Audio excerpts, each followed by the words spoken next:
The battlefield was like a real hell. On the ground lay a whole wall of slain soldiers who were defending their rights. There was an extremely large number of them. The dead fighters slowly bled from the mortal wounds they received. One of the soldiers promised himself to return alive at any cost. He stood on the battlefield to the last. Despite the fact that the percentage of the dead far exceeded the living, the warrior was not going to die in this battle. The battle unfolded on a huge territory that covered more than a hectare. It was like a burnt forest. The battle began unexpectedly with just one order from the commander. The warriors immediately began to cut each other to pieces. Not sparing each other, the fighters fought mercilessly. With the passage of time, there were more and more victims. A man entered the battlefield, who used his strength advantage and destroyed a couple of enemies.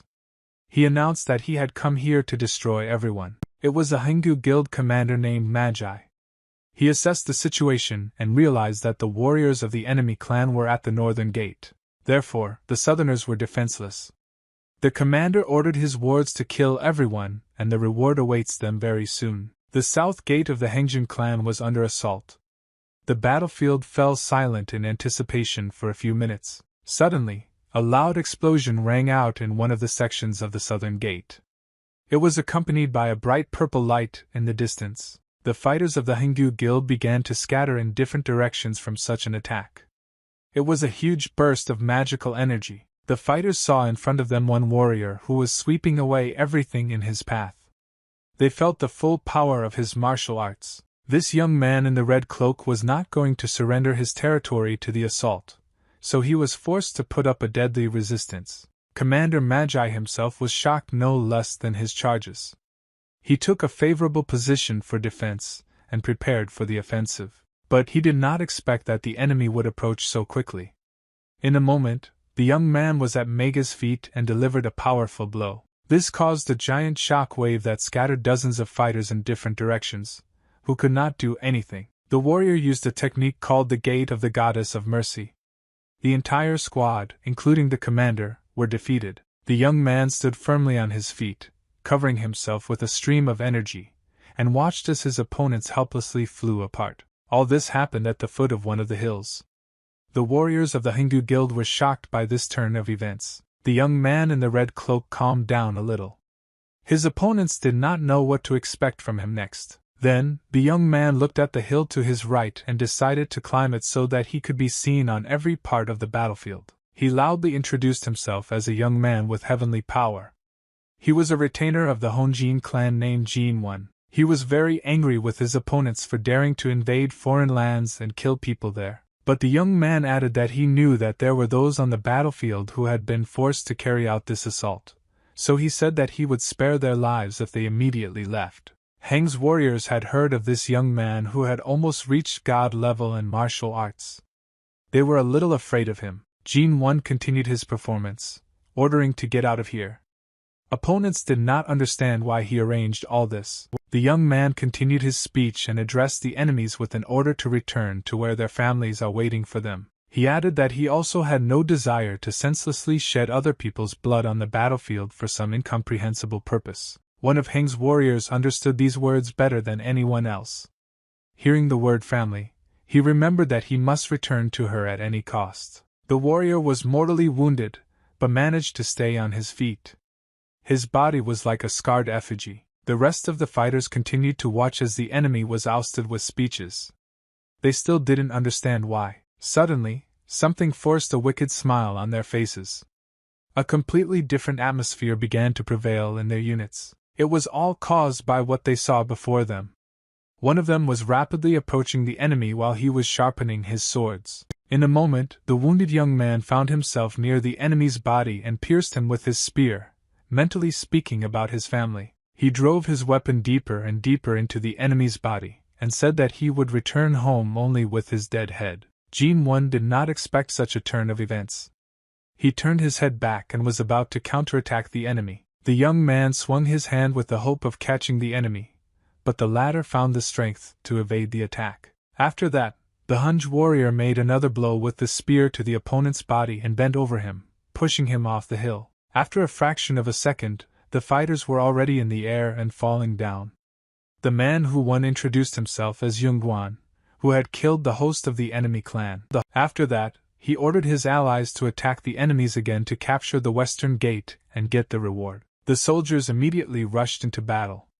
Genin-1's body landed on the ground with Yungan pinning him to the ground. Genin-1 was not in a very fighting condition.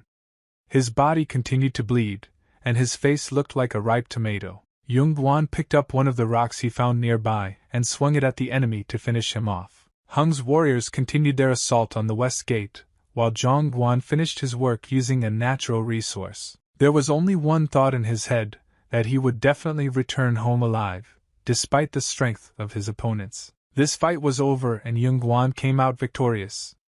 He raised his head to the sky and began to sigh heavily. His breathing was erratic due to fatigue and a large number of injuries. However, the young man was not going to give up. He was on his knees and addressed his father named Chosen, asking him to wait for him. There was a positive atmosphere in the shelter of the Hindu guild. Someone was surprised that Yungan came back alive again despite being wounded. The young man was sitting on a bench and had lunch. He was praised for his incredible strength and courage in carrying out such missions. It was Hingu's chief of staff named Taeho, who wanted to become the head of Hingu's guild thanks to the success of his charge Zhongguan. John asked about the award. Taeho replied that the reward would not make him wait long and today he would make a feast for the whole army. Yungan replied that he didn't mean that at all. Under his feet was a bag containing G1's head. He looked at his boss and said that they had a certain agreement, and the head of the Hengjin clan's host is already 20. Taeho looked down on his charge, as if not hearing him. He behaved extremely superior in front of the heroic warrior. The deal between the two men was that if Yungan defeated 20 martial artists, he would be freed. However, Taeho had a different opinion on this score. He slowly raised his leg above his ward's head and was about to teach him. He struck the warrior on the wounded left shoulder, showing his superiority. Yungan let out a loud cry of excruciating pain. Taeho pressed his ward against the pillar and pointed him to his place. Zhongguan could not get his freedom because he was sold into military slavery. Those present were simply shocked. Taeho added that for such slaves to be freed must be equivalent to dying on the battlefield. The chief said that the young man seemed to defeat the martial arts masters only because of his own strategies. Yungan didn't expect this kind of behavior from his boss. He gathered all his strength into a fist and was going to deny him. However, Taeho was not going to give his charge a chance to make excuses. He began to press hard on his throat. He said that Yungan was defeating martial artists not because he was a skilled warrior. The young man tried to catch his breath. Continuing to torment his charge, Taeho added that Zhang was simply following his strategy like a dog. The chief's face looked too arrogant at that moment. He looked into the eyes of his ward and was about to do something. Taeho punched Zhongguan hard in the face, pinning him to the ground, and ordered him to get out of his sight if the warrior still wanted to live. After that, the chief ordered to put the young man in prison. One of the charges warned that all the cells were now filled with prisoners from the Hongjin clan. In this case, the chief ordered to chain the young man somewhere in this area until he becomes obedient again. Yungan writhed in pain. Taeho again turned his face to the disobedient charge and said that he saw no freedom in this life. Zhongguan looked at his superior in return with a pitying look.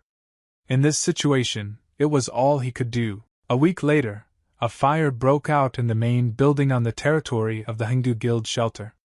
The fire quickly consumed everything it saw. There were loud cries of alarm on the territory. At this time, one young man left the shelter and carried someone's body on his shoulders through the forest. It was Zhongguan who was relentlessly moving forward without stopping for a second. He is used to constant difficulties in life. He finally managed to escape from slavery thanks to this fire, and now he had no way back. John crossed all the bridges and headed towards his fate, carrying someone's inexplicable body in white clothes on his shoulders. Suddenly, the young man felt that arrows were flying in his direction and became very alert. The attack hit directly into the body that Chong was carrying on his back. The warrior immediately decided to change his location and ran away. People shouted from the bushes, and she ordered him to stop immediately. These were supporters of the chief who pursued the culprit. They knew that Chong started this fire to escape from slavery. Yungan hid behind one of the tree trunks and pleaded with his former friends to just let him go. But the men did not agree. They replied that if they did not catch their former friend, they would be killed themselves. Yungan decided to take a few seconds to catch his breath. He continued to keep a close watch on his potential enemies. At some point, the young man looked away from the men and looked straight ahead. He felt a certain danger. The feeling did not let Yungan down. In his peripheral vision, he saw a man on his left who was about to attack him with a sword. Chong immediately reacted to the danger, grabbing the body on his back and throwing it directly under the attacker's body. After that, the young warrior delivered a powerful blow to the enemy's face, which forced him to lean back and not interfere. The blow landed right in the nose of the man, who couldn't do anything about it because Chona was too fast. The young man decided to escape from this place, but his old friends could not allow it.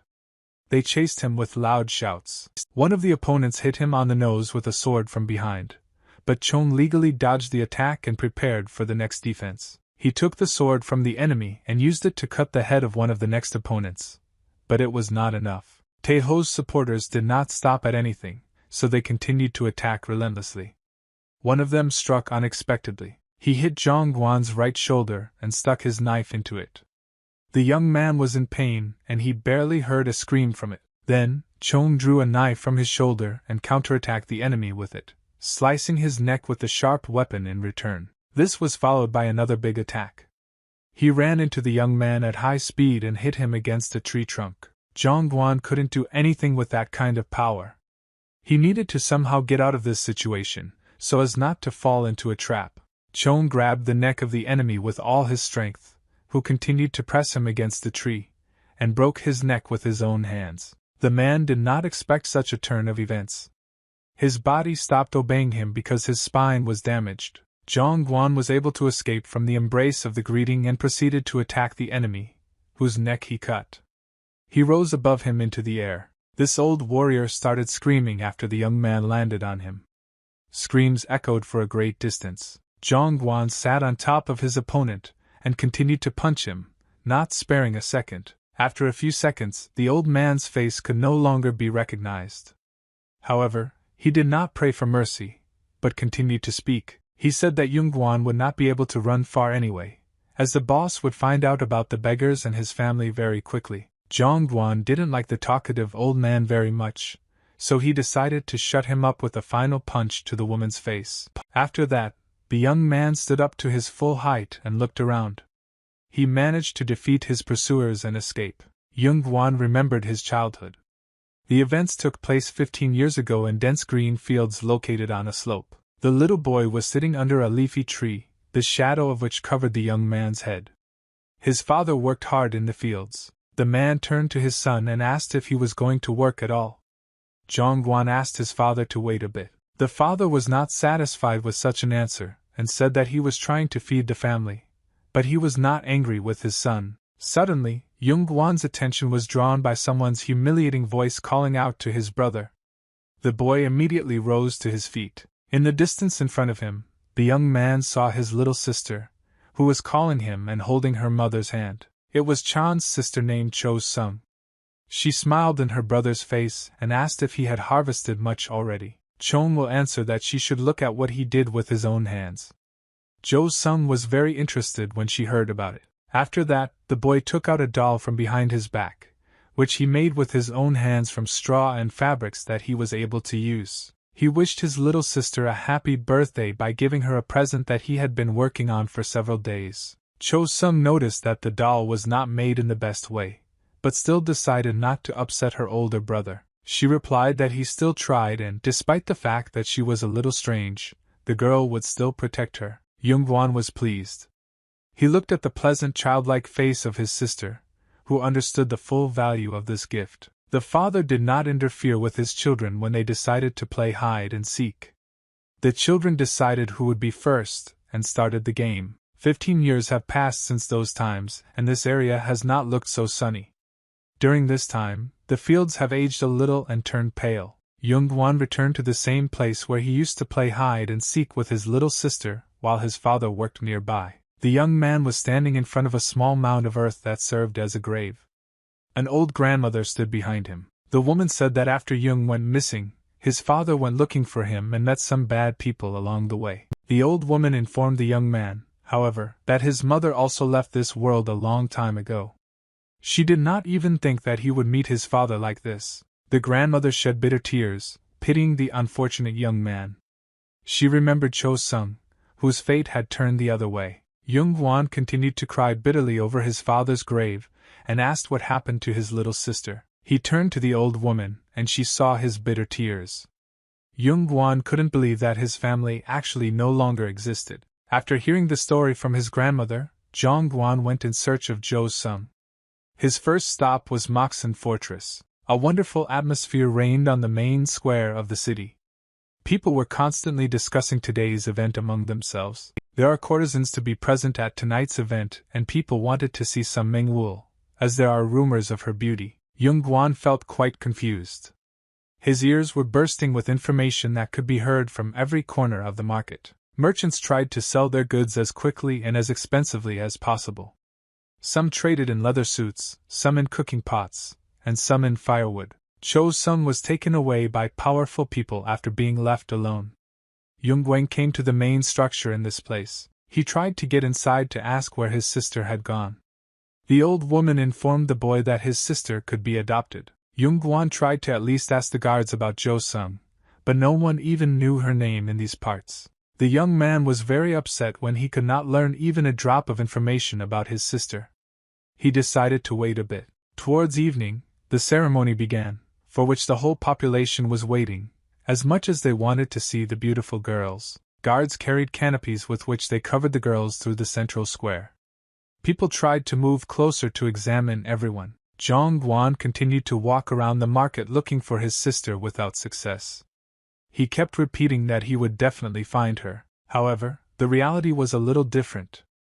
The young man did not give up his hopes and plunged into memories when he easily found his sister. That same day they were playing hide and seek and Yunguan found his little sister in the potty, and wasn't even surprised. The brother and sister were delighted to play hide and seek. Yunguan remembered those times perfectly, and finding Chai Sung was the best thing for him. In the central square, the beautiful hair of one of the models was developing, which shone with its light color against the background of the sun's rays. People were charmed by the beauty of this girl. Yunguan also decided to get closer to the crowd to see what was going on. He didn't care what was going on there, but he had to look for clues to find Chosun, and that could be done in the crowd. Then, the young man saw a real miracle in front of him in a pink dress. The fair-haired girl had a confident look and held a fan in her hands. Yunguan was literally speechless after seeing this girl in front of him. He looked more closely at her features. In the end, Zhang found something similar to little Chai Sun's facial features. He realized that his search had come to an end. In his head, the young man equated the faces of two girls who were the same person, but already of different appearance and different status. Zhongguan shouted his sister's name loudly throughout the square, calling her out. People looked at the young man cautiously. Everyone turned their heads in the direction of the man, who shouted a name they didn't know loudly, except for the fair-haired girl. She stopped her forward movement and stopped in place. None of those present understood what was happening. The girl slowly turned her head back, covering her face with a fan, and waited for the young man's further actions. At that moment, Yunguan pressed through the crowd into the central square and addressed the girl once more, calling her Cho Sung. The young man clearly confused his own sister and this girl and asked her if it was really her, and he was not mistaken. Maid Manhwa asked her mistress what this young man was talking about. The girl understood everything perfectly, but did not give any answer. She looked down at the young man, who was dressed in ragged rags, and called everything that was happening some kind of horror. Zhongguan was simply shocked by the girl's behavior. He couldn't understand why his sister would say such things. Meng Wu turned away from the casual passerby and headed forward, led by her servants. Zhongguan remained standing still, as if he had been buried. A few days ago, Zhongguan was in the dungeon of the Hengdu Guild, which was located in the main building. An old grandfather was sitting with him in the cell, with whom the young man was having a conversation. He assumed that the old man had lost his mind and could tell him everything. John was chained to the wall and sat on the ground. He began to tell that he had been kidnapped and sold into slavery when he was a child. The young man did not remember everything in detail, but only that it happened in the mountains. The little boy got lost and they decided to make money from him. Chong continued and said that for the next 15 years he lived away from his family, and every day he thought about whether he would live to see tomorrow. Thoughts about his father and about Chosun never left the young man.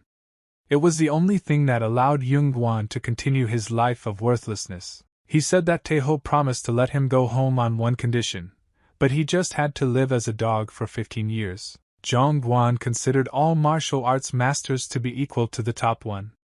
The old man seemed not to listen to the interlocutor, and was minding his own business. Zhang added that each master would act superior just because he had a little more power than the average person. According to the young man, the current masters only possess martial arts, and they lost their nobility a long time ago. Chan was already shackled and he could not hold back. He wanted to break out of the trap and kill everyone in the Hingu guild. Outside their cell hung 2 keys that were supposed to open the cage in shackles. I could reach them with my hand, but the cage was in the way. Zhang continued to tell the old man that he just wanted to return to his family, and wondered how his father was doing. While Zhang was monologuing about his family, the old man was doing something magical with his gray hair, trying to rub it with his fingers. At some point, the prisoner's efforts turned out to be in vain, and he lit a fire on the way and then reached for the keys. With his tuft of gray hair, the old prisoner skillfully removed some of the keys that were supposed to help them escape. Zhang didn't understand what was happening at first, but he only heard an inexplicable noise. He quickly turned his head to the left. The young man was simply shocked when he saw an old man holding keys in his hands. Grandfather did not say a word to the young man. Next, he began to free Chan from his shackles. The young man asked why the grandfather continues to sit in prison, if he could have escaped a long time ago. The old man freed the young man's hands, but never gave him an answer to the question. Zhang tried to find an answer in the old man's face. Then, he concluded that the old man just needed help and suggested that he escape from here right now. Zhang decided that they needed some kind of cover and a fire in the main building would be a great option so they wouldn't be noticed. The basement of the main building on the territory of the Henghu's shelter began to burn and emit black smoke that was impossible not to notice. The fire reached the first floor. Taeho quickly came to the structure and asked how that fool managed to escape so easily. The chief was very angry with the young man, whom he had raised since childhood. Taeho was informed that the building was mostly intact. However, this was the last thing that worried the chief. He turned to Magi, who was his right hand, and was about to give an order. He ordered to find Zhang and bring him alive. Looking at the sign of the Hingu Guild, Magi asked why he was alive. Taeho continued to rage and replied that even 10 times killing this bastard would not be enough for the crime he had committed, so he had to come up with something else. Meanwhile, Zhang was already very far away from Heng's hideout. His search for his family led him to Moxen Fortress. Here he met a pretty girl who reminded him of his sister, but the blonde didn't want to admit it and moved on. Manhwa, as the girl was called, went on and said that everything was fine with her, and that she did not even know this young man. Zhang did not give up on his attempts to reach out to his sister. He shouted loudly after her, calling her various names. Suddenly, the young man had to be stopped with a weapon when he almost approached the lady. Yungan was able to dodge at the last moment. He was stopped by a slim girl dressed as a warrior, and holding a sharp sword in front of her. She asked the stranger who he was. Yungan said to get out of the way and not to disturb him, and continued to shout to Jo Sung that he was the one who finally found her brother. The lady who stopped the stranger on the way to the girl ordered her wards to take care of the stranger as needed. Zhang was captured by security in the main square.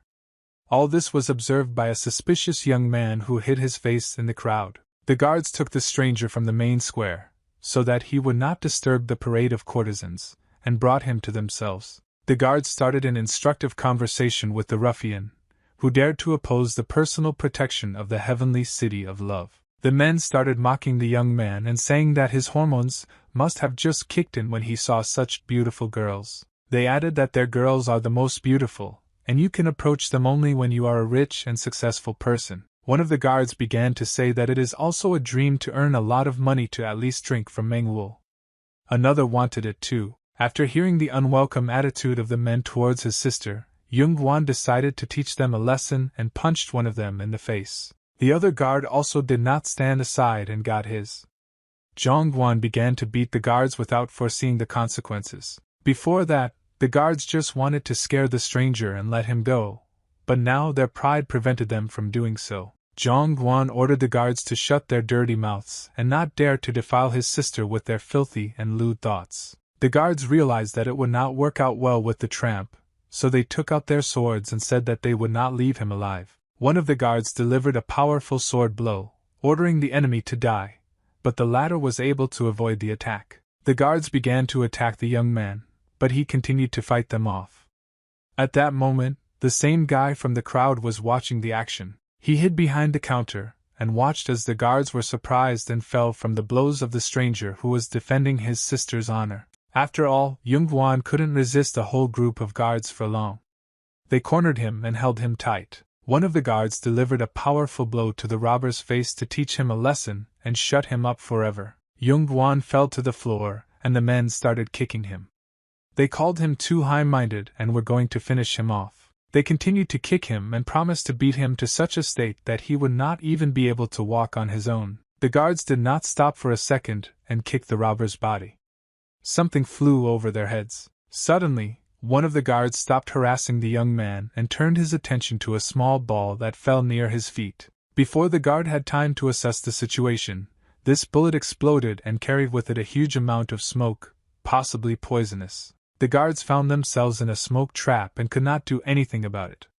They literally suffocated and coughed incessantly. Zhongguan was also affected by this smoke and couldn't understand why he was having such a hard time breathing and couldn't see anything at all. At that moment, a mysterious guy who was hiding his face approached the young man from behind and told him to immediately follow him. Chan did not have time to find out who he was, because he had to save himself, so the young man went after the stranger. The mysterious boy led Chan to a bridge where they were safe and could hide for a while. Chong immediately went into the water and began to drink from the river like an animal.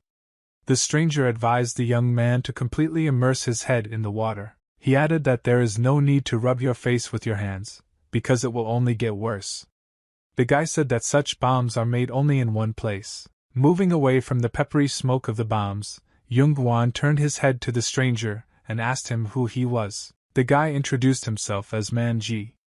He added that he is simply a good man who saved the young man from trouble, and he should be thanked. Still in the water, John thanked the boy for saving him. Magi was very surprised that the young man had good manners. He turned to Chan again and asked why the guards were beating him, since he is not even a local and knows nothing. Yungan replied that he was sure it was Zhou's son. He thought it all quite strange and decided to meet the girl again. Magi watched his interlocutor intently, and did not understand what he was talking about, because he did not explain anything. However, the stranger found out something. He offered to help Chong to get to the courtesans, because he knows the secret passage. Magi added that he would show the way if necessary. Yungan was very interested in this information, because he really needed it. Night has come in the heavenly city of love. A small town in the forest glistened with bright lanterns against the background of night darkness. Beautiful girls lived in one of the newest buildings. One of them was sitting on the windowsill right now and looking ahead. This is Bella Manhwa, who was approached by a friend and told her that she did a very good job today. Manhwa was not very happy. However, she kept a pleasant tone of conversation and praised her friend in return. Suran, that was the name of her friend, was going to go to the market early tomorrow morning, so she went to bed. Suran asked if Manhwa would like to go with her since the goods are very good in the morning. The girl replied that she wanted to sleep. Suran continued to be interested in her friend's life and asked her what kind of tramp he was who was trying to reach out to her on the street. Manhwa replied that she did not know this young man at all. Suran knew perfectly well that her friend was lying because she never paid attention to other people. She began to annoy Manhwa as much as possible and pressed herself against her. Suran wanted to be told everything because it was interesting. Manhwa decided to satisfy her friend's curiosity after all, and replied that it seemed to be her brother. Suran was very surprised by this as her friend hadn't seen him in over 10 years and asked if she was happy, to which Manhwa replied in the negative. She explained that she had to go through a lot during this time. Every day she wanted to kill herself. Su Ran listened to her friend's story of how she lived in dog-like conditions just to be fed and given a roof over her head. She was very angry with her brother for the fact that he appeared only at such a moment, and now wants to be considered a member of the family. Meng Wu added that her brother abandoned her when she was young, and she does not care for a person who puts family values the lowest in life. All this time, Yungan stood on the ground and listened to the girls' conversation. He was simply shocked when he heard such conclusions from his sister. She also wished him dead. Zhou Sung no longer wanted to go back to the past that was like hell. She said that she does not want to let anyone into her life. The girl continued to blame her brother, who appeared before her only now, and before that did not help at all. Su Ran became emotional after these words. She looked at her friend with pitying eyes and wanted to somehow calm her down. She told Manhwa that she had been an orphan all her life and had no idea what the word family even meant. Su Ran added that she still tries to understand Myung-woo and feels her pain that life brought her and left her an orphan. Meng-woo hugged her friend tightly and told her not to cry as they are fine now.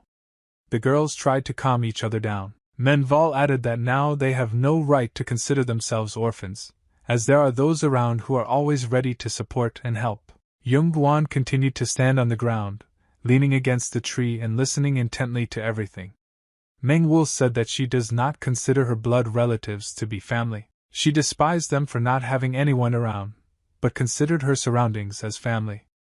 Zhongguan almost left his chin under a tree at those words. Myung-woo continued to hug her friend Su Ran tightly. They didn't quite manage to go to bed early, because the conversation was like that. Yungan watched the girls with round eyes and couldn't believe that Zhou Sung didn't want to not only see him, but also know him. Suddenly, he drew the young man's attention to something urgent from the girls.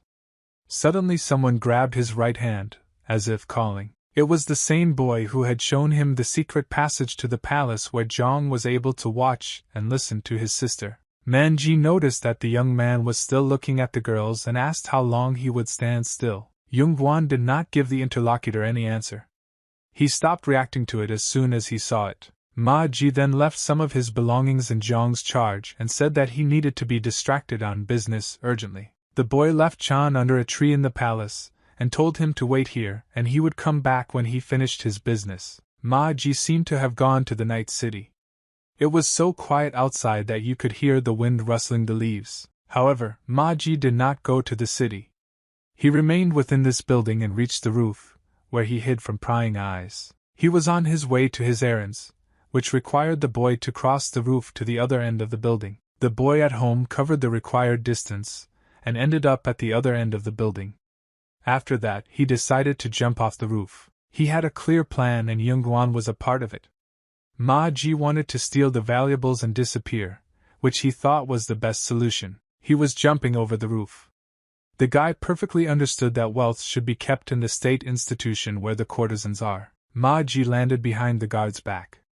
He was as careful as possible so that no one would hear or notice him. He decided to frame Zhongguan in order to avoid being caught himself, as he still had many valuable things to do. The guy quietly entered the territory of the building where the courtesans slept and headed for the most valuable.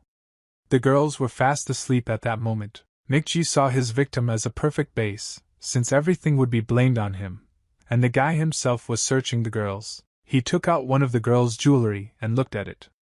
After assessing the situation, the boy decided that it was definitely not the most valuable. He knew very well that Yungan knew how to fight, so he would fight back and buy even more time for him to escape. Magi got a chance to be unnoticed and take all the riches for himself.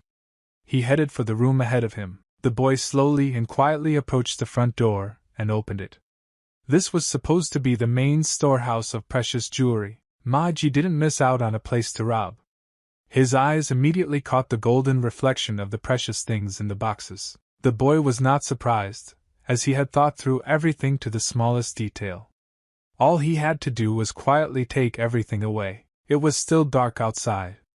The city lay in deep silence, as if the entire population had died out at one moment. Yungan continued to sit by the tree with his back against the trunk. He could not come to his senses and guarded the artifact. He constantly thought about his little sister, who had turned into a real beauty. The young man could not find an excuse. He understood that when Jo Sung needed his support the most, he disappeared. Yungan really couldn't consider himself part of the family. The young man did not know what to do in this situation. He knew he couldn't do anything because Cho Sung wouldn't listen to him. Suddenly, on the territory of the courtesan's palace, something wrong began to happen. One of the guards checked the room with the valuables. His surprise at that moment knew no bounds.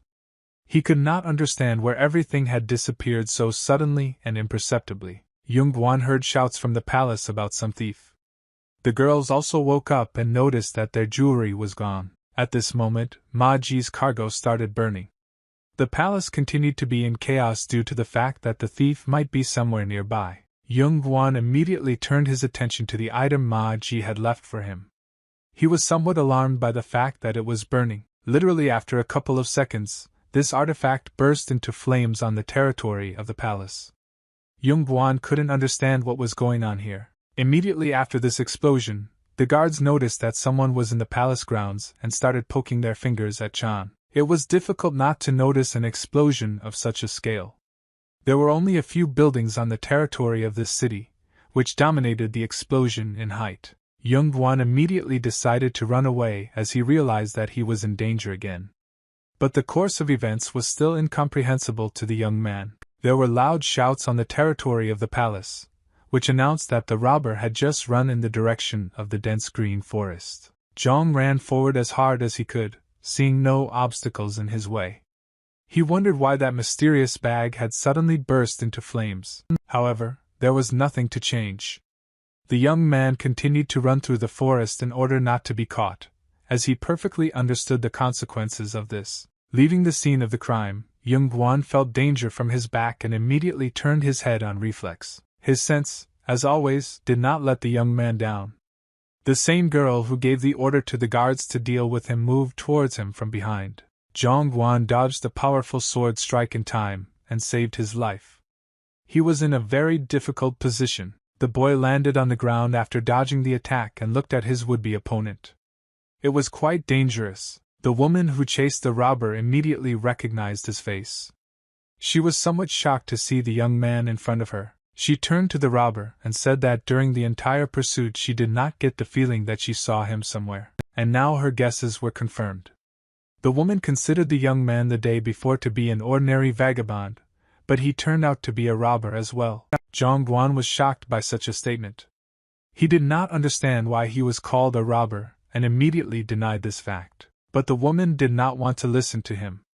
She ordered him to shut up and struck him with a sword, which Chong managed to dodge. While attacking the young man, the woman asked him where he had taken all the stolen things.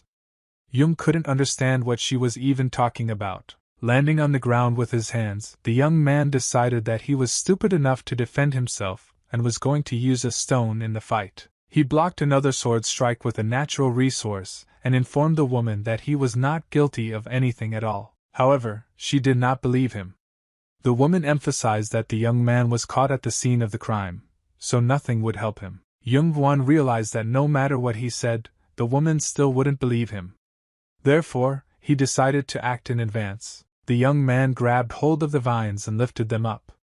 Thus, he managed to knock his opponent off his feet with an unexpected attack. The woman could not foresee this, therefore she could not do anything. She fell powerlessly to the grassy ground. After that, the warrior looked at her opponent with horror on her face. After that, she began to fear him somewhat. Yungan was angry with the woman because he had already informed her several times that he was not a thief at all. The young man emphasized that he did not want to fight with the girl and told her to stop if she did not want to get hurt. The woman continued to lie on the ground and listened carefully to her opponent. The last words literally shocked her. She glared at her enemy and asked him what he had just said, referring to the girls. The woman began to threaten the young man, and Chom was frightened by the fact that his opponent began to confidently and slowly rise from the ground. She warned the young man, however, that she would tear his mouth open if he allowed himself to make such a statement even once more. Yungan immediately wanted to justify himself to the girl. He said that she simply did not understand him that way and everything is simpler, but it was already too late for ordinary words. The woman delivered a powerful blow, with which she was able to damage the enemy's left shoulder. After that, The female warrior began to make skillful movements with her sword, which Chong was simply shocked and unable to follow. The woman delivered a powerful blow with her sword, hitting the opponent's eye. Zhang couldn't do anything at such lightning speed. His eye was wounded in an unequal battle. The first blood was spilled on the battlefield. Chong had to endure all this. Literally in a fraction of a second, the healthy eye of the young man was shocked by what he saw in front of him in the following seconds. The woman was about to use a sword technique, and Yungan then realized that this girl turned out to be a martial artist. The martial arts master could be described with words of martial arts and nobility. It was passed down from generation to generation. Masters of martial arts were forced to constantly keep their body and moral state of the inner self in good shape. In times when two warring sides were at war, martial arts masters acted as heroes who took power into their own hands. They could fight with their fists or fight with weapons.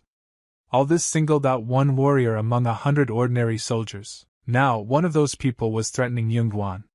He felt her power on his face, and bloody blood spilled onto the ground. The young man immediately grabbed the upper part of his left eye to at least stop the bleeding a little while continuing to watch the enemy. After performing her lightning attack, the woman stopped for a moment, and prepared to perform her next attack. Zhang could judge her danger with just one look. Her sword flashed brightly in the air, symbolizing her power. The woman swung her sword again and rose into the air to use the sky-reaching sword technique. She delivered several accurate and deadly blows to the enemy, who was forced to retreat and evade the attack. Zhang Guan was having a hard time at this moment. One of the woman's blows hit him in the thigh of his left leg, and a deep wound opened there. Zhang had never met a woman who was a martial artist before, and now he was on the verge of dying at her hands. He only had time to look at the lightning speed of the master's sword, but by no means did he have time to move quickly. After conducting another attack, the woman was able to reach the opponent's body again, this time hitting his neck. Zhang Guan was thrown helplessly into the air by the impact. It was very difficult for him to fight with the master of martial arts. The young man fell powerlessly to the ground, rolling on it, and sighing heavily from unbearable pain all over his body. Chong hid behind the trunk of one of the trees and held his neck. He perfectly understood his position and thought about how to escape. The young man had by no means expected that the opponent would be so strong, and even with all his efforts, he would still not be able to defeat her. John looked at his enemy and thought about trying to lure her into the surrounding bushes where the sword was more difficult to use. The woman stood in one place for some time and looked with her eyes for her opponent, who managed to hide from her for a moment in the forest. Noticing something moving in front of her, the warrior immediately grabbed her sword and swung it from behind to strike. She launched a powerful attack that was accompanied by a ricochet from the air and hit the target behind the tree. Chong had no way of predicting that the enemy would succeed in striking him when he was in a safe place. Having struck the opponent, the master of martial arts immediately headed towards him so that he could no longer escape from her. The battlefield was constantly changing, and the soldiers had already almost approached the edge of the cliff at the end of which the forest ended. The woman displayed the sword before the defeated opponent, and told him that he must suffer the punishment before she took him back to the city. She asked if it wasn't about the money at all, and he just wanted to look at the girls, and the money was an additional reward. The master of martial arts was very serious, and said that she would not spare a single part of the young man's body. At that moment, Yungan fell to his knees in front of the woman and begged her for mercy. He himself did not expect this from himself. The young man called himself an ordinary ignoramus who did not recognize the head of the guard and talked to everyone. He asked not to kill him. The woman was simply shocked by this turn of events.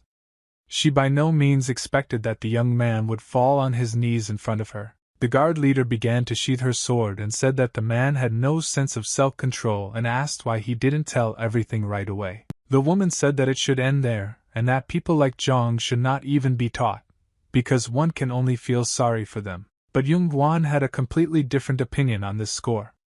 It was part of his devious plan that he was about to put into practice. The young man got up from his knees as quickly as possible and approached the woman standing in front of him, grabbing her right elbow. After that, Chong thought it necessary to knock the sword out of the master's hands, so that she could not cause him any more harm. The leader of the guard did not cease to be surprised by the behavior of this robber.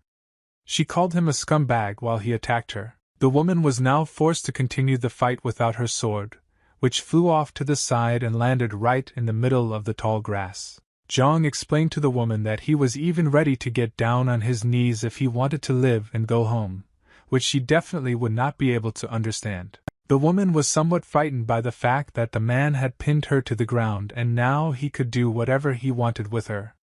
It was necessary to think about something. Chong continued and said that on the battlefield dozens of spears flew at him, and there was not even a moment to rest, and no one to help him. Before delivering the final blow, the young man promised the woman that he would not kill her, but just put her to sleep. However, the security leader had a completely different opinion.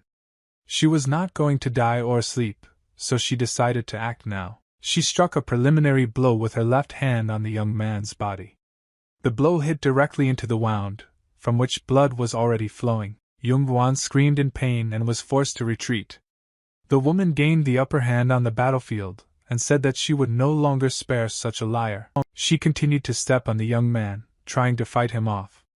Chong ordered them to stop as they were in danger ahead, but the leader of the guard did not want to listen to the young man, so she questioned not only his life, but also her own. The two warriors had fallen down from the high hill and were now falling helplessly, not knowing what would happen to them next. The faces of the fighters constantly met their gazes and cursed each other for what was happening to them now. In the area of this hill, where there was a dense forest, a loud explosion rang out, announcing a solid landing. The warriors found themselves at the bottom of this huge hill, and were now forced to look at it from the lowlands. It seems that they were unconscious for some time, and the leader of the guard was the first to wake up.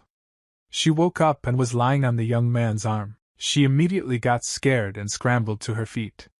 The woman looked at the young man, who was lying motionless on the ground and almost not breathing. This alarmed and scared her very much. She clutched her heart and thought about what she should do next. At that moment, her security team came to the lady's aid, shining torches down and calling their leader, assuming that she was below. So it turned out. The men saw the woman from below and asked if she was all right. From the look on the girl's face, you could tell that it was not all. After such a difficult night journey, the leader of the guard was finally able to return home almost intact and unharmed. What could not be said about Chong? He still could not regain consciousness, and the guards had to pour cold water on him. All the courtesans gathered on the territory of the palace, and watched how the guards tried to lift the robber to his feet. Yungan was finally able to come to his senses after everything. Then, the guard turned to the lady and said that the robber was captured alive. John opened his eyes and barely lifted his head up to look at the girls who were standing there judging an innocent person. The chief in the palace praised the head of the guard for the fact that she was able to capture the enemy. The woman bowed and left. The lady standing next to Jo Sung told Jong that she didn't care if he was a thief or just a bum, and asked where he had put all the valuables. Jong Guan kept talking about how he doesn't understand anything and he didn't even see any precious things. But he learned about the palace from Magi. Meng Wu was just shocked. She felt a little sorry for her brother, who was not guilty of anything, but simply followed a stranger. After these words, one of the guards hit the prisoner, ordering him not to lie.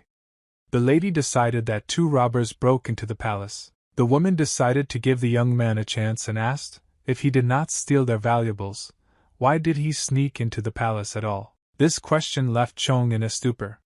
He started stuttering and decided to think about the answer for a while. Above him stood his own sister with the rest of the courtesans, looking down at him, waiting for an answer. Zhang Guan remembered the moment when Jo Sung said horrible things about him, that he came into her life at the wrong time. Looking at his sister, the young man asked himself whether it was necessary to tell the truth at all, and what significance it had in the girl's life. The lady decided that the young man had nothing to answer, so he was just trying to come up with an excuse. Zhang continued to deny it. In 10 days, a big banquet was planned, but now the courtesans had to go there with nothing. Menval offered to trust her in everything. The girl told the lady that she was already busy, and Meng Wu considered herself a responsible person and promised to solve the problem. She immediately began to perform her duties and ordered one of the guards to quickly lock this robber in a cell. Looking at Zhang, Meng Wu added that she can beat him again if he tries to escape, because everyone has to bear the punishment. The palace on the edge of the city, as always, looked gorgeous. Somewhere here, Chasen had just executed her own brother's sentence. While Yungan was being packed off to prison, Meng Wu's friend assumed that the young man was not guilty, but wanted to see his sister. She added that Chong must have just happened to be near the godfather, and was accused of theft. Chong sat silently on the ground, chained to the post. His body was dripping with bitter blood. Su Ran persuaded Meng Wu to talk to her brother. However, Meng Wu told her friend to keep her mouth shut, as if anyone overheard their words, the courtesan would instantly lose her trust. She did not want to believe in a different schedule of events, but was inclined to the fact that this robber made his way to the heavenly city of love for a reason. Suddenly, the courtesan noticed the head of the guard on her right and called her. This woman was named Jun. Meng Wu approached the woman and asked her where she thought the robber was able to hide the stolen valuables in the first place, and Jun replied that she had no idea.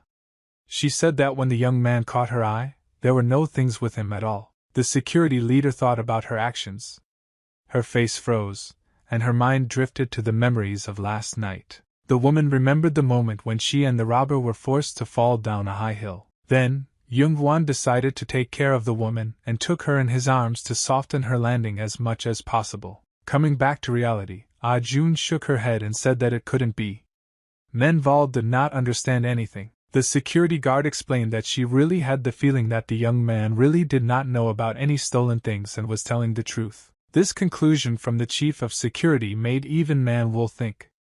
She needed to make the right decision. The girl continued to think for several seconds, observing the incredible beauty of the domes of the palace. Then, she suggested Su Ran to go shopping together, and she chose a nearby city as the place of shopping. Meng Wu suggested that Ayung also go with them, taking some security people with her. The girls were simply shocked. Su Ran was very happy to hear this news. Meng Wu said that this is not just a coincidence, and they will be able to look for stolen valuables in pawn shops. Su Ran continued to go crazy with joy.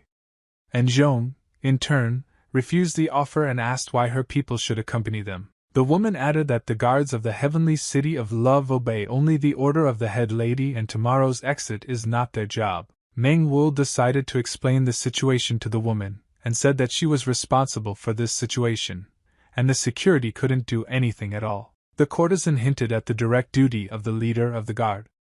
Zhong looked at the girl and could not find the words to object. Meng Wu ordered Ayun to be ready by tomorrow morning for the trip. As always, Su Ran was worried about the situation. Yungan had to spend the whole night in prison chained to a pillar. At night, he had visitors and shed light on him. It was Zhong who visited the chief prisoner in the heavenly city of love, whom she caught and arrested with her own hands. She approached John and said that if everything he said was true, then he would go with his bodyguards to find the real criminal. The woman ordered her wards to tie up the young man so that tomorrow he could move on his own on important quests, and Zhong in addition ordered to change his outer clothes and bandages. The woman stood aside and watched Chong. The guards were somewhat wary of this prisoner, as they did not understand where he got such scratches and scrapes on his body. The men slowly removed the outer clothing and bandages from the young man's body. Seeing a terrible picture in front of them, they asked what happened to him. The guards immediately started providing first aid. They assumed it might have been the drinks, and wondered how he was still alive. And Zhong was just shocked as she watched Zhong's body. The security said that they did not think that he could be a robber with such a body. Yungan's body really looked very bad. His numerous injuries caused him pain. Most of them came from the sword, and Zhong just watched the wounded prisoner, and could not say a word. The men suggested that the young man might be a soldier who had escaped from the war. They continued to give him first aid and wondered how he could bring his body to such a state. The next morning came. The central market of the city came to life and people began to walk on it, each selling their goods. The security went on a trip early in the morning to find the real criminal. They entered the first pawn shop on the way. The men brought a prisoner with them so that he could recognize the robber. One of the guards was showing the portrait to the merchant. The note showed the same guy who framed Chan. However, none of the pawnshops received a positive response. Meng Wu said that at the time of the theft, everyone had already been notified about it, so the robber was unlikely to hand over the valuables in Moxen fortress. The girl was satisfied that the robber at least did not sneak into her room and left her valuables alone. She spoke in the presence of all the guards about a thief who is smart enough to frame a person and find a place to sell the valuables. Manhwa asked the guards if they were able to capture a portrait of the robber.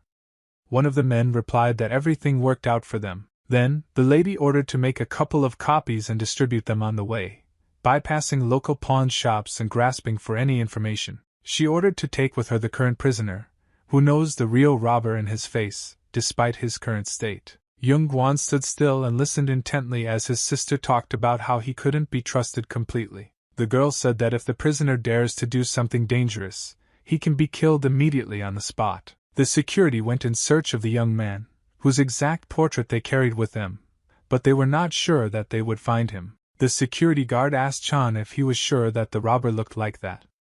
The young man confirmed his every word. The deputy chief of security ordered his ward to stop looking at the picture and talking to the prisoner, and to do his job. The men suddenly started a conversation about Mrs. Manhwa, who is trying to catch the robber with all her might. They considered the girl quite intelligent, but the deputy assumed that the girl simply pushed all the work on them, and she herself was drinking somewhere. Zhongguan was indignant at these words. Manhwa really wasn't going to sit in her room all day and went to a nearby town, as she had promised her friend Suran. The girls drove into the city and got out of their carriage, shining with beauty. They walked confidently along the central street. People around were amazed at the incredible beauty of the girls and said that their beauty could dazzle an ordinary person. Suran was very fond of looking at a lot of silk, and when she saw it, she immediately ran to the counter, calling her friend with her. Suran really liked the pink fabric, but it was too heavy. Manhwa told her friend to choose anything and she would pay extra for delivery. Suran was very happy to hear such news. But she was confused by the fact that now everyone is looking for a criminal, and they are having fun in the market. Manhwa reassured her friend and said that it was the guard's duty, so Suran could continue picking the silk. Suran trusted her friend completely. The girls forgot about the robber and went to choose hairpins at another counter. Meanwhile, there was a stranger in the crowd watching the girls. People paid no attention to him. Evening has come in a nearby town. Someone's shadow was visible on the roof of one of the buildings, healing its prey from below. Someone was also hiding behind the wall of this building, hiding his person. They kept a close eye on the beautiful girls on the street. Suran and Manhwa headed home, not even noticing that the day had come to an end. Suran suggested that they go to security. At that moment, a man with a knife jumped out from behind the wall and ordered the ladies to stop.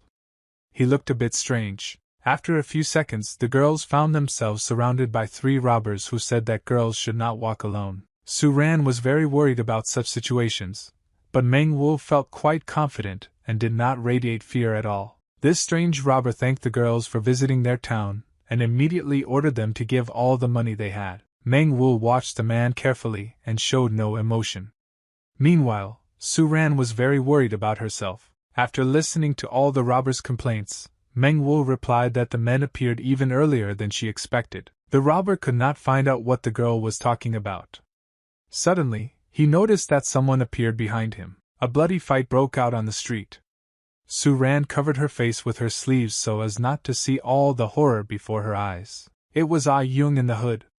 She accompanied courtesans to a foreign city and interceded for them in time. 3 battered men lay on the ground, now begging for mercy, clutching their open wounds. Manhwa had her own plans for these men.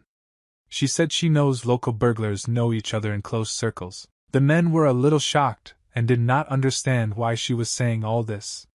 Manhwa continued to speak, staring blankly. She asked the men if they often talk to each other and share information, or even work together. Not getting an answer, the girl said that if the men want to save their lives, they should help her find the boy in the photo. Manhwa could put forward any of her conditions to the worthless robbers and said that they should do everything to find this boy. A couple of hours ago in the same city of Ojin, someone asked people about a young man who was wearing bandages on his body. It was a thug Magi clinging to people and saying that John should be here. Passers-by were afraid of the naked big man. Suddenly, Magi turned to the child and asked about Chan. Manji replied that he is not a child and does not know anything at all. Magi immediately apologized for his words. Manji was very surprised at this, and said that he wished the man success in his search. Manji walked around the city contentedly and didn't think about the fact that they might be looking for him now, since everything was blamed on John. The street thugs carefully looked at the boy's drawing and said that he was very famous in their narrow circles. The man said that this is an unusual child, a very clever one, who has robbed a lot during the whole time, but cannot stop in any way. The girls listened to the man say that gangsters usually change the place of their crimes, but this young man was not going to do that. Manhwa asked where this boy lived. The man replied that he knew that this teenager lived somewhere in a dense forest. He invited the lady to follow him to find his home.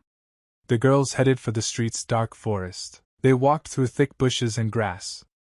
A man was in front, and Su-ran was walking behind, leaning on a stick. The girl turned to her friend and said that it was scary and difficult for her.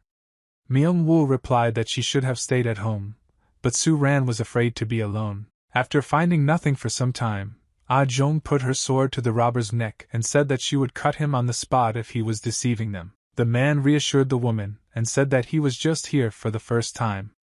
Meanwhile, Manhwa turned her attention to something to her right. She looked into the thickets and did not understand why exactly they attracted her attention. The girl stood still, as if buried. These thickets were indeed ordinary and no different from the rest in this forest. However, they did not give Manhwa peace. The girl decided to quench her curiosity and went to the forest. Su-ran asked her friends where she was going, because there wasn't even a path there. Manhwa did not listen to her friend and just continued forward, not noticing any obstacles in her way. Suddenly, she found something. The girl looked ahead through the thick bushes and saw a house there. Her short journey was not in vain. Meanwhile, the rest of the guard and Chong continued their search within the fortress. It was already evening outside. The guard went into a cafe and sat down to have a snack. For the whole day, they did not find a single clue in this area. The deputy chief of security was informed that Mr. Manhwa and the leader had not yet returned. The man assumed that they were already in the dormitory. Yungan sat silently in his seat and pondered the events. He tried to put together at least some kind of puzzle in his head. Suddenly, the young man interrupted the guard's conversation and asked them if they could visit the same first pawnshop again. The guard slapped the prisoner in the face and asked why they should go back to that worthless pawnshop. Chong looked at the guard with an angry look and replied that in that store they sell more than just gold and silver. Jung remembered the moment when they walked into the building and his nose immediately began to pick up some strange smells. The young man looked to his right and noticed gilded jugs filled with something. He had heard this smell before. Jong-won perfectly understood where he had encountered this smell before. These were bombs that a real thief used to hide himself. Even the unexpected explosive that the boy left for Chong was filled with this powder and smelled the same as now. Jong, remembering the same gunpowder in the jar and its smell, realized that Magi was using it for his plans. The guard listened to the prisoner and returned to the pawnshop. At that time, Magi was there, and he did not expect the following events. The merchant turned to the boy and said that he had warned him, however, that these thugs might come back here again. Security immediately recognized this guy because his face was exactly the same as the picture the deputy had drawn. Loud screams began to be heard on the territory of the pawnshop.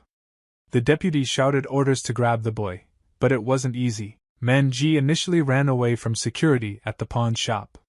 The merchant shouted to the customers to get out of here because they would destroy his store. Magi ran out of the store, kicking the front door with his feet. The deputy immediately ordered his wards to pursue the boy. The men stormed out of the store, and Magi was already running away.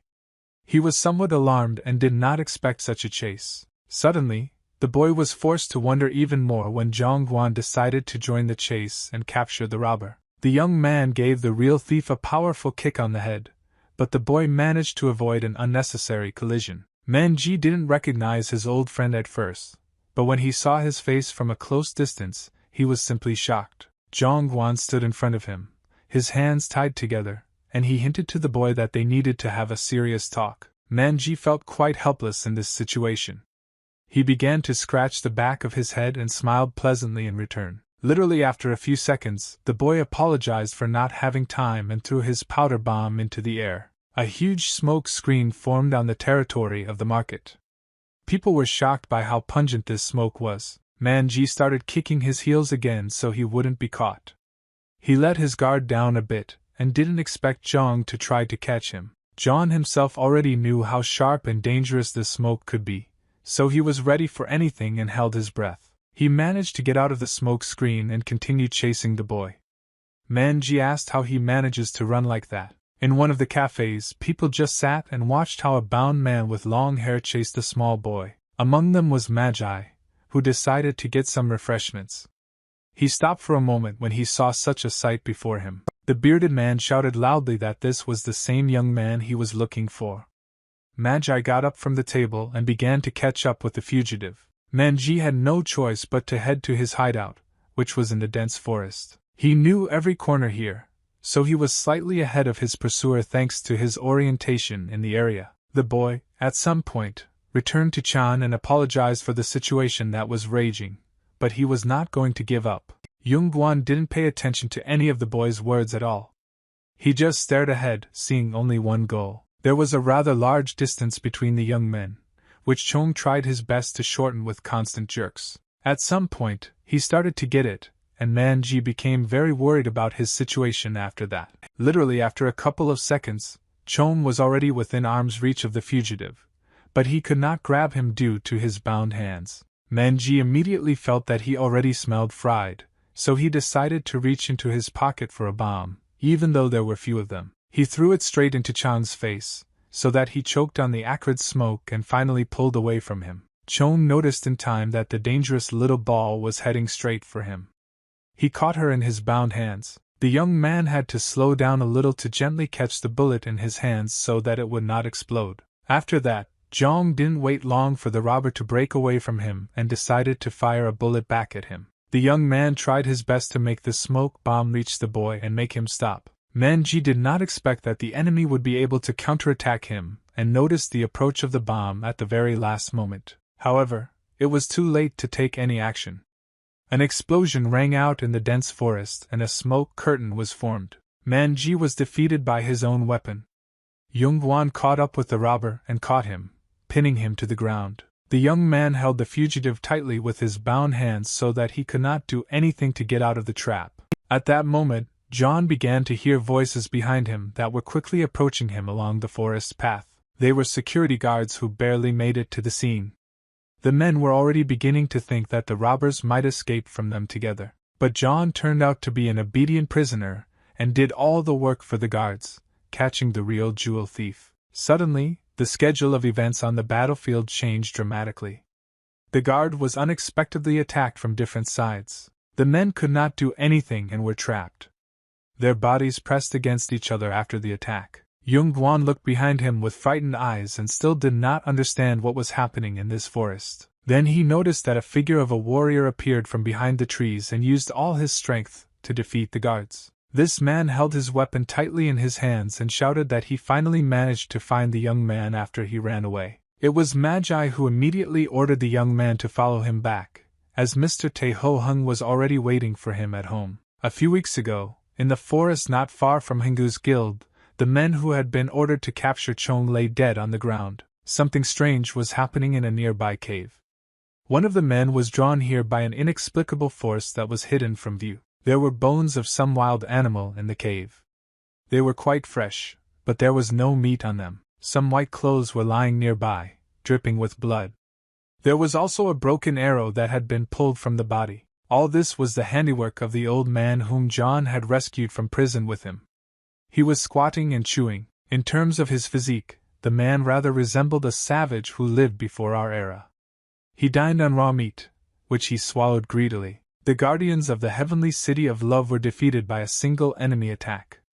They fell powerlessly to the ground and fainted. Magi found Chan because he kept talking about his family, so the man went to his homeland, where the old woman told him everything. Zhang sat opposite and other guards slept with him.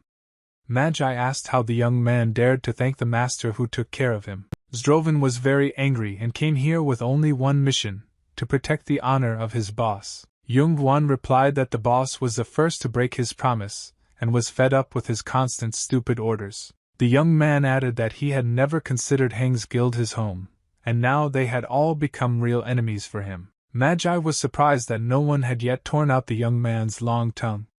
He planned to capture him and take him back to the guild. But Magi decided to change his plans a little, so he hinted to his wards that he would need to work on his limbs a little. The guards who came to help asked who this was.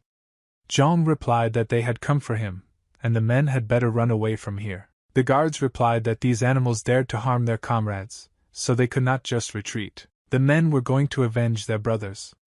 But the reality turned out to be much more difficult for them than it seemed. Magi immediately entered the battle and delivered a couple of well-aimed blows that stunned the guards, and they immediately found themselves lying on the ground. He called them overconfident and asked if they even knew that the Henghu Guild Commander-in-Chief was standing before them now. While Magi was giving his pep talk, Yungan decided now was the time to attack the uninvited guest with a rock. However, everything turned out not at all as planned by the young man. The enemy was able to foresee his attack and repulse the unexpected attack. Magi delivered a powerful blow to Chang's right thigh and he flew a couple of meters to the side with great speed and force. It was quite painful, especially with Chang's body condition, so he began to writhe in pain. The young man landed near one of the trees. Magi turned to his assailant, who was trying to surprise him, and said that he had completely lost his hunting skills. The man gave an order to his wards not to kill the young man, but simply to beat the crap out of him, so that there would be no problems on the way home. The wards immediately began to carry out the order of their boss. They approached Chan and started mocking his body. One of the opponents pressed his knee to the young man's face, which prevented him from turning his neck. The others held Chan by the limbs so that he would not be able to break free and cause them problems in their pleasant business. Suddenly, a loud whistle rang out on the battlefield, and one of the supporters of the Hengyu Guild felt the full force of the sword. The other warriors were soon also forced to take very quick blows that inflicted severe wounds on them. A Zhong entered the battle, who arrived on the battlefield in time and decided to help the illegally arrested prisoner. Chong still didn't understand what was going on. Then he saw in front of his face how someone's foot pushed off the ground, and Zhong used her sword technique to strike the last enemy on the battlefield, which was Magi. The man managed to block the blow, but one of his bats was broken after the enemy's sudden and swift attack, and Zhong continued to attack the enemy from different sides. Magi could not understand what was happening on the battlefield at all. He only noticed that a certain warrior suddenly appeared in front of him. The man struck, but missed the target. After that, Magi drew his elbows back and, putting his hands forward, was going to apply a subspecies of martial arts. And Zhong did not expect such a turn of events, and could not do anything because she was too close to the enemy. The Magi created a huge shock wave that was accompanied by bright orange energy, spreading it throughout the forest. A Zhong was forced to bear the blow and landed several tens of meters away in the chasm created by the attack. Zhong Guan heard someone's voices and became worried about the situation of the girls. He began to shake his head in different directions. Girls ran up to the young man and asked what happened here. Su Ran, as usual, looked as alarmed as possible. The courtesans saw in front of them a bound prisoner, and several guards lying unconscious behind him. Jung decided not to answer the girls. After they arrived here, the young man began to rise from the ground, supporting himself with his hands. The guards were unable to do the same as the young man. They had been hit too hard to rise after them. Su Ran continued to cause panic on the battlefield and said that she was scared. Meng Wu tried to understand how it happened. Suddenly, their attention was drawn to one of the bandits who had been defeated by Ah Jun. He called the girls to him. The men were very surprised when they saw the girls in front of them, who were also extremely beautiful. Warriors have not smelled the smell of real women for a long time, because they have been fighting for a very long time. After these words, the girls retreated a little back. The men talked about how lucky they were and warned the girls to be as obedient as possible. Zhong Guan heard everything that was happening and, after these words, rose to his feet and grabbed one of the opponents by the head. He squeezed his head in his hand as hard as he could and lowered it down, displacing successive bones of the spine in the man's body. The enemy screamed loudly in pain. Heng's supporters began to ask Chong what he was even doing now. The injured man fell limply to the ground, and Zhong took the sword from him to be able to free himself from the ropes. Freeing his hands, Chong turned to his opponents and said that he had no idea what kind of animals they would turn out to be. Heng's supporters did not want to fight, but wanted something else, so they suggested that Chong should settle everything peacefully. They said that they would even let the young man escape, but let him leave the girls with them. John looked seriously in the direction of the men. He took the sword more firmly in his hand and said that he did not agree to such conditions, and the man would die by his hand here and now. Zhang Guan got into a fighting stance, defending the girls, and added that he wouldn't let anyone hurt and touch his sister. Meng Wu was confused at this moment. Her feelings were mixed, but she still felt some pride for her brother. Meanwhile, Ah Zhong was pushed away from this place. She found herself all alone at the foot of a hill. Magi had already approached her and entered the battle.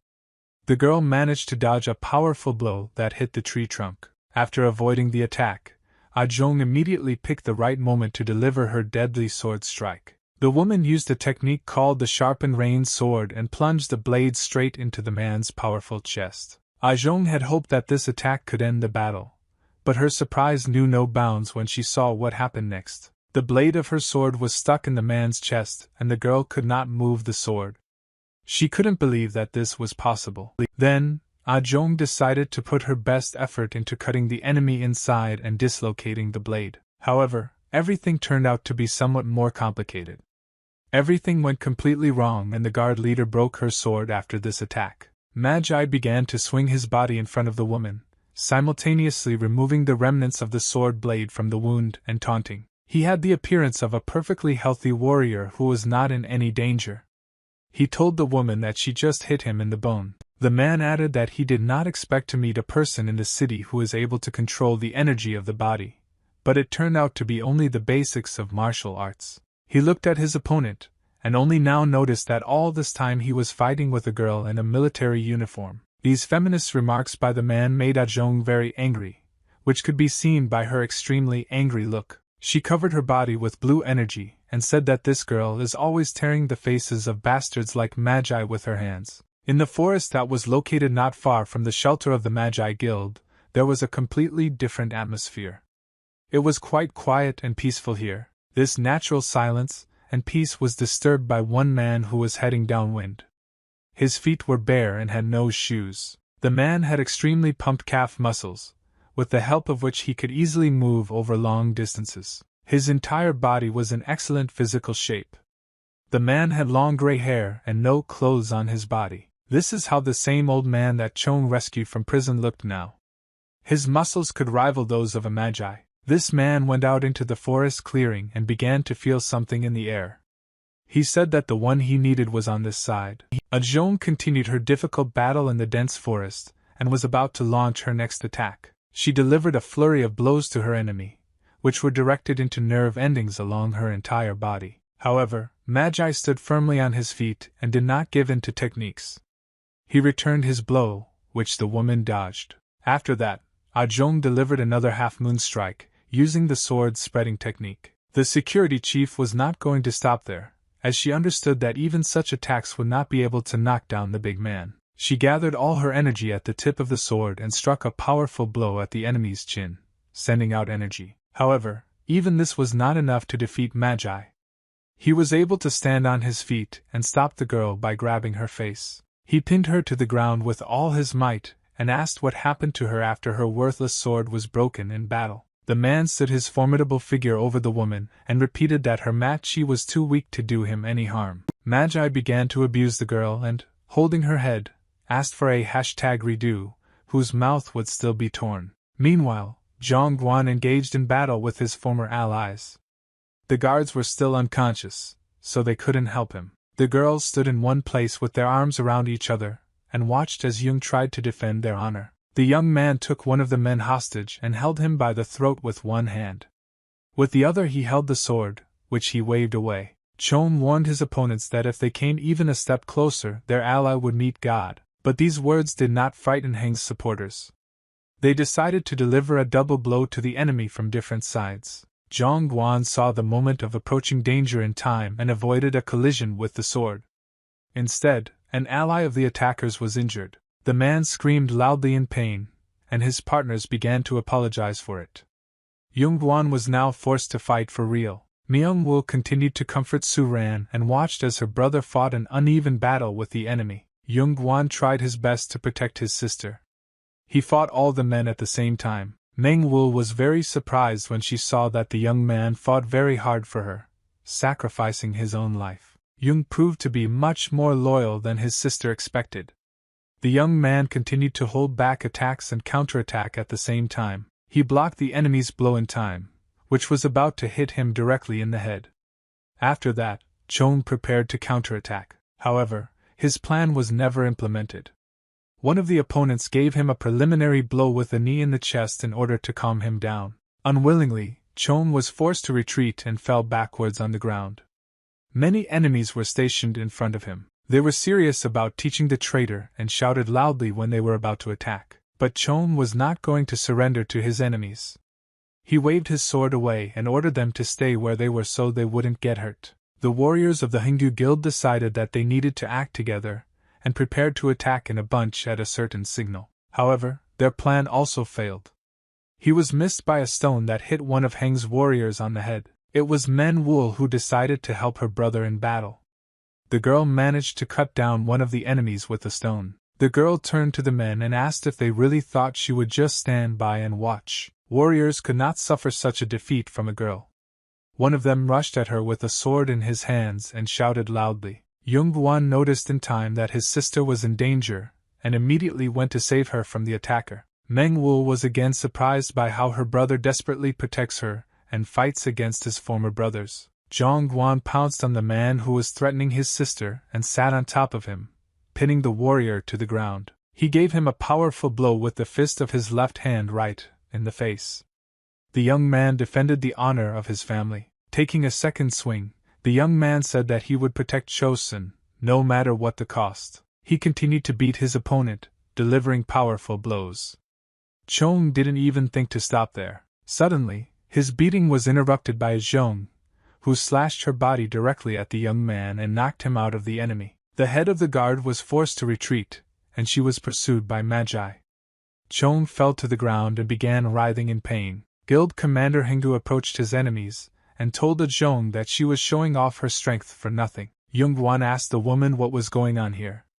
And Zhong replied that the young man would not pay attention, she simply went back for the sword. The wards immediately met their boss. Magi ordered his worthless charges to stay put as there was nothing they could do. He added that he was going to deal with everyone himself. The wards decided to step aside and not interfere with their leader. Magi began to gather a flow of powerful energy around him, and warned his enemies that they would soon be finished. He was going to strip his opponents of their arrogance.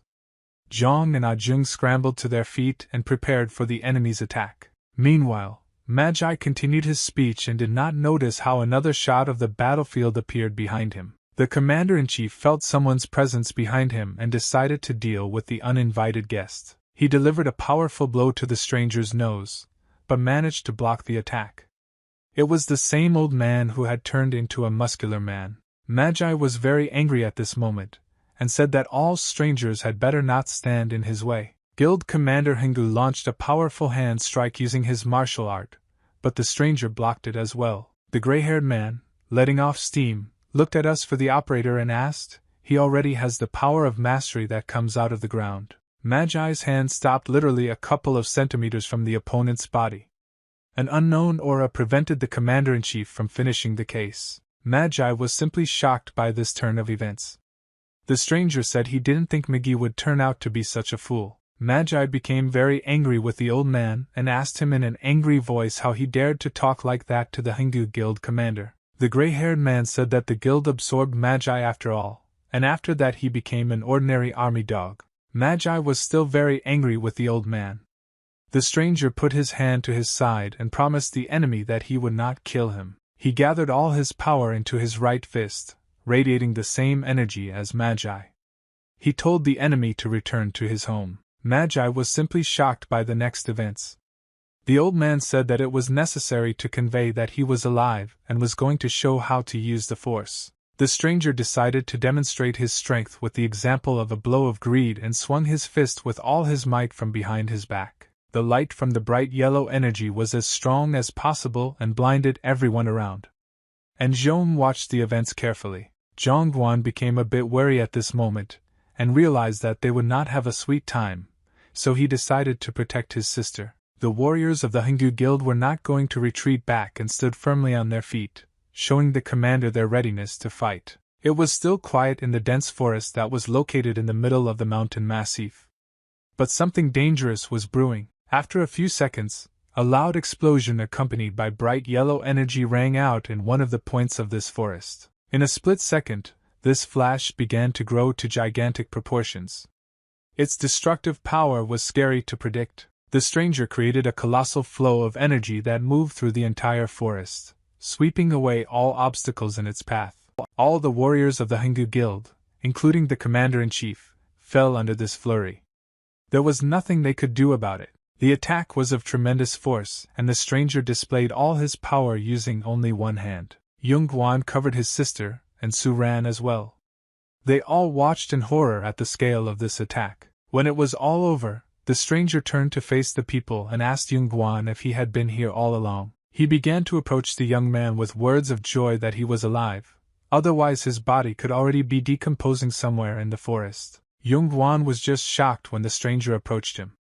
He asked the man who he was. The old man scratched his head and said that the young man had freed him from prison, but decided to leave him wounded on the way. Yungan was simply shocked by this information.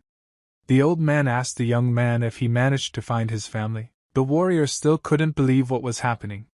He stared at the stranger with his mouth wide open in surprise. Then, the young man remembered that he was sitting in prison with an old man who was constantly silent, and only listened to his stories about his family. The young man looked through the man's face and asked him if he was really the same old man who sat with him in prison. After this man's lightning attack, a huge strip of bald trees was formed in the forest, which fell under the influence of magic. All the women gathered in one group, and Yungan was with them.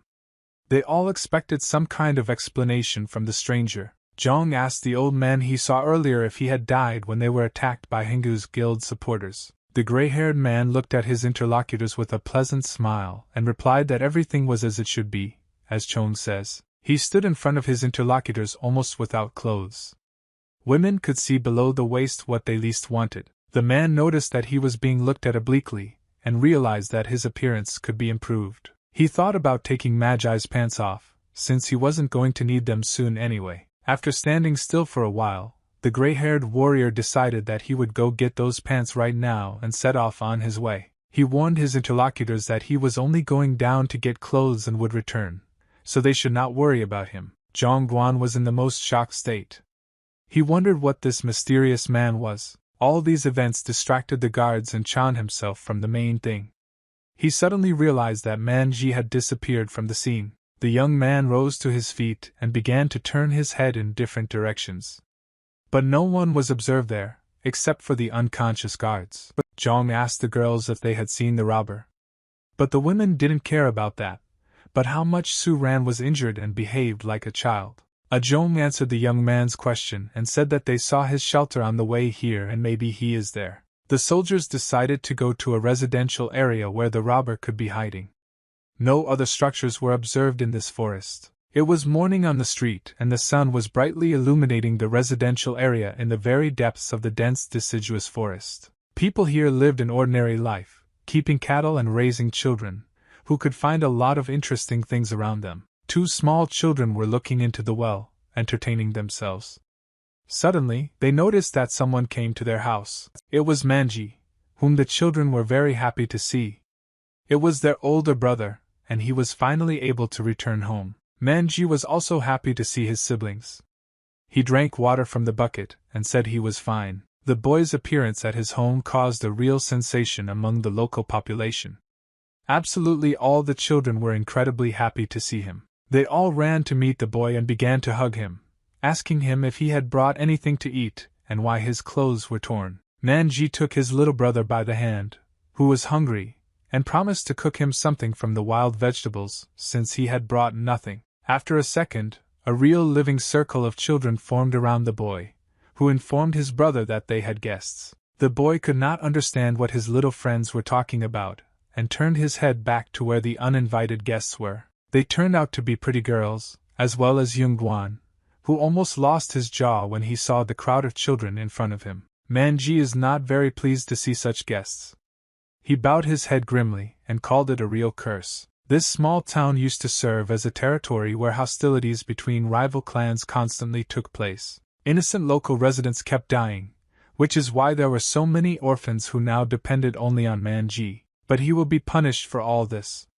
The children were saying goodbye to their little brother.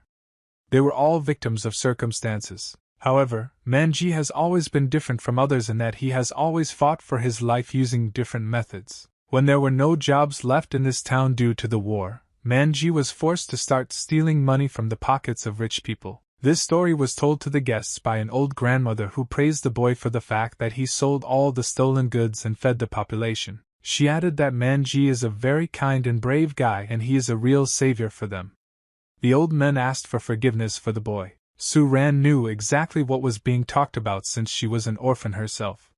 She asked her friend to make the right decision for these innocent children. The girl was afraid to imagine what could happen to all these people if they put their main breadwinner in prison. All these words pushed Zhongguan to his thoughts. He looked at Meng Wu and understood that when she was in such a difficult situation, he was not around.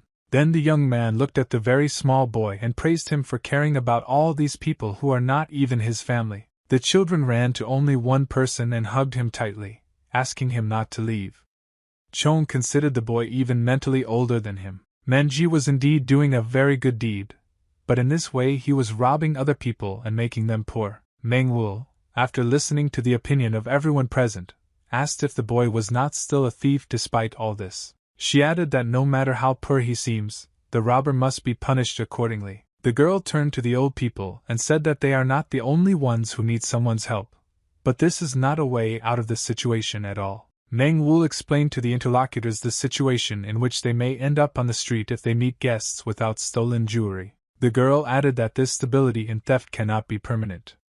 Zhang listened carefully to his sister and did not interrupt her. She couldn't afford to forgive the robber because he would continue to rob, and Meng Wu didn't like losing her money. Having finished the conversation with the elders, the girl turned to the robber and asked where he had taken all the goods stolen from them. Magi knew very well that he was to blame for this situation.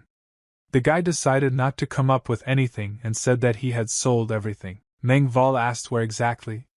Hugging the little orphans, the boy replied that there were too many things, so he no longer remembers. Menval came as close as possible to the young man and looked him in the eyes. The boy turned his head away as he felt a little embarrassed. The courtesan ordered the guards to immediately seize this boy and take him to the heavenly city of love, where he will serve his punishment. Zhang Guan was still standing in his place as if buried. He could not get a word out of himself, and watched the orphans in silence. A banquet was to be held in a few days, for which all these ornaments were needed, but they were never found. Meng Wu came to report everything to the main courtesan in the palace, who at that moment was making herself fragrant tea. The lady did not really like the moment that the valuables were never found. Meng Wu offered another way out of this situation. The main one warned the girl against it, that their guests are too picky and will not tolerate the fact that the girls are without jewelry, so it is better to cancel the banquet. Meng Wu said that she has an idea for which it is necessary to create a situation where simply decorations will not be needed. She asked the lady to prepare a couple of boats. The woman was very surprised when her student suggested such an option. However, they had almost no choice, so they had to act quickly. It was evening and the feast should have already begun. On the way to the night city of love, a guard stood and waited for guests. They were just approaching the palace in anticipation of a grand banquet. Everyone discussed future events and laughed loudly. After entering this building, one of the gentlemen was very surprised that today the heavenly city of love looks different. In the central square of the palace there was a huge pool with a gazebo in the middle. This was Menval's idea. The guests drew attention to the fact that they were served food in a not quite decent place, and also on very small tables. They considered it quite rude to meet guests like this, and did not want to kneel down to eat from the floor. Then, Menval entered the arena, who immediately calmed down the guests, and told someone that they always treat regular customers well. The girl reported that the palace had prepared a special feast for people who work for the good of their country. It was a special event to be held in water. Their men will be able to enjoy drinking and beautiful girls. All the courtesans began to climb into the pool and created a real beauty. Meng Wu called the guests to join them as soon as possible. This turn of events made the men's eyes roll in their foreheads. They by no means expected to immediately see naked girls in front of them. The courtesans began to approach their guests, and asked them to remove their outer clothing in order to fully enjoy this evening. The husband was delighted with such an event. They talked among themselves about the fact that girls and water go very well together, and this is in the style of the Palace of Love. Courtesans served their guests with a full program, entertaining them with their half-naked bodies. Men could not resist such a thing. The party turned out really well and all the guests were satisfied. They could admire beautiful girls, drink and bathe. The girls did not forget about any of their guests, and invited them to their pool even in their clothes, so that the men would be satisfied. The main lady watched all this event from the mountain and admitted that men really like half-naked women more. She was proud of her best student Mengwu, who was able to think it all up and organize it as best as possible. The teacher looked at Mengwu and continued to praise her in her mind. The girl really succeeded in everything she set out to do. Zhang Guan also watched this event. But unlike the other men, he was not happy about this. He sat on a branch of a tree and watched the men paw at the girls. Zhang went crazy when someone touched Zhou Sung's body. In the moment of the young man's anger, he was joined by an interlocutor who praised Chan for choosing a really good look. Yungan was just shocked to see the old man next to him. The stranger looked at the young man and asked if he was waiting for him here. Meanwhile, Guild Commander Henggu returned to his clan's main building and informed the guild head about everything. Taeho also came to the head with the injured warrior. He was simply shocked by what happened. The head stood motionless in one place and looked out the window. He asked how the master managed to escape and regain his strength. Guild First Deputy Henggu blamed everything on Taeho, who had made an unacceptable mistake due to his war-clouded mind. Taeho couldn't answer anything. The successor warned the head, however, that if the master returned, then he could soon begin to take revenge. Taeho suddenly broke into the dialogue and promised the teacher to deal with everything and immediately go on a search together with the military. The head ordered his ward to shut up. Taeho couldn't finish his speech and continued to get angry at everyone around him. The teacher asked Mega why the master decided to save his life. The man replied that he asked to pass this information on to the guild. The head of the Hengyu guild, named Munju, was well aware of the fact that the master had become very weak while in prison. He turned to Taeho and told him to go on a search on his own without the troops, and ordered the defense leader to take care of Taeho's affairs. Taeho was not very pleased with such an order from the teacher. His walk at that moment clearly conveyed his inner state. After leaving the main structure, the commander immediately started blaming everything on Magi, as he put Chan in the same cell as the master. Taeho told his charge that the first priority was to catch the master, and with him Yungan. The commander was very angry with the teacher for appointing another in his place, under whom Taeho did not want to fight. Therefore, he needed to correct his mistake immediately in order to return to office, and he promised to do so. Magi continued to follow his commander, while he muttered something incomprehensible to himself, and wanted to become the next head of the Hengyu Guild. The master was telling the story to the young man that actually the Hengyu Guild was founded by him and Munju was his apprentice. Previously, the current chairman was honest and decent, but he never had the opportunity to become someone higher. Munju conspired with the other students and ambushed his teacher to block him from using martial arts. Thus, the powerful head of the Hengyu Guild turned into an ordinary old man and was forced to spend all these years in prison. The man told the story, picking his nose, and said that he himself did not know why the disciple had imprisoned him, and assumed that he had forgotten his existence. The master explained to the young man that when they were in prison, he managed to take some energy from Chan by pressing against him with his foot. Thus, he managed to survive, but had to feed on wild animals in the forest for several days to regain his strength. He told all this to the young man, because he believed that he could become what he is, and he simply had nothing to do. The master was lying on a tree branch and asked the young man if he was listening to him at all. Yungan was busy with a slightly different matter at the moment. He heard only a few of the master's words as his thoughts were dominated by anger. His eyes showed this as best as possible. The young man continued to watch the event that was taking place in the territory of the heavenly city of love and became angry. He constantly followed his sister, who was forced to stick to men, and they, in turn, did not hesitate to grab her. Yungan called that man a fat animal for daring to touch Chai Sang's body with his dirty hands. The young man continued to watch all this action from the tree with the master. The party continued for quite a long time. Finally, all this horror ended for Chan, and the noble people were forced to leave the territory of the fortress. The two gentlemen talked about the fact that today was a very nice day, and if it wasn't for tomorrow's work, they could have fun until the morning. The man who spent time with Manhwa was also very pleased with his appearance. He wanted to touch her even longer. Suddenly, the two gentlemen's conversation was interrupted by their bodyguard, who ordered his boss to stay put and not move. The guard saw danger in front of him in the form of a man standing on the bridge under the lanterns and waiting for something. He lowered his head to the floor and stood motionless. His body was completely bandaged from injuries. It was Yungan who showed his potential opponent only his eyes, and the rest of his face was covered by a mask. He said he would kill this man. The guard assessed the appearance of the attacker and assumed that he was just an ordinary thief, but still dangerous. The man ordered the uninvited robber to get out of here, otherwise he threatened him with the use of the instant sword strike technique. Yungan wasn't even going to do what he was told. He said that they are not going to listen to a person who works for a pig. The guard called the young man a haughty bastard and promised to teach him manners, taking out a sword from its sheath. The evening city of love looked beautiful. However, Yungan decided to slightly spoil the banquet for the noble lords. He, without even thinking, entered into battle with an unequal opponent.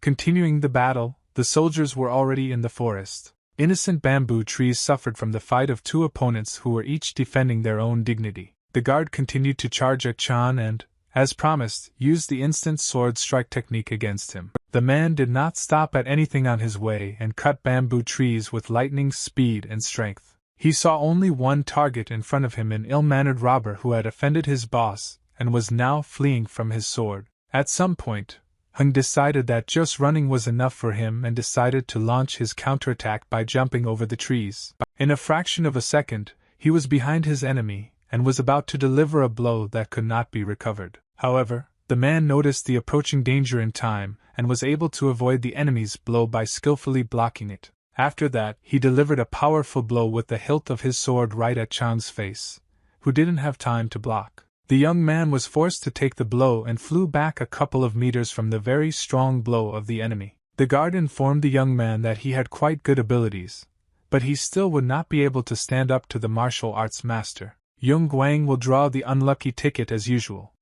He did not understand why the same masters constantly met on his way. The master approached his opponent and said that if the teacher had taken care of him, then perhaps he would have become a good warrior. Zhang held his head up and replied that he didn't need advice from a man who serves a pig that paws at girls. The guard was no longer going to tolerate the enemy's long tongue and informed the young man that he would be very sorry to kill him. But this, in his opinion, was the only way out of this situation, so the man took a fighting stance and covered his body with a stream of energy. Suddenly, he was alerted by the following events.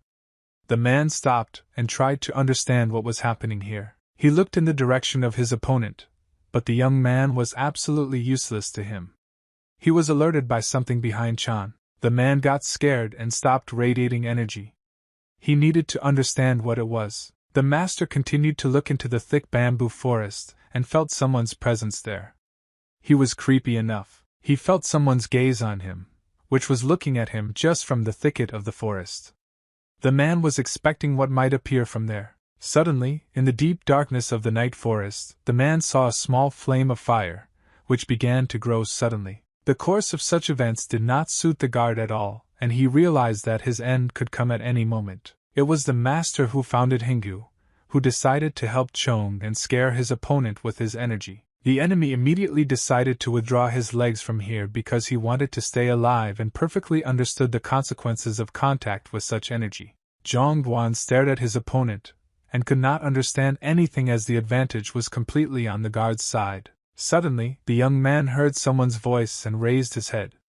The master sneered at the man who ran away without even looking at what was in danger. Zhong was very surprised to see the master in front of him, who told the young man that he had literally survived this battle by a miracle. He asked why Chong would engage in battle with someone he couldn't defeat, since even primitive animals have an instinct for self-preservation. Yungan understood the whole situation very well. He explained his behavior by the fact that his sister is surrounded by very terrible people. Therefore, he decided to do so and preserve the pride of their family. Maiter listened attentively to the young man who was sitting at the bottom of the hill. Yungan admitted all his mistakes and that he was worthless, but added that he would never run away from the battlefield in his life. Maiter explained to the young man that he did not understand the seriousness of the situation, and that he could die if this continued. John couldn't find the words to answer those words.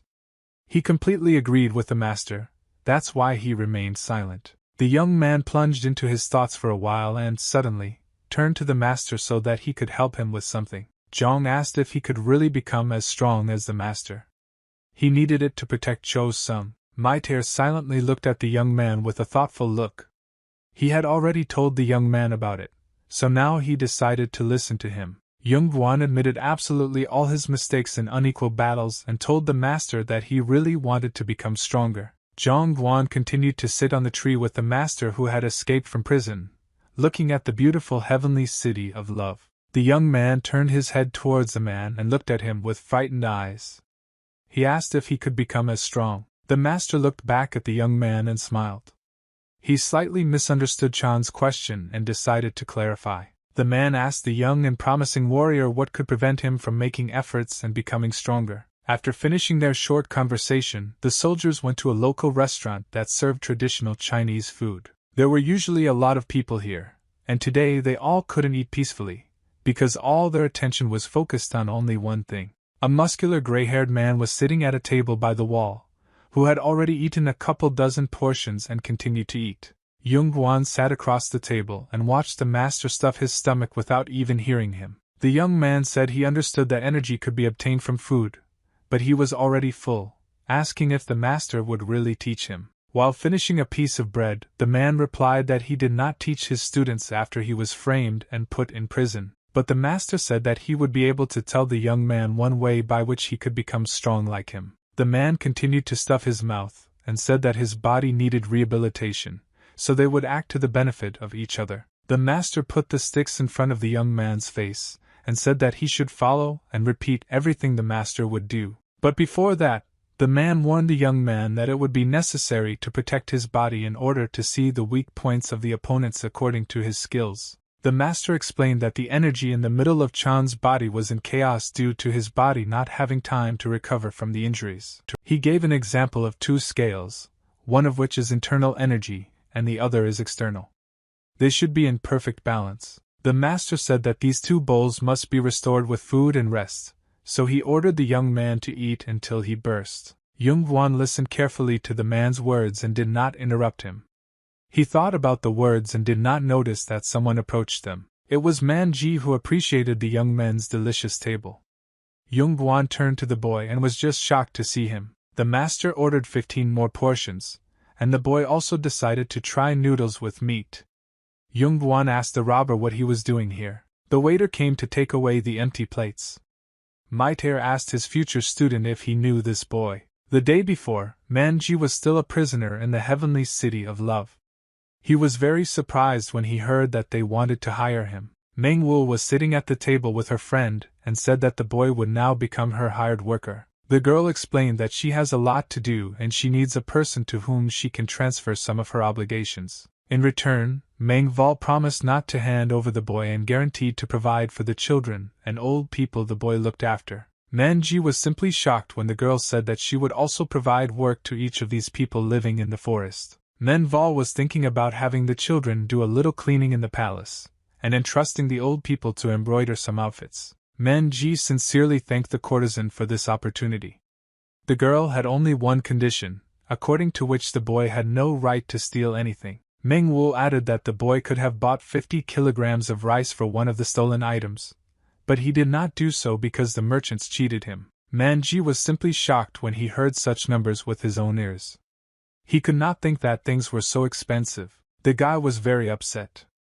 The girl said that the young man does not know how to bargain at all, so it is better for him to leave the gangster business and join her. Magi stood still in his place with his head down and thought about the courtesan's words. He knew that it was all absolutely true. Suddenly, the boy began to speak politely and, looking at the girl, asked if he could clarify one thing. He asked what exactly the girl meant when she said she wanted to do a lot. Mengwu definitely did not expect such a question. She took one flower in her hands and looked at it.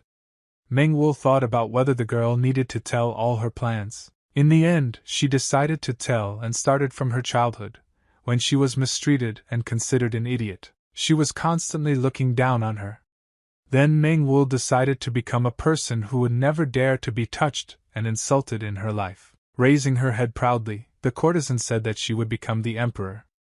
The friend was shocked. The girl continued to look at her beautiful red flower in her left hand and said that then no one would be able to offend her. Meng Wu wanted to become not only untouchable, but also that person from whom others can take an example and be equal. Magi took this information ambiguously. He clarified whether the girl really wanted to become an emperor and not an emperor's wife. Meng Wu agreed with the boy that it sounded a little funny and found the words somewhat amusing herself. The girl began to talk about the current era of war, when the head of state actively takes part in hostilities. In this era, military forces could control the emperor and influence his decisions, but this was available only to men. Meng Wu found it funny that in their time, women could see success only if they became courtesans. She said that if she does manage to become emperor, then no one will laugh anymore, and she will change the world for the better. The girl was going to achieve her goal by any means. She asked the boy if he thought her train of thought was correct. Magi stood in a stupor for a while. Then, as if it dawned on him, he opened his eyes wide and began to look at the girl with a completely different look. Meng Wu was a little shocked when the young man ran up to her and started praising her, calling her cool and the best in the world. Magi promised to help the girl all his life and completely renounce his past best man to obey Meng Wu. The boy was on his knees and thanked for being pardoned. He added that he will definitely join the girl and will be useful to her. A friend thought that this guy fell in love with Meng Wu. The girl replied that his behavior was simply related to his past. Magi, continuing to kneel, asked the girl what he could do for her and asked her to give him the first order. Meng Wu replied that the boy's first mission would be theft. In an instant, Magi stopped being happy and froze in place. He began to look at the girl with frightened eyes, not understanding what she was saying at all, because before that she was correct. Smelling the flower, Meng Wu said that the boy would need to break into one person's house and take all the good from there. Arriving at a local food establishment, Magi decided to tell the interlocutors everything as it really was. Yungan and the master listened carefully to the boy and appreciated that the girl had quite ambitious plans for her future. The master continued to fill his mouth with rolls. Magi just noticed an unfamiliar face and asked the man who he was. Yungan was abstracted from everyone at this time. He plunged into his thoughts, in which there was only one person chosen. He thought about his sister's words that came out of the boy's mouth today. Chong found them somewhat emotional and absurd, but everything was not as bad as it seemed to him. He was glad for his sister that she was not going to be a courtesan all her life. John's thoughts were suddenly interrupted by Magi, who informed the young man that Meng Wu had ordered John to help the boy in the theft. Magi explained that the stolen goods would be too hard to bear, so he needed help from Mrs. Meng Wu's future. Yungan was just shocked.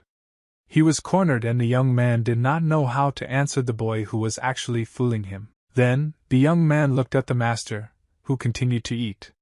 The man replied that you cannot worry about him, and he will not disappear anywhere. Having finished eating, the man burped and still agreed to help. Magi said that then it would be necessary to leave in 15 days. The butler got up from the table and said that it was time for them to go, as they still needed to find a place to sleep. Magi thanked his friends for the reception. The gray-haired man looked at Chan and told him to pay the bill. The young man answered the master that he had no money at all. After these words there was dead silence at the table. The men looked at each other and did not know what to do now. At that moment, the waiter came to the table and said that now it will be necessary to pay for everything at the bar counter. The men at the table felt very uncomfortable. The waiter stood silently and looked at the visitors, smiling pleasantly. Then Magi together with the master decided to leave the institution and said goodbye to Yungan, who was left to fend for himself. The waiter was very angry with the young man who had no money. He put a knife to his throat and started threatening him. Maiter was talking to the young guy about Yungan, who is a good man, but rather stupid and naive. Magi agreed. 15 days passed and the robbers went on their important mission, fulfilling the order of the future Emperor Meng Wu. Magi asked John how he even survived after that incident at the diner. John ordered to shut up if the boy wanted to live. The young men were going to rob a large house, more like a fortress, in which Mrs. Manhwa had ordered to steal too many things. Magi went down the rope and explained to his partner that he would not have been able to take the silver, gold, and books out of there by himself. Yungan asked the boy if the list was too detailed. Magi replied that he has been listening too much to Manhwa lately. The guy started telling his partner that the girl talks too much, especially when she gets a little drunk. The young men were supposed to rob a man who was a regular customer of the City of Love and holds a government position in charge of taxes. Manhwa told Magi that this man had been flaunting to her recently that he had extorted a lot of tax from local merchants. Yungan guessed who he was talking about. Magi chose the perfect time for the robbery, when the officials were in the heavenly City of Love. Yungan was climbing down the rope and was very angry when he heard that the fat officials were now near Zhou Sung. Magi told his partner to calm down, and the girl herself decided to do so, since most of the security escorted the gentleman to the city. But Yungan couldn't help himself. He was filled with emotions because now some fat boar could be touching his sister. The young man imagined this picture of how a mustachioed worthless official molests his poor sister, who is forced to endure it. Yungan was very angry about everything. His imagination was too violent, and did not give him peace on the mission. The robbers entered the corridor. Magi had to constantly turn his face to his partner, and order him to be quieter. Suddenly, a security guard in black uniform appeared behind the boy and asked those present if they heard any sound. Magi turned his head back and looked at the guard with his frightened eyes.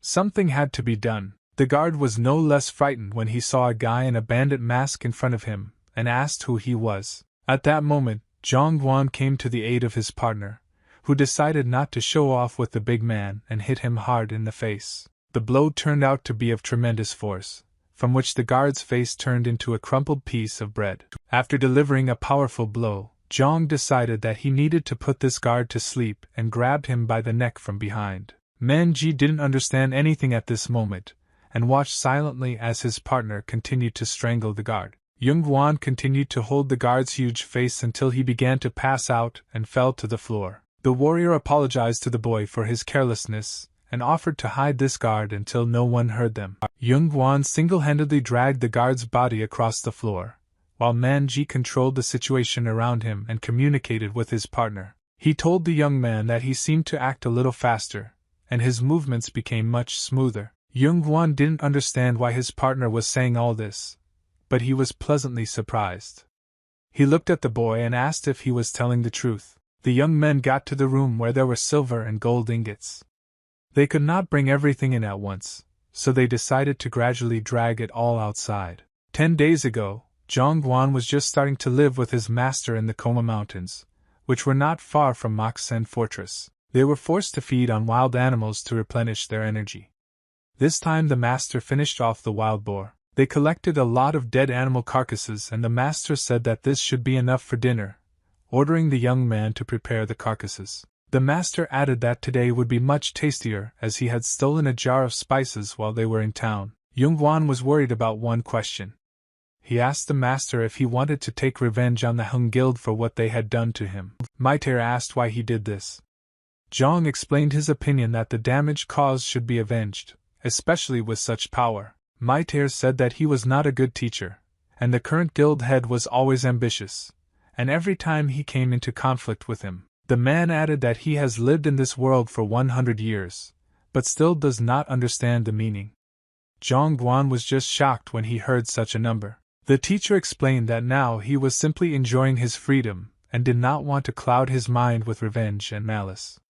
John asked about the man's past. However, the master was not very eager to answer this question, so he paid attention to the fact that the young man's body had recovered and offered to start. When the master touched the young man's body, Chon was very frightened. The teacher explained that it is better to see once than to hear 100 times. Yungan then realized that the man was not going to harm him. He calmed down and sat directly in front of the teacher. The master continued to feel the young man's body for a while, feeling for the right points to use the technique. Yungan didn't understand anything at all and asked the master what he was even doing with his body since he couldn't feel anything. Immediately after these words, the young man felt the teacher's energy on him. His body began to seem to be filled with energy. The master concentrated all his flow of energy in the hand with which he touched the student's chest and tried to transfer it to the young man. It was quite a painful process for Chan himself, who still did not understand what was happening. He began to scream loudly in pain. Chan's body began to be covered with the same yellow energy as the teacher's. The young man was used to constant pain, so he bravely endured. The teacher explained that he deals with the regulation of breathing and parts of the life energy that everything that lives on this planet has. He added that it takes constant training to be able to manage this energy. The teacher said that he was now launching this energy into the young man's body. The master went on to explain further, talking about the strength of this new body, which would be able to break a large rock or rise high into the air. He added about the activation of metabolism, thanks to which aging is slowed down and the body blossoms. The teacher took his hand away. The man finished his procedure and informed the student that from the very beginning he might feel strange and dizzy. Magi did not tell his student, the body gradually adapts and over time you can acquire skills much faster. This was one of the skills that a master of martial arts possesses. Zhang really felt a bit out of sorts and was breathing heavily. The young man looked at his body and felt a rush of energy over it. John listened attentively to everything his teacher told him. He asked his master to do it again. But the man refused, because the young man continued to breathe too hard. The robbers took everything that was needed from the official's house. These were treasure chests and 3 books. Yungan was forced to pull the cart on his own shoulders, while Magi walked behind and was only interested in the well-being of his partner. The boy did not for a moment regret taking Chan with him, as his stamina was just right now. Of course, Yungan wasn't too happy to do all the work alone. However, he did not answer the boy. Instead, the master's student decided to abstract from this place. His body seemed to have plunged into some other universe. The young man began to fill with bright yellow energy, which gradually covered his body, filling the space. Magi brought the precious things to the heavenly city of love and Manhwa praised him very much for carrying the things. The girl thought that the boy and a half would not be able to convey all this, but he was able to and now accepted praise and congratulations. Manhwa told the girl to go to her house and bring some friends so that they could all take food and winter clothes out of here together. Suran asked the boy how he managed to convey all this. Magi flaunted his agility and added that Yungan helped him. Manhwa began to listen more attentively from that moment on with a not very satisfied face. The guy said that he did most of the work anyway. The girl approached her slave and in an angry voice asked him who had helped him. Magi said again that it was Yungan. For some time Manhwa was just silent, and the young man smiled pleasantly, expecting more praise or gifts from the girl. However, she ordered the boy not to dare accept help or offer it to Yungan. Manhwa looked very angry. Magi did not understand what was happening at all. It was not the first time Suran had seen her friend like this, so she was a little scared. Manhwa left the room saying that the boy had done a very good job and now he could rest until she called him again. Magi turned to Suran and asked what happened to the courtesan. The girl replied that sometimes Manhwa becomes too prickly. She decided not to talk to the young man in riddles and tell him everything. But the girl did it as carefully as possible, talking in her ear. After hearing this rather unexpected information, Magi was very surprised and couldn't believe that Yungan is Ms. Manhwa's own brother. On this day, as usual, people gathered at the market. They continued to huddle around a notice board with something written on it. It was announced on the board that the captured robber had escaped and was being sought. That night he robbed an official who collected taxes. People spread gossip among themselves at the speed of light. They were talking about the guards and the guards, who must have slept that night. Manhwa came to the market together with the main lady, who did not like this action. It seemed to Manhwa that this was only the beginning. The headmistress spoke with hope to the student that this situation would not affect them in any way. Manhwa replied that the lady does not know how to pretend. The courtesans went to the official's house, where the robbery was carried out, and a man immediately came out to them. The girl grabbed her face with both hands and asked in a frightened voice how this could have happened last night. The courtesan threw herself into her husband's arms and began to feel sorry for him that yesterday he was scattering money, and today such a question has already arisen. The official asked if the girl was very worried about him. Manhwa replied that she does not worry about anyone more than her husband. Drowning in the fat official's arms, Manhwa asked if there was anything she could do to restore her husband's strength. The official kindly invited the courtesans to his house. They started a discussion about something very unfair happening. Manhwa said that the official collected taxes for the good of the state, and some thief stole everything. The leading lady continued to worry about herself. Manhwa told the woman that now was not the time to think about their palace at all, as the lord was feeling very unwell. The man spoke and said that in fact he did not understand at all how he could act in this situation that happened. The official told the courtesans that one of the guards saw the robbers, but did not have time to see them because he was suddenly attacked. Manhwa listened carefully to the official and sympathized with him with her eyes. The girl perfectly understood what was being said when talking about robbers. The man's position was precarious, as he had to pay taxes, or else he would be removed from office. Manhwa tried to calm her husband down. The girl asked the official why the entire amount of tax cannot be collected. The man replied that it was too big a number, and he would not be able to cover it. Manhwa continued to wriggle out of herself as an actress and turned to the leading lady, asking her if she could somehow help this situation. The man really has no way out, so he was forced to ask the woman for help. The lady replied that they did not have such a large fortune. The official said that this could not be the case as they go to them very often. Manhwa supported her husband in these words. The woman still managed to split, and although she could not cover such large sums, she promised to give a box of gold and silver ingots. The official was very happy with such news and thanked the lady for her help. He was going to find the rest of the money himself. The man promised the head lady that he would return everything in a month. Manhwa looked with contempt at the official who was justifying himself. Half an hour before, the courtesans were climbing the grand staircase to the palace to the official.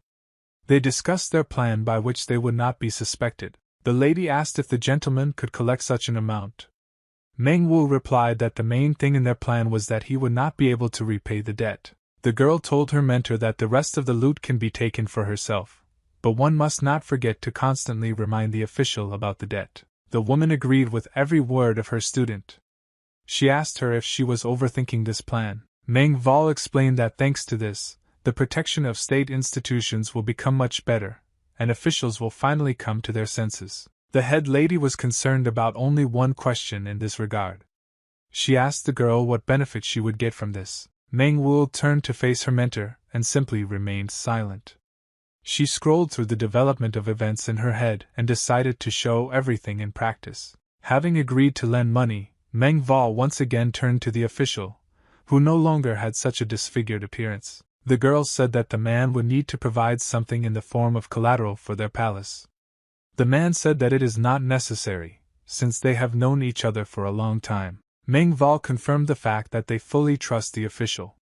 The leading lady also agreed with this, but the girl added that it was because of this that they thought that the man himself would take care of giving them a deposit. Manhwa began to use her feminine charms, clutching her breasts. She said that she wanted to test the official's feelings. The man began to melt. He could not help agreeing to the conditions of the magical girl and asked what deposit they needed. Manhwa's plan was the best for her. She looked at her husband with her beautiful eyes and said that they needed land. Manhwa went on the road. On the way between the fortresses of Moxen and Bugwan, there were small plains that were passed down to farmers from generation to generation. Manhwa said that they are located next to the main road in the river, so this land is considered valuable. The courtesan was moving there in a carriage, and Magi was with her. The guy asked why the territories had not been used for so long before this. The girl explained that only 10 years have passed since the war ended in those territories, and it was scary to develop the land. Magi asked the girl who managed to get these lands. Manhwa smiled and told the boy everything as it happened. The travelers were approaching some crowded area, from where loud shouts could be heard, as if at some event. The atmosphere of a picnic reigned here. The men rested with the women, laying their weapons on the ground. 2 of them decided to show off their fighting skills and hold a training session to entertain the girls. After firing 2 arrows each, the men approached the target to reveal the winner. 1 arrow hit right in the eyeball. The travelers got out of their vehicles and approached the territory of this camp. Locals continued to shout. A man noticed someone coming and informed John Shah, who immediately noticed the girl, who looked elegant. He immediately came to receive the guests, giving his bow to the assistant. Jianchu asked the travelers what brought them here. Meng Wu said that she has an official document with her that this area belongs to Moxen Fortress, and she came here as an overseer. Jianchu asked his assistant if this territory belonged to someone. The young man replied that he had no idea. Suddenly, it was the warrior who recognized the girl and said that it was the same Manhwa, who is a courtesan from the heavenly city of love. Meng Wu stood still and waited for a constructive answer. She felt quite confident. Jianchu understood who her assistant was talking about, as the beauty of this girl was rumored even outside of Moxen Fortress. The man introduced himself as Jianchu, the fourth son of the Jan family. He asked how such a decent lady could behave like that. Jianchu looked at the beautiful girl and informed her that this land has belonged to his clan for many years. The man could not tolerate the fact that some girl was trying to deceive him and pocket someone else's territory. Meng Wu had a stony expression on her face and continued to listen to the man who demanded that she bring the true owner of these lands. Suddenly, the girl's patience ran out, and she called the man a real brute. Manhwa was in danger. The deputy chief of security of the heavenly city of love immediately decided to protect her and put his body under the enemy's attack. Jianchu was not going to show off with uninvited guests and dealt with the man with one of his right hands. Meng Wu quickly rushed to help Minghu, who fell powerlessly to the ground and could not even move. Jianchu told his wards that such people must first be taught so that they at least understand something. The man said that the girl had better get out of here and next time they should meet in the city of love, where she would serve him. Meng Wu was very angry with her husband, but she could not do anything. She did not have enough bodyguards with her to engage in battle. A dry atmosphere reigned in the forest near the Moxen fortress. The sun was not too hot, so it was a great day for training. Yungan was holding a huge rock on his back while Magi came to them and told them about the recent events. The boy behaved very emotionally, while the master leaned on his student. Magi said that he and Mr. Manhwa were humiliated. The teacher concluded that Jianchu is an ordinary rascal who is just lucky to be born in a decent family. He ordered Chong to keep his line. Magi talked about how he wanted to beat up those jerks, but they took out the security guard with just one punch. After that they had to leave this area. Yungan continued his training and became angry at the person who insulted his sister. The teacher continued to lean on the stone on the student's back. He looked at the young man and said that this was just what they needed. Maiter said they had a great chance to punish those jerks and let the student finish his training. It was dark evening on the street. The plain area between the two fortresses was illuminated by torches, experiencing nightlife. A real festive atmosphere reigned here. People were having fun with each other and drinking copious amounts of booze. Jianchu was the center of attention, sitting among the girls. He ordered others to bring him more drinks and snacks. The men discussed among themselves the beautiful girl who visited them today. They met Meng Wu from the city of love. Jianchu said that she has the look of a cat, so you need to be able to tame her, showing all your power. The men mocked the way the girl ran away by biting her tail. At that moment, a muscular figure of a man appeared between them. Seeing a naked body in front of him, the young man in a green uniform was very frightened and asked the stranger who he was. The master did not interfere with the question that the young man asked him and assessed the situation with his eyes, saying that a couple of people could be left behind. Immediately after these words, the man imperceptibly got up from his seat and made a real mess around. With the help of his strength, he walked through all the people, slapping someone in the face, and took a couple of girls on his shoulders. The man did not forget to grab something to eat on the way. The girls on his shoulders screamed loudly in terror. Jianchu did not understand what was happening, and did not know how to act in this situation. The soldiers began to take out their weapons. The master turned to his student, and told these scumbags to treat the girls the same as they treated his sister. Zhongguan was heading forward at this moment. The teacher informed him that now the young man is halfway to becoming a master of martial arts. Zhong was as serious as possible, covering his body with bright yellow energy. The master said that his opponents were equal to him. The young man walked steadily forward and stopped right in front of a group of soldiers who were armed. The teacher ordered the student to destroy them all. A day before this battle, the master decided to prepare his student. As usual, they were at their training ground near the fortress. Yungan returned to the camp and informed the master, however, that he was able to catch 10 rabbits in 1 hour. Magi also returned from hunting, but caught 10 wild boars. He added that he still had time, so he caught another one. The picture looked simply worthless. Zhongguan informed his teacher that he just had a talent for making other people feel like nothing. Zhongguan became more and more adapted to the wild conditions. After a short hunt, the men began to eat. While cooking meat on the fire, the teacher told the young man that eating is good for energy because even without doing anything, you can become stronger. While John was training with a wild boar in his hands, the master said that hunting wild animals in a limited time is great for activating the body's energy. Holding the boar in his hands, Zhang replied that he could feel the energy building up, but he couldn't control it in constant motion. The master replied that it is not easy at all.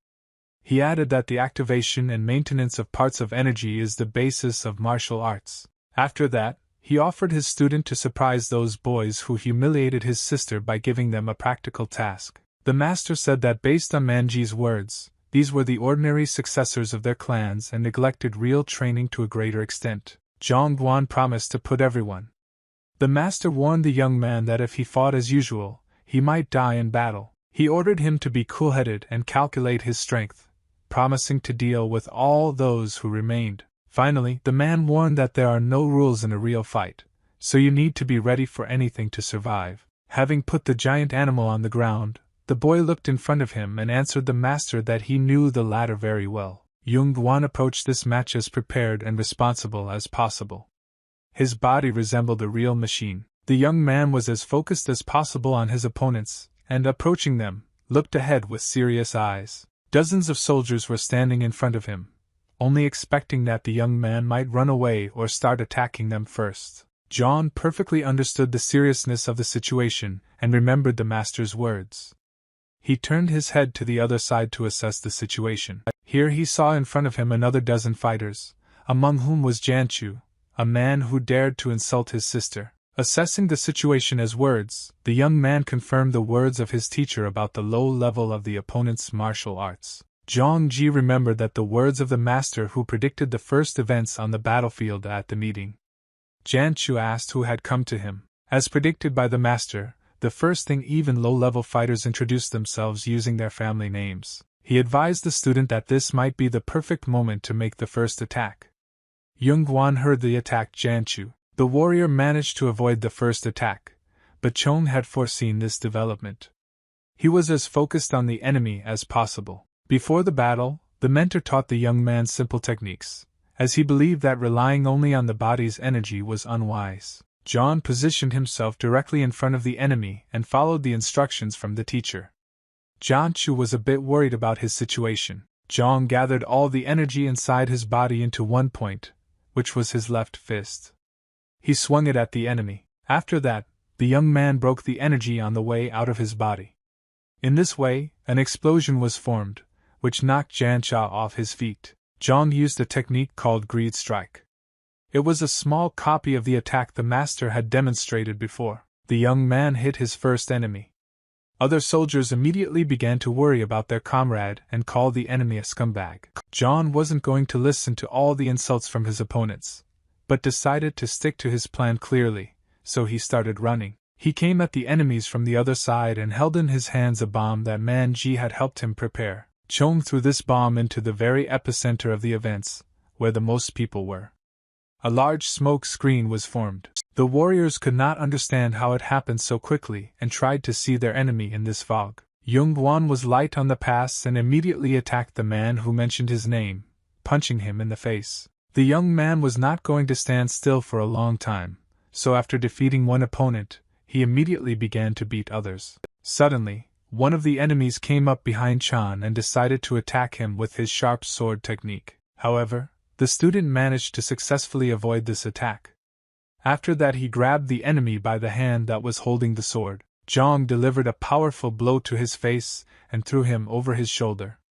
Another evil enemy was approaching him from behind. Stepping back a bit to avoid an unnecessary collision, Chong immediately approached the enemy and struck him in the side. Thus, Chan already managed to deal with several opponents who were unexpectedly attacked in the dark. These soldiers could barely get to their feet and could not see anything in front of them. On the way, Zhang decided to put out the fire around him. The young man rose into the air and disappeared from the battlefield. Opponents could not understand anything and did not orient themselves in the dark. They knew perfectly well that the enemy was hiding somewhere nearby and decided that they needed something to shine a light in the darkness. However, they did not foresee that Chong was unlikely to do this. The young man attacked one of the warriors in the dark. After that, the student proceeded to the next enemy that could see him. It was quite a simple but effective tactic. Real chaos began to reign in the darkness. The warriors tried to understand where their enemy had gone, and only heard his blows. Allies began to beat each other, with the hope of striking the enemy. Meanwhile, Zhang Guan continued to beat his enemies in the dark. Jung remembered the words of Taiho, who recommended his charges to fight in the dark. Because you can wreak havoc and kill quietly. Jung Guan remembered very well the words of his commander, who was right when he said that it was necessary to infiltrate the enemy's lair. The young man thanked his evil commander for the tactics. Suddenly, Zhang noticed a very sharp and shiny object from the side. It was an arrow that passed within centimeters of Chan's body and hit one of the warriors the young man was engaged in. This shot hit Jancha, who was still able to rise to his feet. However, he was well aware that shooting in the dark was unlikely to hit. He shouted as loud as possible, trying to reach his wards. He ordered them to come to their senses immediately. The soldiers heard the voice of their commander, who scolded them for not being able to catch just one person. Janchu stood up to his full height and took a sword in his hands. He covered his body with bright red energy and ordered the warriors to concentrate as much as possible. Yungan noticed a man standing on top of him. He immediately understood that he was the leader here, since not everyone would be able to get up after such a situation. In addition, Janch managed to bring his comrades into a fighting mood, who calmed down and gathered in a group for the attack. Chong knew perfectly well that a sudden attack would no longer bring its results, since the enemies already knew his trump cards. The darkness wasn't exactly working in Chang's favor now, but he wasn't going to give up and got into a fighting stance, covering himself with a stream of energy. The young man simply stood still for a few seconds and tried to listen to the darkness to feel the presence of opponents. Finally, he felt danger approaching him in the form of a sword. Zhang immediately took measures to evade. Avoiding a surprise attack from his opponent, Chong immediately struck back with a blow that hit him squarely in the throat. Hearing the screams of their comrade, the other warriors immediately realized where the enemy was and began to attack him. Chong deftly dodged the blows of his opponents, managing to hit them with powerful blows in return. He literally fought on several fronts. Another opponent approached the young man and attacked him, but Chong sensed his presence in time and blocked the attack. Having taken a sharp spear from one of the opponents, the young man dealt a powerful blow to the enemy in front of him, cutting off his head. Things on the battlefield were bad for Chong. Almost all of his opponents recognized his location and attacked him simultaneously. Seeing that all the enemies were almost in the same place, Zhang decided to use Greed Strike to put them down. This blow from the young man turned out to be successful and he was able to knock down almost all opponents. However, one of them escaped the wave. In a fraction of a second, he was in front of the enemy and struck him with a powerful and quick blow with his sword. Zhang Guan was on the verge of death, but the opponent's blow was inaccurate, and the young man was able to wedge the sword between his body and hand. Immediately after that, Chong punched the opponent's stomach with his left leg with all his might. The warrior winced in pain. However, the young man had enough opponents, and they did not end. Another red-haired man decided to finish off the enemy. He launched a powerful and lightning-fast attack, punching the opponent and emitting a powerful stream of red energy. Zhang Guan managed to survive this attack and still had one trump card with him.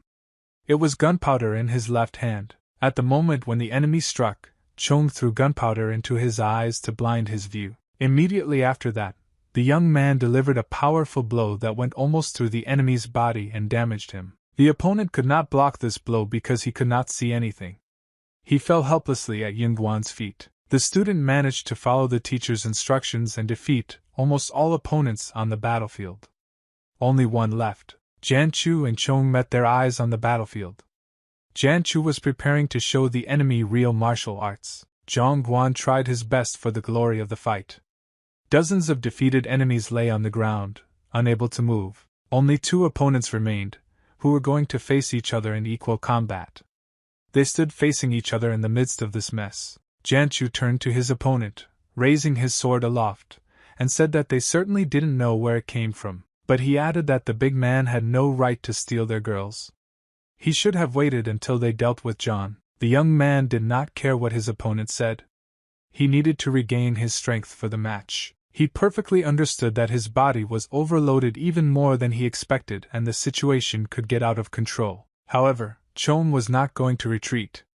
The only question he asked himself was if he could use the greed strike one more time. Meanwhile, Jianchu was not going to wait for his enemy to gain strength and decided to attack him unexpectedly from above. Jianchu used a technique called Red Phoenix Wing, but Chon managed to dodge the attack. The young man immediately decided to counterattack the enemy and struck with his right hand, trying to reach his head. Jianchu was shocked by the enemy's speed and found himself in a difficult situation, but he was able to turn his head away. Chon began to deliver a flurry of kicks and punches to the enemy's body to prevent him from landing his attack. The young man understood that he needed to fight within the range of the sword so that the enemy could not attack him, so he chose this tactic. After getting as close as possible to the enemy, Chon used a greed strike and tried to finish the fight quickly. However, Jianchu was not as simple as it seemed. He predicted the development of events and blocked the enemy's attack. He yelled at the enemy that his same attack wouldn't work twice and punched him in the face with all his might. Zhang was unable to block the blow and fell to the ground. Jianchu continued to attack the enemy lying on the ground. He pressed his body to the ground and delivered a powerful left-hand blow that was supposed to end the fight. However, without realizing it, Zhang stopped the enemy's attack and grabbed his hand in time, which stopped a centimeter away from him. After that, without wasting time, Chon once again hit the enemy's nose with a blow of greed, hitting him in the chest and throwing him up. Jianchu simply couldn't believe that the enemy was only able to counter him with one technique. He was a very angry young man. The man shouted loudly and called the opponent a freak. Now he saw that Chon only possessed one technique. Before Yungan could get up off the ground, Jianchu pounced on him again and asked how he was going to win now. Jianchu began to deliver a flurry of blows to the face of the opponent, who could not do anything about it, and only put his hands in front of him. Jianchu, swinging his sword, shouted that Chon could do nothing more and that the end had come for him. He was going to finish off the enemy and was already taking him to the next world. But suddenly, the schedule of events on the battlefield changed. Magi approached the enemy from behind and began to strangle him with a rope so that he could not cut Chan. The guy apologized to his ally for not showing up a little earlier, as he was afraid to go out. Jianchu slowly turned his head back to see with his own eyes the daredevil who dared to strangle him. He swung his sword overhead with all his might, knocking the boy back. Fortunately, Magi was not hurt by this blow. At that moment, Yungan decided that he needed to help the boy and grabbed the enemy by the hair with a swing of his hand. Jianchu continued to insist that all efforts were useless, and that nothing would save the young man in this battle. Apparently, Chan was fed up with the enemy's senseless shouts and decided to gag him with a bomb that he kept in reserve. The young man pushed the bomb as deep as possible into the enemy's mouth, and said that he had just prepared something for him to test. A second later, the bomb exploded right in Jianchu's mouth. Now Chon was in a more advantageous situation. His enemy could not do anything because his head was dizzy. His mouth was torn open, and smoke was coming out of him. Zhang decided that this was the perfect moment to end this fight and attack the enemy with a stomach strike. It was a very powerful blow that knocked the opponent back a couple of meters. Magi was even forced to sit down. The boy grabbed his head at the moment of impact and could now calm down. He regained consciousness a little and looked around. Returning to the other side, he immediately noticed that Yungan was not feeling well and rushed to help him. The difficult battle was over and Chong still came out victorious. Magi ran to his ally and greeted him. Jianchu was one step away from victory, but the little guy got in his way. Now he lay unconscious on the battlefield, bleeding. Yungan fell powerlessly to his knees and began to gasp for breath. His body was completely covered in wounds and blood. The young man opened his eyes and said that he managed to survive. Chang's face didn't look the most pleasant at that moment. Meanwhile, the heavenly city of love was sleeping in the midst of a dense forest. There were no events planned that night, and it was pretty quiet. In the building where most of the courtesans spent the night, the lanterns were no longer lit. The girls went to bed earlier today. A girl was sleeping in one of the rooms, who must have been overcome with insomnia today. She was constantly turning from side to side. It was Manhwa, who could not fall asleep. Some strange thoughts that had nothing to do with her crept into her head. The girl was not satisfied with the position on her side, so she turned up. However, no position helped her sleep that night. Manhwa decided that there is no need to force yourself to sleep if you don't want to, so she got out of bed. Her gaze was cast down, and she looked completely unsure. The girl scrolled through the events of the previous day in her head. She was tormented by the thoughts that she could not do anything then, and in addition, she was also cruelly humiliated by men. Manhwa remembered her past, when she was left without a family and was forced to find herself in a very difficult situation with others. In the deep dungeon, innocent people were looked after by 2 guards who followed the orders of the lady behind. She was engaged in the fact that she literally raised girls and then sold them to rich people. The guards did not treat them in the best way. Boys were also present in this dungeon. They also served as commodities and were bought into military slavery. Chosun was once among such innocent children. She cried bitterly and called her mother and father for help. The girl remained around orphan, but at that time she did not understand anything and all she was capable of was shedding tears on the ground. She was approached by the same lady who ran this business. She said that she never thought of her goods as people. She had very long nails and treated the girl arrogantly, telling her that it was her fate to be sold into slavery. These were very painful memories for Manhwa. She buried her head in the blanket and almost began to cry from the memories. The girl pulled herself together and began to think about her plan.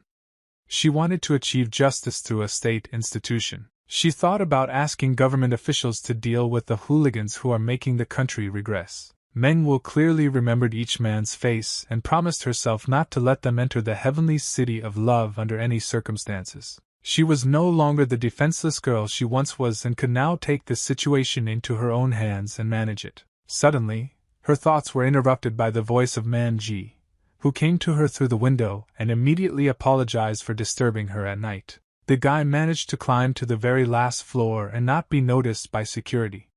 He said that he knew that the girl was still awake. Magi announced that he had some very important news. The men who dared to insult Manhwa had already left the place today. Manhwa was very surprised at such news, especially when she heard that those rascals had been taught a lesson by some vagabond. Suddenly, Magi realized that there was no need to talk about the tramp. He said he was a little confused in his head. The guy said that his strong friends helped him beat those guys. Manhwa listened attentively to the report of her ward. At one point, the courtesan told the boy to get out of here as she needed to go to sleep. Magi, of course, could not scold his mistress, so he immediately went out through the window and wished her a good night. Today the clouds were very thick and did not let the moonlight through. It was a deep and silent night in the mountains. The master slept very well that night and came out of his straw hut, cracking his neck on the way. In his tent there were girls who were crazy about the master. They were still intoxicated. The master went out to the river and saw his student in front of him, who had finally returned. John asked the teacher what he did for a living. A man, because he spent the whole night with girls. John asked if that was too much for a centenarian, and the man replied that it was just a number. He sat down next to his student and gave him a pleasant smile. He assumed that if he returned, he must have been able to win. Jung confessed to the teacher that if it wasn't for Manji's help, he would have been dead by now. And the last enemy bit his abilities from head to toe. The master listened to his student with great interest and smiled. He wanted to somehow encourage the young man at this moment. He told Chung that with only a couple of abilities in his arsenal, it was very difficult to win, but he still managed to do it. The teacher praised the student for a job well done, and could now welcome him into the real world of martial arts. In the morning of the next day, a whole bunch of people on their way from Manhwa decided to visit the same place they were yesterday. This time they brought Jung with them. The woman asked if they had taken her exactly where they were going from the beginning. The man replied that there really were a bunch of young warriors here yesterday. Manhwa stood behind the interlocutors' backs and was quietly silent. She surveyed the area, which was a little different than yesterday, and was lost in her own thoughts. They were constantly busy with their brother. The courtesan looked in front of her and saw the ruined camp, which last night was shining with lanterns and drinking was being poured here. The girl imagined this very place in her mind the night when Yungan came here. Loud shouts were heard all around and fights were going on. John stood firm on his feet, facing dozens of enemies who continued to slash at him relentlessly, but he did not give up. Manhwa looked in front of her and did not understand what her brother wanted to prove to her, because she can perfectly cope with everything herself. The girl turned to her hired workers and asked the carpenters if they would be able to carry out the work plan. One of the men replied that it would not be a problem at all, since the territory here is very large. And Zhong assessed the situation. She was looking at the same place where Manhwa had been looking before. The woman was somewhat disturbed by this mess. She took a closer look at all the objects on the ground and concluded that these were definitely traces of a battle, and Zhong decided to come closer to take a look. She saw broken weapons and human blood on the ground in front of her. The chief of security sat down and took a piece of cloth in her hands. It was definitely not the first time she had looked at him. The woman looked away to grab something else. She wanted to know more about this battle. Suddenly, she found something that would definitely help her learn everything. The chief looked more and more closely in the direction of the forest. The woman saw in front of her footprints left on the sand with blood. These were the tracks of only one person, leading to the forest, and Zhong found all the clues she needed.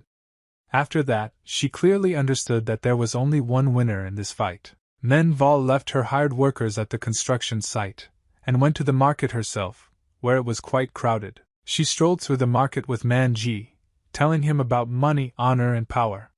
"You can forget everything with money." Magi asked the girl if she didn't have much money. Manhwa replied that the earnings of people like her are limited. The girl added that the app needs a lot of money to attract influential people, but it should be worth it. The courtesan was on her way to the Merchant Association in Moxen Fortress. She had some very important business to do here. The guests were immediately met on the main square by a man in a blue robe. He was very happy to see Manhwa in front of him. It was the head of the merchant union of the Moxen Fortress, who suggested that the courtesans from the heavenly city of love needed new rings again. The girl greeted her husband and said that they had enough jewelry for now, and she came with a completely different question. The chairman was very interested in this development, and invited his guests inside to discuss everything. The man led the guests into the living room where they could talk. He asked if the woman really wanted to buy and sell things. He did not understand why this was necessary, because in the city of love, a merchant is enough. The girl explained that they are all just intermediaries.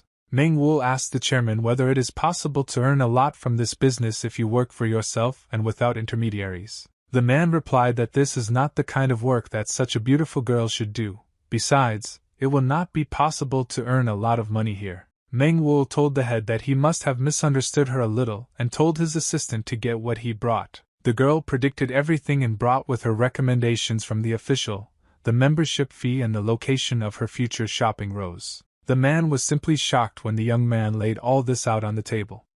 He didn't expect that Manhwa's case had gone so far. Magi behaved like a real accountant. Manhwa said that she had already received a permit to trade, so there would be no problem. The girl folded her hands in front of her and confidently said that she was going to touch huge money through business. Manhwa planned to create a huge shopping complex, thanks to which you can get a stable and large profit. The news that Manhwa would be opening his outlet spread rapidly throughout Moxen Fortress. People discussed this topic with enthusiasm, since the conversation was about the most recognizable and beautiful courtesan. Women and men talked about this topic literally everywhere, spreading even more gossip and guesses. The common people only discussed this topic, and the officials and nobles believed that Manhwa just wanted to amuse himself in this way. Such news was not the most pleasant for some high-ranking officials. The events took place in the trade union. 5 members of the union gathered around a large table, who were already discussing a topic they were tired of and did not know what to do with it. One of the men said he was too busy to just discuss some courtesan. An old woman nearby reported that it was her he went to look at in the heavenly city of love. Another man could not understand how the girl was able to get recommendations for opening a retail outlet. The assumption was that someone was taking care of her. The head of the union said that he would not just gather the members of the union, and that this topic is very important for discussion. Union members believe that the girl would not be able to stay in business, because after a while someone would simply stop funding her. The men believed that Manhwa would not last even a year. The only woman at the table asked how the girl pouring the alcohol could get it right. The head of the union called everyone present arrogant, because they continued to mock the girl who, in their opinion, does not even know how to count. The man said that everything was not like that and the girl was able to earn as much from her alcohol as each of those present in a year. The men were simply shocked when they heard this information. The chairman added that no one would refuse such a person in the team as Manhwa. Everyone present listened attentively to the head of the union, who said that the girl spoke quite confidently and there was a mysterious aura around her. In his head, the chairman remembered the moment when the girl sat across from him and assured him that everything would go according to her plan. Manhwa looked very confident and relaxed.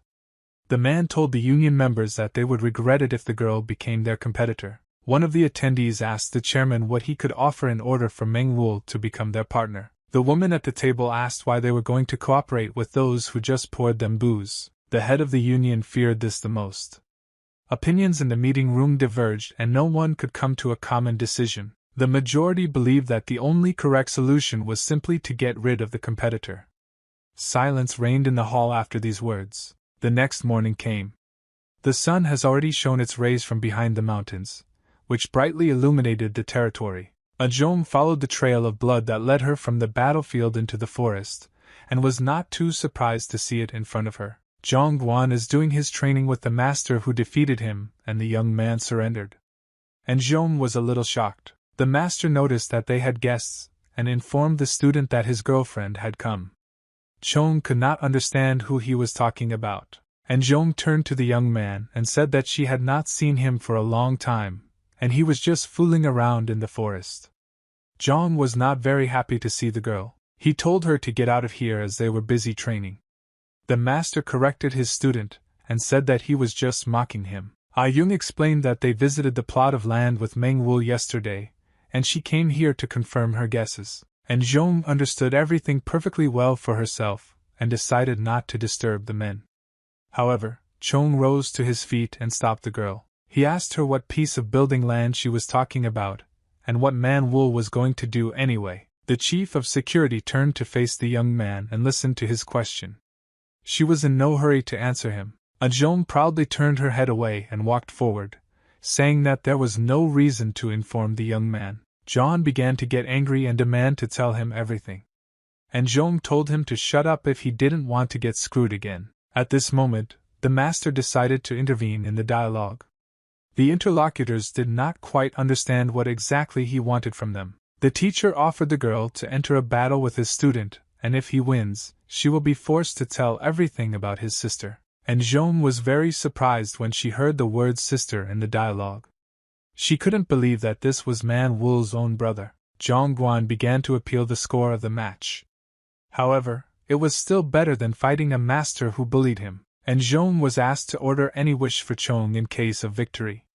The girl did not know what to answer. Yungan understood that the master was right about the fact that the girl would be a more equal rival for him than the teacher himself. Ajong thought for a while and replied that she didn't need anything from the young man, and would just show the newcomer one trick. Yungan was confident in his abilities and replied to the girl that this time she would not be able to defeat him so easily. Ajong noticed some changes in the young man's body, but she was sure that she could defeat him and took out her weapon. The teacher gave the command to start the match, and the battle began in the forest.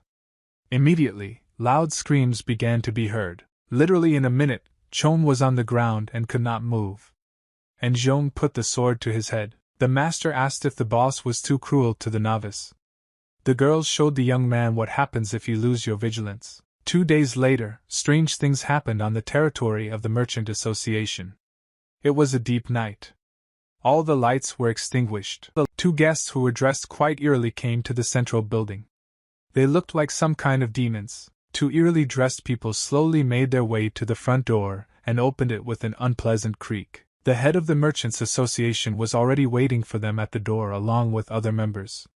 He greeted his old friend Manhwa. The guests stood opposite, at the other end of the welcome mat, and only silently nodded their heads in response. The man in the hat removed his headdress, and asked the head if the courtesan would really be his target this time. The chairman replied that everything is correct and that her name is Manhwa. The man added that she is an ordinary girl and does not know the situation, so there will be no big problems with her. The other guest, the one below, shook his head with some curiosity. He turned to the head and said that it is not so easy to kill people. The assassin asked if he would hire them for this mission if it were so easy to kill this courtesan. The mercenaries announced their kill price at 3 gold ingots. The chairman of the association was simply shocked when he heard this. He did not want to pay this amount, because it was 3 times more than the previous payment. The association member told the gentleman to calm down. However, the man could not control himself and continued to express his claims. The woman tried with all her might to hold him. At that moment, one of the mercenaries decided that he didn't want to put up with this noise anymore. He thrust his hand forward and released some threads from it. The killer was not very happy with the atmosphere inside the building. He looked at the man in front of him with disdain. The man wrapped the owners of the house in strings and said that they would have to kill the most famous courtesan, and it might be very difficult. The members of the Merchants' Association silently listened to the terms of the killer, who added that disguising a murder as a suicide was not an easy task. The chairman realized that jokes are bad with the best killer of the southern Yuan. He immediately promised him to prepare the payment. The hired killer immediately took his threads to himself, and warned the man not to deceive them. With one of his threads, the mercenary pierced a hole in the ear of the head, from which blood began to flow. The killer hadn't finished speaking yet. He suddenly appeared behind the head of the Merchant Association, and told him in a creepy voice that he was not a killer from the southern Yuan, but from the central one. After that, both mysterious men disappeared from the building. The chairman was very frightened at this moment, and with him other members of the association. The killers had left the Merchant Association's main building in Moxen Fortress, and were now heading out on missions, walking through the forest. The man in the hat went first and started a conversation with his partner that he had gone a little too far with the last joke. Killer added that, fortunately, everything ended well and people should know how to behave if they contact the Safflower organization. The same man asked his partner if he wanted to complete this task on his own, since this would be his first mission as a killer. The other masked assassin took his time with his answer. He silently looked at the trees in front of him and was lost in thought. The man didn't know if he even needed it, but in the end he decided it didn't matter when it happened, so he nodded in agreement. His partner laughed loudly with joy. He praised his friend for his courage and said that he would prepare everything in the best possible way. In the morning, Manhwa decided to revisit her building campaign, which was developing at a frantic pace. It already looked like something. The workers were paid very well, so they did not dare to complain and continued to work hard, despite the hellish heat. There were quite a lot of men on the construction site, and everyone was doing their important work. Suddenly, their attention was drawn by someone's voice behind them. These were the surprised cries of Suran, who was shocked by the scale of the construction. Magi assumed that it was worth a lot of money. The courtesan noticed that one of the workers was not doing what was required. His partner immediately apologized and told him to make amends immediately. Then, the girl's attention was drawn by loud shouts that praised the strongman, who was very durable and lifted large kilograms. All attention was focused on Yungan, who was replacing an entire battalion of workers. He single-handedly lifted a rocker with heavy bags. Manhwa looked at her brother and did not understand what he wanted to prove to her again. The girl was not happy with what the young man was doing. Yungan noticed that his sister was watching him work hard and decided to smile back at her. Manhwa asked what Yung is doing here. The master was also present at the construction and replied that the young man had decided to earn extra money. The teacher lowered the heavy log to the floor and explained that his student had been washing his ears all day by talking about his sister. He added that Yung had heard that Manhwa was doing construction and decided to come here. In this way, the young man made 2 hairs at the same time. Manhwa understood everything perfectly, but she was interested in one more fact. The girl asked the master how he knew that this was her brother. Yukuro wasn't going to hide anything and pointed a finger at Magi and Saran, who were standing behind Manhwa and feeling guilty. Maiter turned to face Yung and thanked her for helping with Zhong's training, who understood much more. No one wanted to talk to the crazy man, and everyone started to go in different directions. The master did not understand anything. Meng Wu remained standing in her place, and went crazy from the fact that her brother was constantly in her sight. Having calmed down a little, the girl came to her senses and looked at the master in front of her. One idea came to her mind. Meng Wu asked if the master would pass on the information to the disciple to meet his sister at 2 o'clock in the morning on the hill. The accountant could not understand why this was necessary. He pointed his finger at Chan and suggested that the girl talk to him right now. Meng Wu replied to her husband that she could not now, as an event would soon take place in the heavenly place of love and she needed to go. The courtesan said goodbye to her workers and wished them good work. After that, she left the place of her construction. The night of the same day came. In the heavenly place of love, an event was taking place and lanterns were shining brightly all over its territory. As usual, officials visited here, leading beautiful girls by the arm and flirting with them. The girls were drunk. They all entered the building, which was a place of lodging for courtesans. Loud laughter continued to be heard inside. Meng Val was not with the other partisans that night. She sat in her room and thought about further actions. The girl kept her hands on the bed on which she slept every night. She slowly began to move the trundle bed upwards. Just under her mattress, Meng Wu hid a bunch of valuables, which were packaged by category and cost. There were a lot of gold bars and silver, as well as jewelry. The girl collected all this while pouring alcohol for her guests. She looked at her wealth and thought that most of it was needed to pay for the upper part of the building. She also did not forget about the costs of paying for materials and workers. The costs turned out to be much higher than she expected. Meng Wu looked at her riches with sadness in her eyes and did not want to part with them.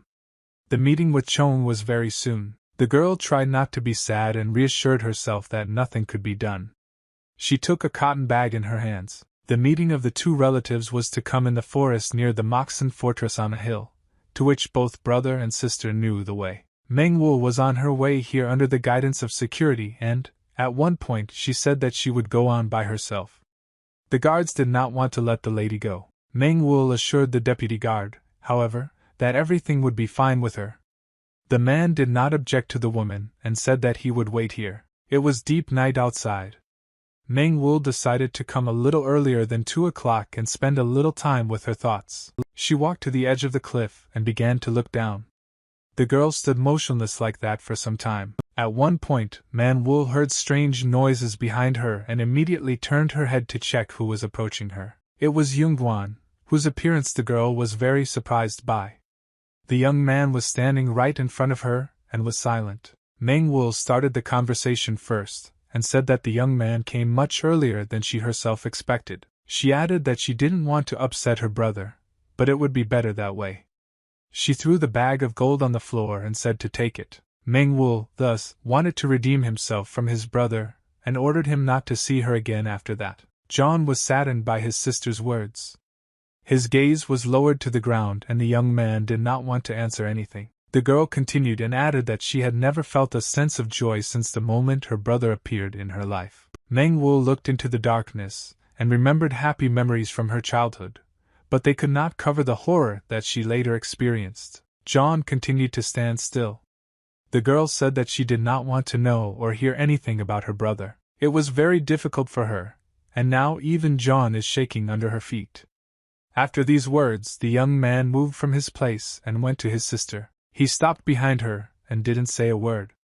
The wind slowly blew the hair of the brother and sister who were finally able to speak. Yungan was a man of few words this evening. He seemed to want to say something, but couldn't get a word out. Meng Wu continued to look at her brother, who was standing behind her, and did not understand why he was silent for so long or what he wanted. Suddenly, fear appeared on the girl's face. She understood that it was not her brother by the facial features and asked who he was. John raised his eyes at that moment. They were bright red in color, and the young man's whole face radiated demonic energy. Meng Wu immediately realized that it was not her brother and began to run away, loudly calling for help from the deputy guard. However, the killer was not going to let the victim go so easily. He immediately released his insidious threads and wrapped them around the girl's body. Immediately after that, the stranger pounced on his victim with a knife. Meng Wu couldn't do anything because she couldn't move. At that moment, something stopped the killer from his crimes, and he cast his gaze to the right, where he felt danger. Here he was met with a powerful blow. The killer was forced to switch his attention to the enemy who suddenly appeared on the horizon. It was the real Yungan who saved his sister from imminent death by placing his hand under the knife and blocking the blow. That same morning, Manhwa made a remark to a new worker who was digging in the wrong place for the road. The worker heard the remark and stopped digging in that place. At that moment, everyone turned their attention to Chan and started calling him a strong man. This worker didn't say a word and kept looking at Ms. Manhwa. There were still shouts about Chan. This elderly-looking man had bright red eyes.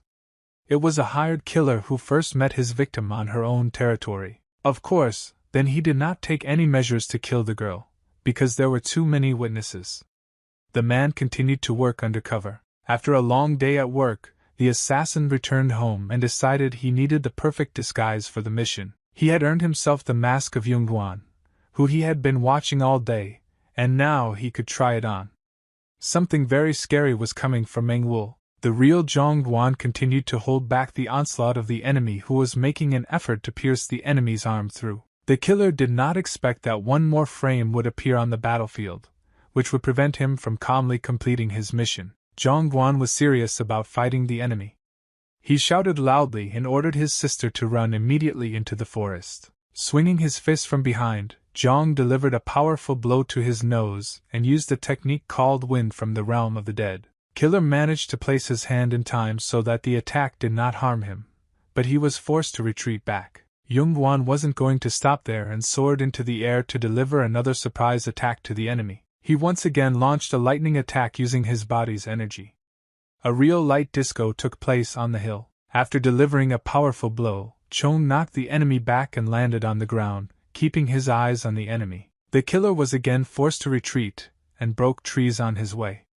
So far, he was only protecting himself from Chong. Killer also watched his enemy very closely and studied his movements. Landing, he raised his hand up. He began to draw sharp red daggers from behind his back. Zhongguan stood opposite and thought of tactics. The young man assessed the enemy's abilities and realized that he was very fast, as he was unable to deliver a concentrated blow to him. Meanwhile, the killer quickly got into a fighting stance, holding a sharp weapon in his hands and preparing to deliver a fatal blow to the enemy. However, the next events surprised Chong very much, because the projectile weapon flew past him and headed to the side. The target of the killer was not the enemy in front of him at all, but a pre-prepared victim. Daggers moved towards Manhwa with great speed. Yungan realized at the last moment that his sister was the target. He couldn't let Jo Sung get hurt. He used the greed strike to create a shock wave that he used to repel the threat from Manhwa. Meanwhile, the killer was not going to stand still and used the advantage he gained thanks to the daggers. He was at Yunguan's side in no time. His wards continued with a bright red flame, with which he burned the enemy. The killer used a technique called the snake sketch. Zhongguan felt the full force of this technique. His right arm was pierced in many places by the enemy's red daggers. The young man, at the very last moment, managed to notice that another dagger was approaching him, which was about to hit him in the head. Chong couldn't afford to die, so he collected his thoughts and delivered a powerful blow to knock the enemy back a couple of meters. He immediately began to go on the offensive, and pushed off the ground in order to quickly find himself near the enemy and prevent him from recovering. The young man once again used the energy of his body to finish off the enemy once and for all with a powerful blow. But the killer managed to block this blow, and he wrapped himself around Chan's hand like a snake, trapping her. His legs rested on the neck of the young man, who did not really like this course of events. It was necessary to somehow correct this situation. Yungan gathered all his strength into a fist and grabbed the enemy's face with his hand. The killer was very surprised when Zhong was able to move his arm. The young man threw the enemy to the ground with all his might, releasing all his energy in one point. It was very powerful. While Chong was conducting his attack, he managed to tear off a piece from the enemy's face, which turned out to be a mask. The killer was able to get to his feet and jump back. He was forced to cover his face so as not to give himself away. His face was completely covered by his hand and only his left eye shone with its red light. The killer suddenly noticed something unusual. Manhwa continued to sit motionless on the edge of the cliff, where her brother protected her. She was very scared after the fight. What surprised the killer was the security that arrived at the battlefield because they heard strange noises in Ms. Meng Wu's direction. They ran out of the dense forest, and could not understand what was happening here. They saw only two identical opponents in front of them. Yungan continued to protect his sister with a wall. The guards ran up to Man Wu and immediately began to inquire about her well-being. The killer did not really like this schedule of events. He grew to his full height, covering his body with bright purple energy. He finally released his hand from his hidden face. The man was not going to continue the unequal battle any longer. In a split second, the killer was able to teleport his body away from here, leaving only a bright trail on the ground. The guards were simply shocked when the enemy simply disappeared. They did not understand what was happening and how it happened. Yungan continued to be on guard because he understood that the enemy could appear anywhere, and he definitely needed Meng Wu. Over time, the killer never dared to appear again. Yungan told the guards everything he had seen with his own eyes. After listening to the young man, the deputy guard concluded that this was definitely a killer. Yungan asked why an assassin was sent to Man Wu. The man replied that he could not name the exact reason, but it was definitely related to the recent actions of Ms. Meng Wu. Zhongguan listened carefully to the security guard and didn't want to believe his ears. The young man's face radiated pure surprise. The guard advised the girl to stay inside the heavenly city of love so that she would not be in danger. Meng Val stood firmly on the ground. The girl did not react at all, so the man decided to call her once more. Meng Wu apologized and offered to go back to the city. Yungan watched his sister all this time. He was very worried about her because her life was in danger. The young man noticed that Meng Val was shaking with fear. The girl tightly held onto her blouse with her hands and tried to keep warm. Guided by the moon, the guardians headed home, keeping their path to the heavenly city of love. Yungan went with them, who could not let his sister get hurt, so he decided to see for himself. Meng Wu confidently walked forward and did not suspect anything. Suddenly, a crack appeared in the ground under her foot and the girl shook. The courtesan was very scared and did not know what to expect from today. She was very wary. It turned out to be an ordinary pit. Yungan saved his sister from falling and asked her to be more careful on the way. Meng Val did not want her brother to hug her. She pushed him aside, demonstrating her displeasure. The girl's hands continued to shake from worry. She asked her brother why he kept following them. Myung Woo added that she didn't want to see John anymore, and told him to stop playing the good brother role. The girl wanted everyone to live their own life. Zhongguan did not answer his sister, but listened to her in silence. Meng Wu told her brother that she would thank him for saving her, and give him the reward through Magi so she wouldn't be indebted. After these words, the courtesan turned her head in the other direction. Zhongguan continued to stand there in silence, and didn't know what to say. Suddenly he mustered up the courage to fight back at his sister. He said that he did not need any valuables from her. He added that he can't just leave them when his sister is in danger because he cares about her so much. The young man stood behind the girl and repeated that he would always take care of her and follow her path. Meng Wu listened carefully to all these words and was simply shocked. Her eyes radiated surprise and she remained silent. The courtesan never found the words to answer her brother. She simply moved from her place and began to walk further forward. The deputy guard approached Chan and said that it would be better for the young man to go with them, since the enemy might appear again, and they would not be able to deal with him. The next morning came. The sun had already risen and brightly illuminated the leaves of the trees in the forest near the Moxen fortress. Manji came to the master with the news that Zhong had stayed in the heavenly place of love. The teacher was surprised. He was sitting next to a huge dead bear. Manji told the master that he would soon catch all the wild animals in the area of Moxen fortress. The boy explained to John that he was staying in town because there was a possibility that his sister's killer might return. The master put the knife to his face and shook his head, saying that it was bad for a murderer. Manji wondered why the man thought so. The teacher said that last time his student had fought with a lot of people. Manji still did not understand where the master was heading. The teacher said that John is not very strong in a one-on-one battle, especially in a battle with an assassin. He won't have enough skills to win. Yungan continued to stay in the heavenly place of love and guard his sister. The deputy guard treated him kindly. Meanwhile, somewhere not far from the Moxen fortress was a deep cave from which loud human cries came. A bright light shone from it, shedding it on the ceiling, where the naked eye could see chains hanging down. On one of these hung a murderer who was being scolded by the chief. He told the man that he was unable to kill some parasite. The culprit was handcuffed to a chain and hanging with his feet down. The chief added that he ruined his reputation by failing the very first task. The mentor added that defeat teaches much more than success, so he dismissed the ward and ordered to prepare for rebirth. The killer was released from his shackles and landed on the ground. He picked up his mask and put it on his face. Adjusting his mask, the other thief said that it was time to start a new round, which should be more successful than the previous one. Meng Wu remembered her past when she was sitting in a deep dungeon where light could only be obtained from flames. The prisoners decided to escape that night. They knew that they would have no other chance, and hurried to escape before the witch noticed them. Among this pile of children was little Chosun, who held only the necessary in her hands. She silently followed her friends. They all wanted to run back to their families, but Cho Sung no longer had her. The little girl's eyes looked very scared as she ran away. The children managed to get out of the cave and had to quickly decide where they should go next. But their plan turned out to be too simple.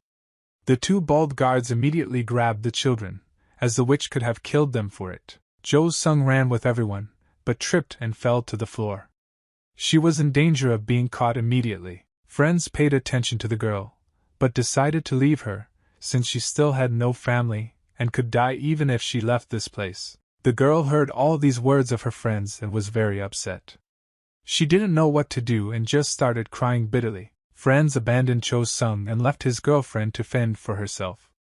The girl was shaking with fear, but decided to do something. Cho Sung slowly crept to the side of the bushes while her friends ran away and spotted the witch on her way back home. Cho Sung decided that it would be best to hide somewhere nearby and disappeared from the place where she fell.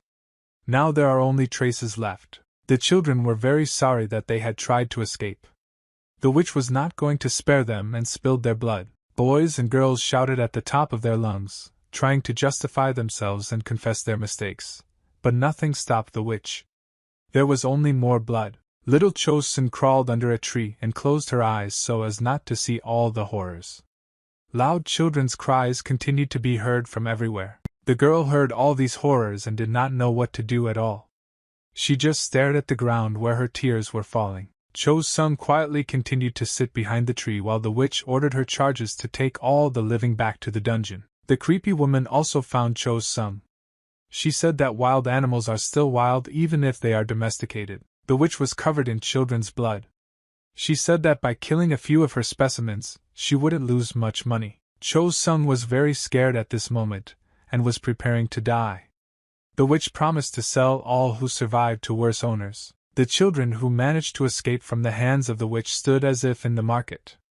The buyer asked the witches why they were so thin, and whether they would last at least a week. It was a rather old grandfather, dressed in a red tent. He asked the hostess what the price was for all these children together. The old man bought girls in order to resell them more profitably later. They looked so much better after they beautified. Now their buyer was already a bald man with scars on his face. He wanted to get only the girl who stood in the center. The girls were again sold to another owner. Almost all buyers immediately paid attention only to Cho Sung. The men were very pleased with the girl's beauty and asked how many merchants were asking for her incredible beauty. Meng Wu sat very thoughtful. The person who was sitting across from her was trying with all her might to speak to her. It was the headmistress advising her student to rest. Meng Wu said that guests would be arriving now, so it was not the time to relax at all. The hostess ordered the girl to rest anyway, since she cannot make her work, and promised additional security. She ordered the chief of security to carefully guard Meng Wu. And Zhong confidently agreed to carry out the lady's order. The woman told her student not to argue and to take care of herself, as well as to always keep someone with her for safety. Meng Wu looked completely disfigured. Her face looked like a sponge that had just been used to wash a mountain of dishes. The girl's gaze was maximally empty and downcast.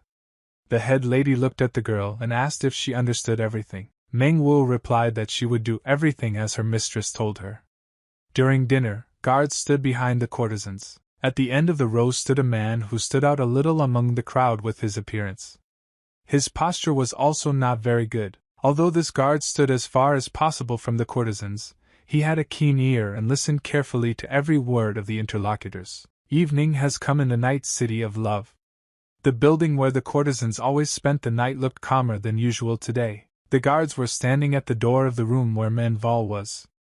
Among these guards was a rather suspicious man. Yungan was talking to the security chief and telling her the story of how he had to save his sister in the mountains. He informed Ajong, however, that the assassin was very fast, and he had not managed to land a single landing blow on him during the fight. The girl said she only heard about the killers from her grandfather. For them, the most humiliating thing was not to kill the victim when they were alone with her, and Zhong described her memories from her grandfather's stories to the young man in sufficient detail, and concluded that killers always come back to finish what they started. The chief of security suggested that the killer might appear again that night. Chong did not like such assumptions at all. The main building in the city of night love was full of people. There was loud music playing and lights shining on the whole city. One of the distinguished guests was very happy with the cheerful music and went out dancing.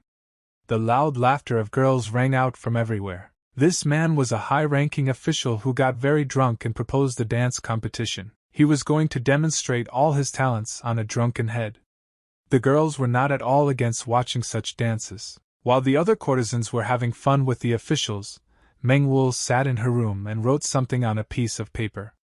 Magi was standing next to her. After finishing the letter, the girl gave it to her assistant, and said that she hoped that he would deliver it to the right place. The boy quietly and slowly walked out of the room, which was guarded on both sides by Yungan and the security chief Ayun. Magi went down one floor below and began to cross the city that connected two different buildings. Mengwul constantly thought about her fate.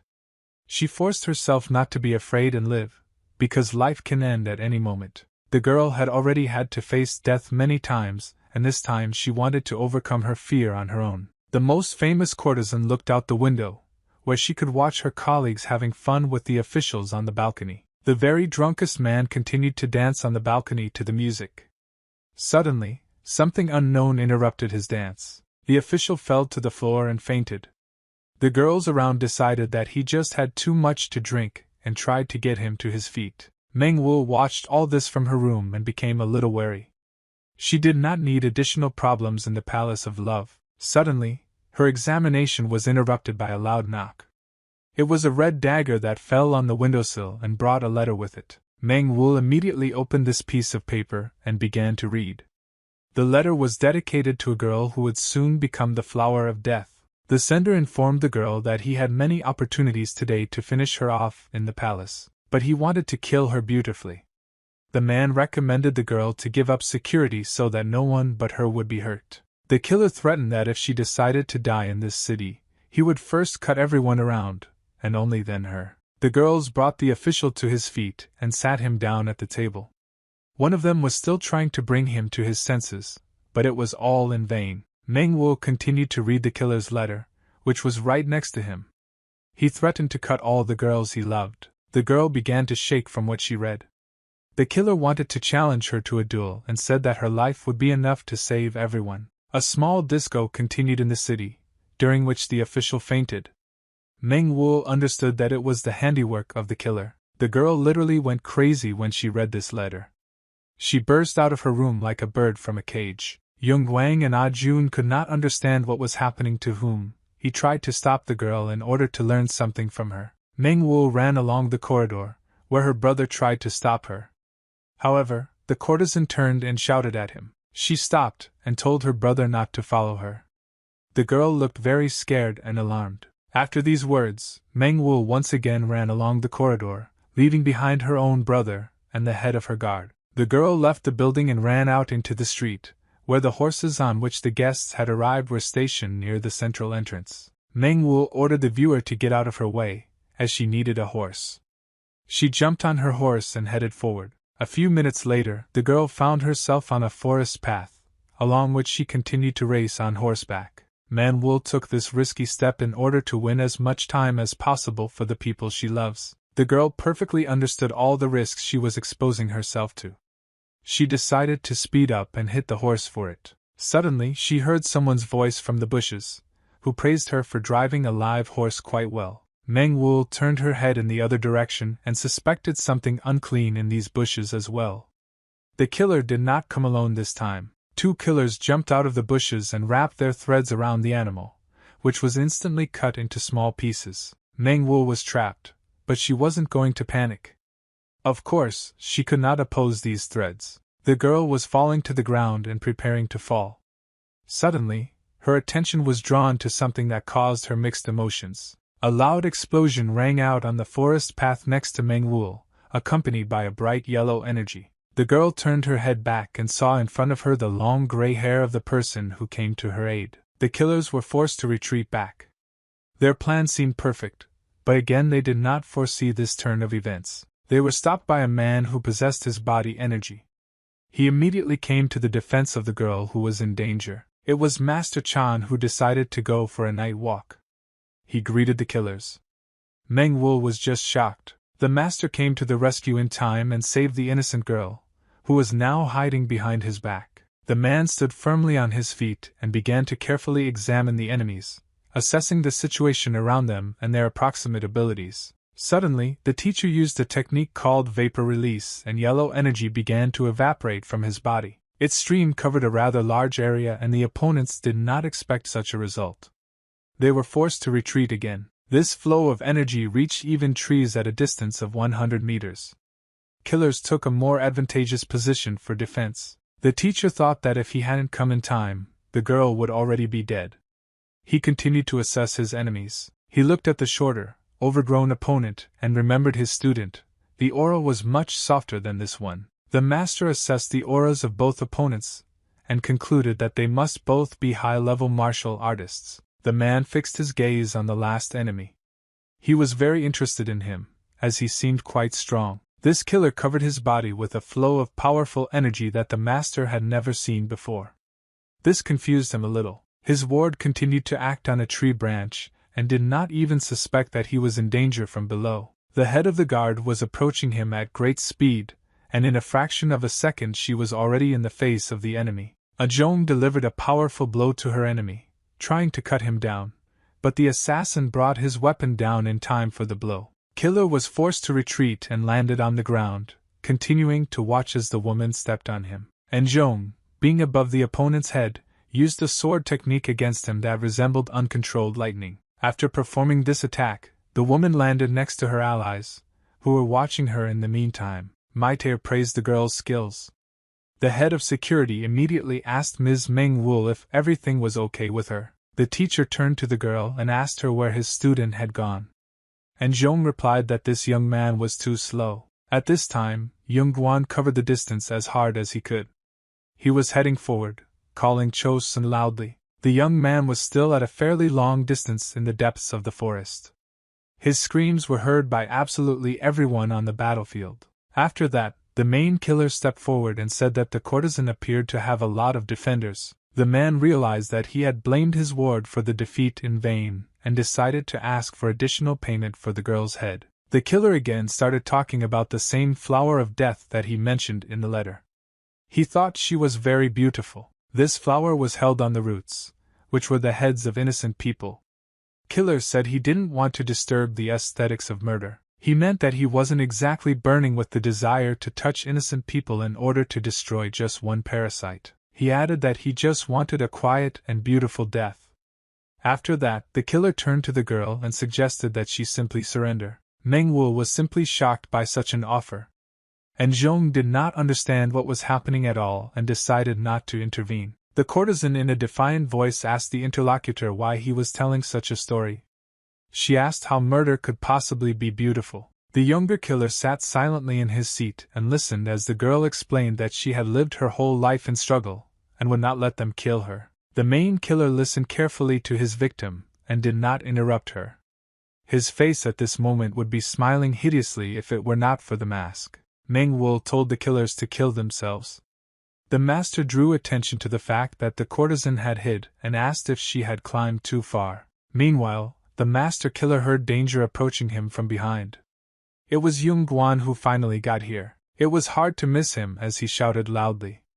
The young man rose into the air and was about to strike the enemy. However, the killer did not pay attention to this young man at all. With a light wave of his hand, he created a shock wave and threw him back. After that, Chong immediately found himself in a post and was wrapped in red threads. The young man's resistance did not yield any result at all. These threads were tightly wound to the branches of the trees that were closest to the battle site. There was nothing Chun could do about it. The enemy continued to carry nonsense on the battlefield. He found it rather amusing that his opponent did not understand the aesthetics of death. He decided to immediately demonstrate this on his first victim. It turned out to be Yungan, a dagger approaching his face. However, the young man's death was not destined to happen. A teacher came to his aid, stopped the enemy and asked for forgiveness. He looked at his potential enemy with a fierce smile, and said that he really didn't know anything about his student and his sister. But he added that what this man is saying from his mouth can definitely be considered a complete delusion. The master felt very confident. When the killer saw the man from close range, he was very surprised. He said he thought the man had glued his flippers together a long time ago. Maite realized that his persona was very well known to the enemy and, tilting his head to one side, asked if they knew each other. The killer replied that personally no, he once saw the man from afar and could never forget what he saw. Zhang Guan was behind his mentor and was shocked by the conversation between the two warriors who knew each other 10 years ago. The master was called a stray dog on the battlefield. He could put 10,000 men on the ground at once, who could not do anything. Previously, he was one of the leaders of the 5 warring countries. He was simply a master in his craft, and was called the king of battles. Ajong also listened carefully to this dialogue and was very surprised by such information. Of course, she didn't know who it was, but she was shocked. Seeing Ajong pay attention to him, the teacher gave a loud shout, warning the girl not to relax. The master was the first to notice danger in the form of an assassin approaching the 2 women from above at a very high speed. Ajong immediately hid Meng Wu behind her, covering her and struck with her sword to repel the enemy. She used a technique called dissecting shower, creating a giant vortex that threw the enemy into the air, and Zhong immediately went to fight her opponent who was in the air. She swung her sword with all her might to strike. The assassin deftly blocked the opponent's attack with his 2 daggers. The fighters met their eyes at this moment, and Zhong couldn't stay in this state for long, since she was in a lower position, so she decided to retreat a little. Now the enemy was already chasing her and trying to catch her in the act, delivering a flurry of blows with his red daggers. At some point in the battle, the killer lulled the vigilance of the chief of security, and she did not notice how a projectile weapon flew in the direction of Man Volume. But then Yungan appeared on the battlefield.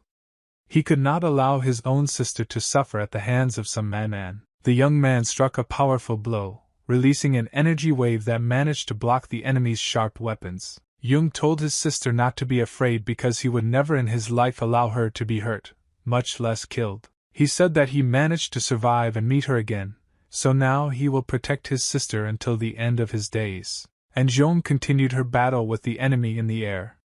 It was a completely equal battle with no one-sided advantage. Having moved to the right distance, the killer decided to use his deadly dangerous technique called the snake sketch, and Zhong noticed the moment of the enemy's attack in time, and decided to repel it with an equal attack of her sword. The woman understood that she was losing her position on the battlefield, so she began to retreat, but the enemy was constantly catching up with her. She was shocked that the assassin was extremely fast, and noticed that his blows were aimed at vital points. Killer was literally one step ahead of his opponent. He caught up with her in a fraction of a second and found himself on the left side. When the warriors again clashed in blows, the killer noticed that danger was approaching him. It was Yungan. The young man delivered a powerful blow, trying to hit the enemy, but the killer skillfully used his speed and pushed away from the fist. He landed successfully. Killer really had extraordinary speed and maneuverability in battle. He could not be hit with a single blow. However, now the assassin had to follow 2 enemies at once, and he got into a fighting stance, preparing for their attack. And Zhong asked the ally why he was doing this. It seemed to Chan that the girl, on the contrary, should thank him for his help. Killer stood motionless opposite and expected one of the opponents to start advancing. His gaze was cold and empty. Zhong apologized to the enemy for the fact that they would fight 2 against 1. and Zhong said that it was not necessary to do this. After these words, the allies immediately attacked their enemy. One of the fronts on the battlefield seems to have been overwhelmed. At this time, the master was facing another circler and behaved quite calmly in the conditions of shackled strings. He watched his students match. At this time, the killer wrapped the master in his thread and lifted him into the air. The teacher continued to praise the good duo that emerged from the warriors. The assassin wasn't about to waste his precious time while his enemy fumbled and used a technique called the snake move. He continued to hold his adversary, who still had no intention of resisting, controlling him with the strings. Killer swung the master's body with all his might and knocked him to the ground. A small flash appeared on the territory of the forest. It began to grow suddenly, which meant that the killer dragged the master's body through the entire forest, trying to harm him. The teacher continued to be in the post and was not bothered by it in any way. He winced just a little in pain. At some point, the man felt that the enemy loosened his strings and noticed that the killer was approaching him from behind. While at high speed, the killer spoke to his opponent and asked if these were the true skills of the Battle King. He held a sharp dagger in his right hand, with which he intended to test whether the king's reputation matched reality in battle. Events on the battlefield were developing at breakneck speed. The atmosphere here was too dangerous for men volume. The younger killer created a powerful shock wave in order to prevent two opponents from getting close to him. However, this did not stop them.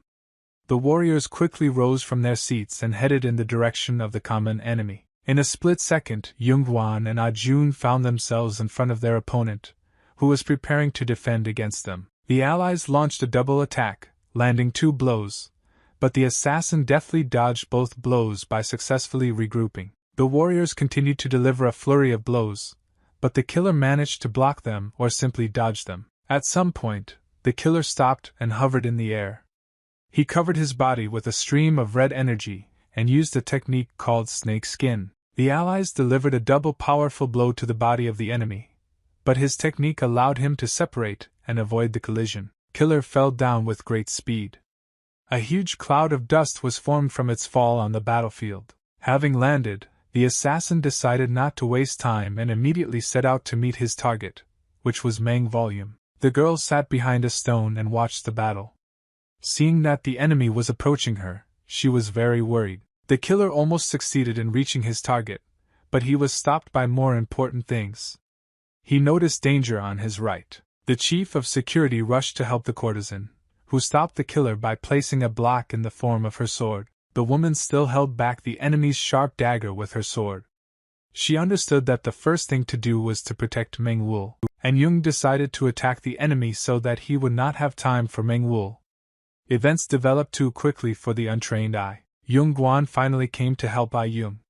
He launched his attack, trying to kill the enemy, but it was unsuccessful. Ai Jung used her technique called a swift sword strike, but the assassin managed to avoid this attack by a centimeter as well. The allies continued to advance on the enemy, striking. Killer deftly avoided a collision by taking to the air. At some point, the assassin decided to counterattack the opponents and threw out a pair of his daggers, which missed the target. After that, the killer decided to step back a little to avoid a double blow. He succeeded and ran away. The allies were not going to let their enemy go so easily. They started chasing him, trying to catch up. They could not hit the body of the enemy even once. Ai Jung completely confirmed Yunguan's words about the killer's speed. The woman said that if they stopped attacking the enemy, they might attack Meng Wu again, so they had to keep going. And Zhong studied the enemy during this period and came to the conclusion that attack is the enemy's only defense, so we must not let him rest. Yunguan wasn't going to say anything to his partner. They continued to advance together on the enemy, who again evaded the attack. Killer was feeling pretty down on the battlefield, and wasn't going to hurt his enemies by just dodging, but this theory ceased to exist at a certain point. The killer looked at his opponents and decided to attack. He took hold of his energy thread and rose into the air. The allies were simply shocked and did not understand where he had taken it from. Killer landed on a tree branch, and was now looking down at his enemies who had become his main target. The hired killer got into a battle stance, and covered his body in bright red energy. He had many more daggers and thread with him. Zhong Guan couldn't understand where the enemy kept getting weapons from.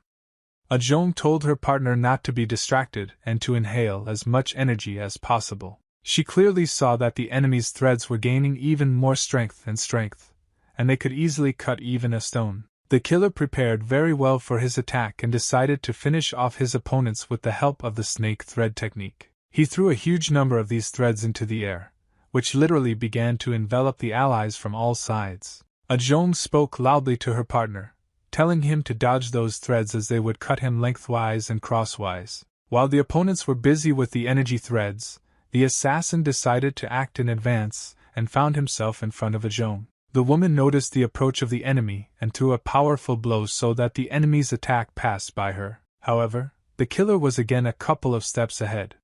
He anticipated this development and prepared a plan B in the form of daggers behind. The threads immediately wrapped the hands of the girl, who could not understand how everything happened so quickly. The chief of security was trapped. The threads began to cut her body and restrict her movements.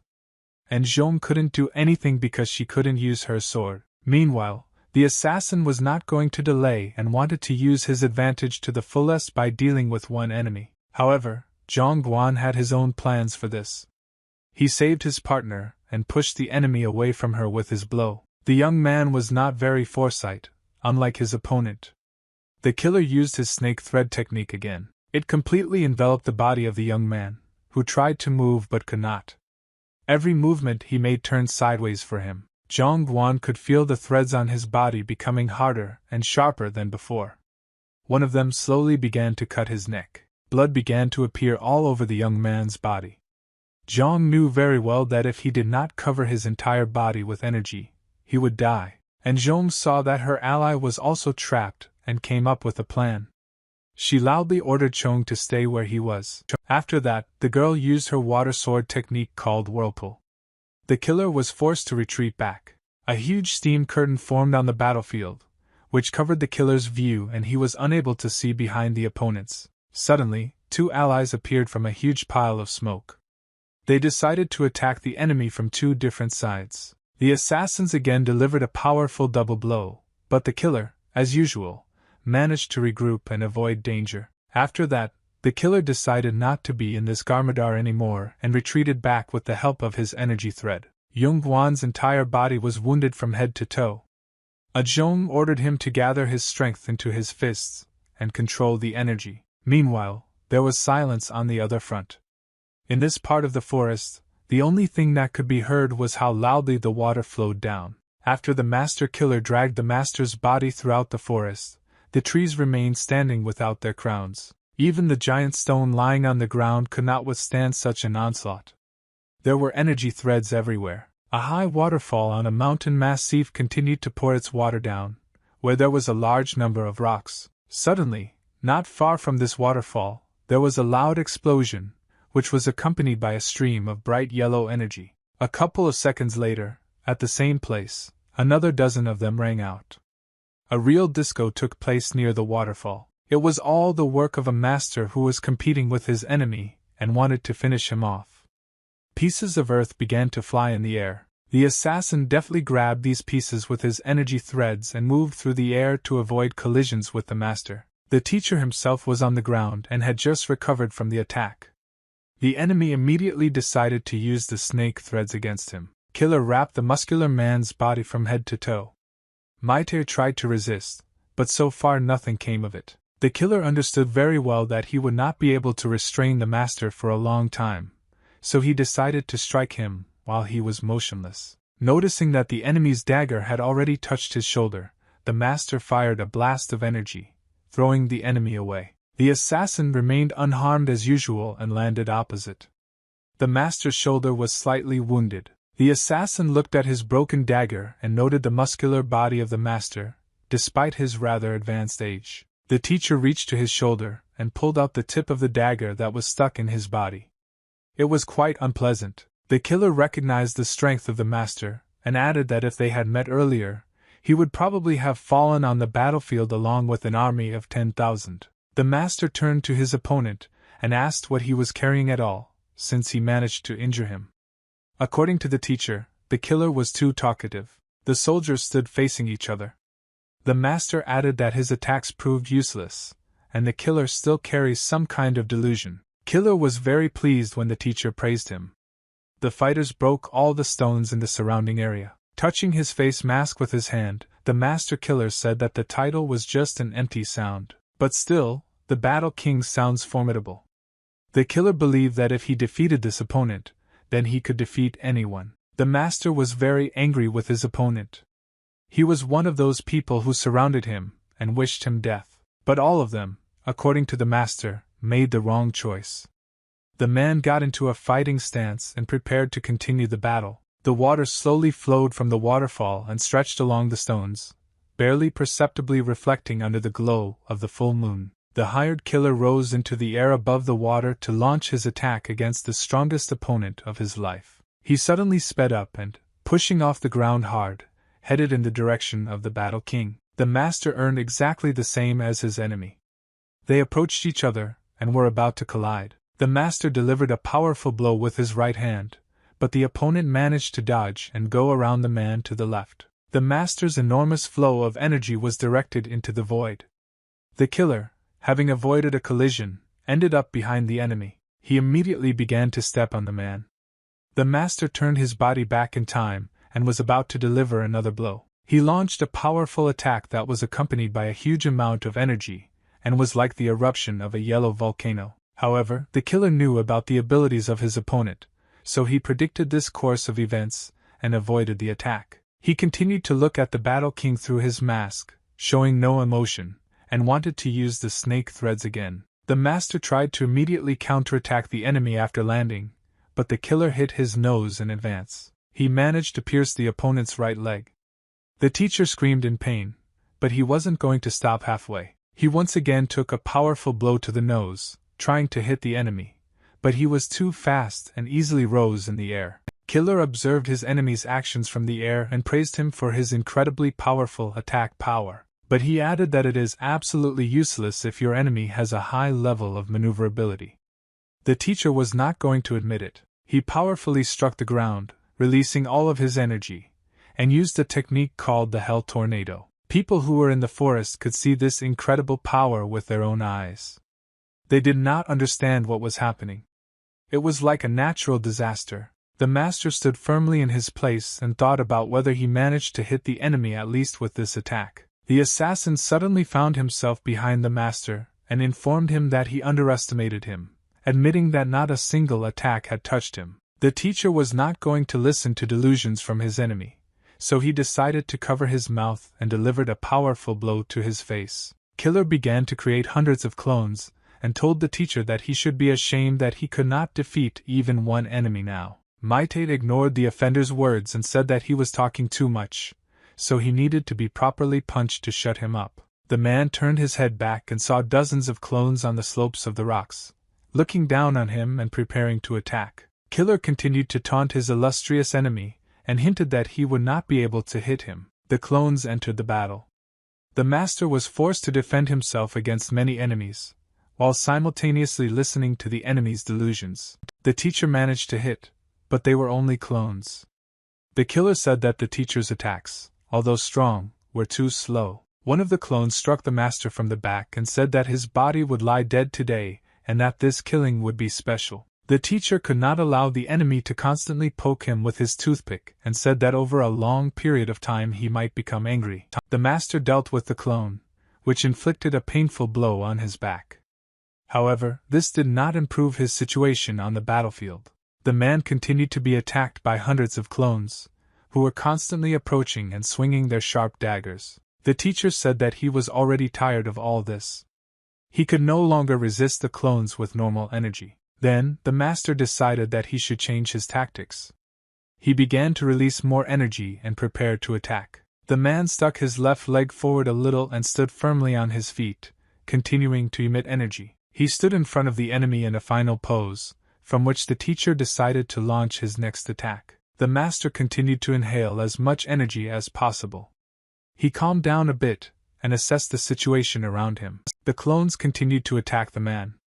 Killer noticed that the Battle King's energy began to fade dramatically. At some point, one of the clones was unexpectedly attacked by a stream of energy that was impossible to dodge. In this battle stance, the master began firing deadly shots, striking the clones with streams of energy. He decided to fight with all his might, and warned his opponent that the jokes were over.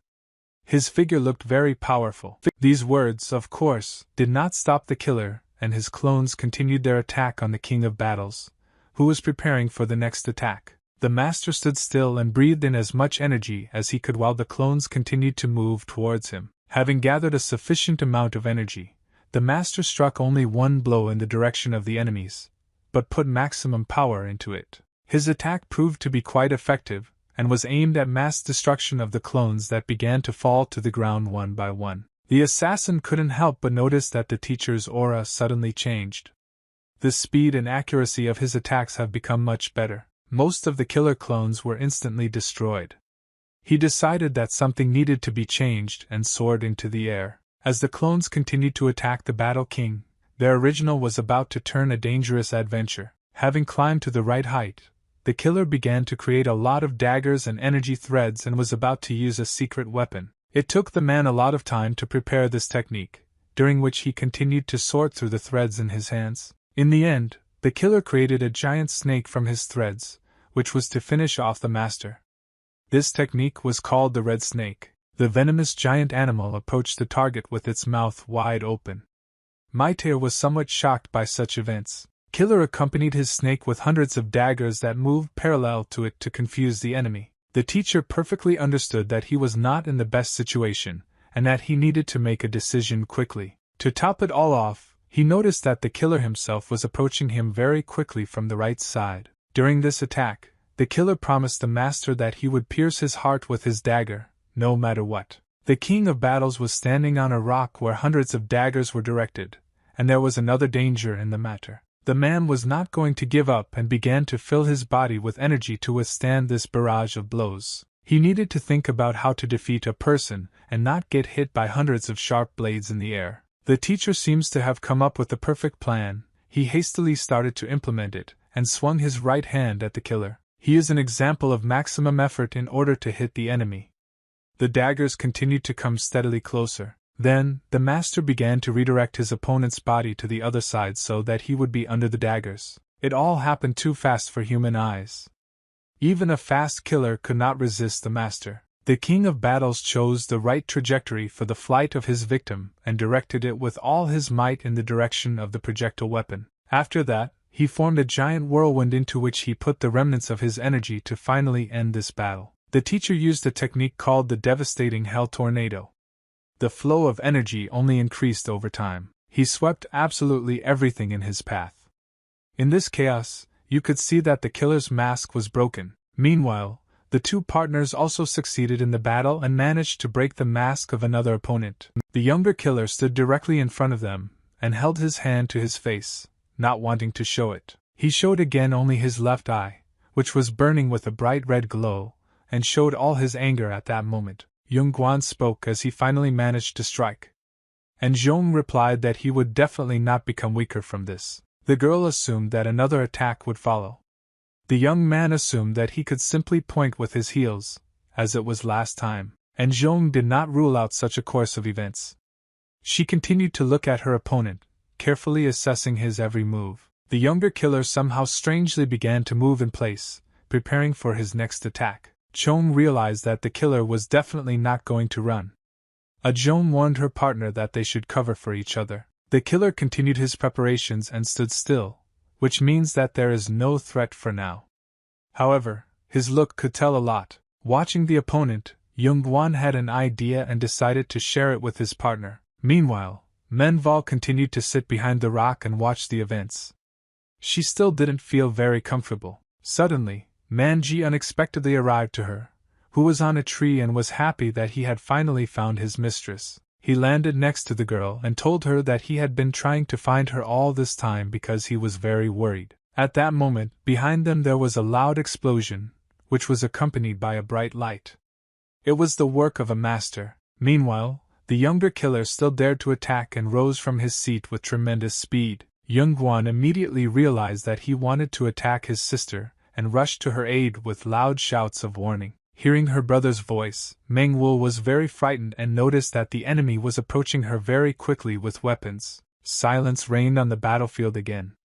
Only the flow of water from the waterfall and the wind after the master's attack could be heard. The master killer was still stunned by the teacher's last attack and was now sitting on the ground, leaning on a rock. The king of battles immediately approached him and asked how he was still alive. The teacher concluded that the enemy had avoided being hit. The killer was bleeding and calling his opponent a monster. He realized that the master had been toying with him throughout the battle. The man replied that he just didn't really like to focus on the fight, and he didn't really like the title monster. He added that he has always remained human and does not forget this over the years. He added that he wanted to teach his student the same speed as the enemy, but there was one problem. The master told his enemy that he himself was not very good at this skill because he had never had to run away from the battlefield. The assassin couldn't believe that the battle king didn't have increased movement speed. He continued to bleed slowly. The man could barely get the words out of him in this state. He regretted not putting all his energy into this skill. The killer added that then the man would not have managed to catch him. Immediately after these words, the killer simply disappeared from sight, leaving behind dust. The master could not believe what he had just seen. He was very angry with himself for letting a half-living enemy go. Magi did not understand what was happening here at all. Manhwa jumped to her feet, but did not know how to counter the enemy. The killer continued to get closer and closer to the girl, holding sharp daggers in his hands. His look was creepy. Yungan happily tried to duck behind the speedy killer, warning his sister of the danger. However, it was impossible. Suddenly, the killer turned his head towards the youth who was chasing him and swung his sharp cannon at him. Yungan didn't expect such a quick turn of events and didn't have time to stop yet, so he continued on a tangent. The enemy's dagger had already touched the young man's body and was about to pierce him. But Yungan didn't seem to care about it. Before that, he offered his partner a plan by which they could defeat a common and too fast enemy. Zhang noticed that the opponent uses one trick where they suddenly switch to someone else who is trying to attack. The young man was absolutely certain that it would happen again this time, so he decided to distract the enemy with him while Zhang attacked him. The chief of security was a little skeptical about this plan. However, the young man insisted and was very serious. Somewhere in another part of the forest, a loud explosion rang out, symbolizing that the master was able to win his battle. The younger killer, meanwhile, wasn't going to lose and rose from his seat to attack his victim. Zhang immediately hurried to catch up with him, following his plan. And Zhong had no choice but to support his partner. In the end, everything did not go exactly according to the young man's plan. The killer was able to catch him by surprise and pierced his body with a dagger. The killer looked at his victim with a creepy red gaze. At that moment, a drop of misunderstanding appeared in his eyes. Zhongguan, whom he had wounded, was not trembling at all from fear and pretended that everything was going perfectly according to plan. At one point, Chong firmly grabbed the enemy's body and informed his partner about it. The killer was simply shocked, and Zhong did not hesitate, and immediately appeared behind the enemy to finish him off once and for all. She delivered a powerful blow to his back, using the raging water technique. A burst of energy appeared on the field. The security chief managed to get right on target, while Zhong distracted and held him by the limbs. It was a powerful victory shot that symbolized the victory of the two attackers. And Zhong couldn't believe it. She looked in front of her at the invincible opponent, who still fell, and expected something terrible from him again. The body of the defeated assassin landed right next to the tree trunk. He couldn't get up after that. The girl immediately ran to her partner, wondering how he was doing. Zhongguan replied that the enemy had wounded him more than he had expected, and Zhong tried to give the boy first aid. Chong said that he had foreseen this development of events. That is why he decided to act in this way. Unwinding the bandage on the young man's waist, Zhong saw metal plates there, which were located a little to the left of the place of impact. Yungan decided to explain to his ally why he needed these plates in the first place, and remembered his past fight with this bastard. During the previous fight, the killer had severely wounded the young man along his entire arm, so he believed that he needed additional protection. He then asked Deputy Zhong for a couple of armor sheets, and thus, Zhong managed to prevent himself from being seriously injured. The killer was defeated and lay on the ground. And Zhong replied that it was still dangerous, since the blow could have gone a little to the right. Yungan started to stand up and thanked his partner for her help. And Zhong did not expect this from the young man. Zhong thanked the girl for helping him in the fight, as he would definitely not have the strength himself. The young man asked the woman to give him a couple of years, and Zhong graciously agreed to help him by arranging periodic sparring sessions. Their pleasant dialogue was interrupted by Magi, who was happy to see his old friend Yungan in front of him. Zhong informed his friends that he had been wounded in battle. Mengwu felt a little awkward at this moment as she was worried about her brother. Magi quickly ran to his friend and put his hand on his shoulder, asking if he was going to die. The young man replied that the boy could not wait for it. Mengwu did not approach her brother, but continued to stand aside. She kept a letter with her. At this moment, someone's strange screams began to be heard on the battlefield, and the letter in Mengwu's hands slowly bent down. The allies became very alert at this moment, and turned their heads to the left, from where the disgruntled cries came. It was the main killer who put a knife to Mengwu's neck and told his enemies that he was in a very bad mood. He was unhappy that he had been defeated in battle, but he could not afford to lose the war he had started, and Zhong and Magi began to care very much about the housewives. Zhongguan could not believe that the master had lost. Suddenly, Mengwu decided to stand up for herself. She turned to the killer and said that his order was no longer valid. The girl began to take out a piece of paper from the letter in her hand. She said that the killer should have noticed that she was sending her assistant with this letter. It was addressed to the head of the Merchants Association, who had to cancel his order or the girl would spread this information. She added that now she has to pay the killer.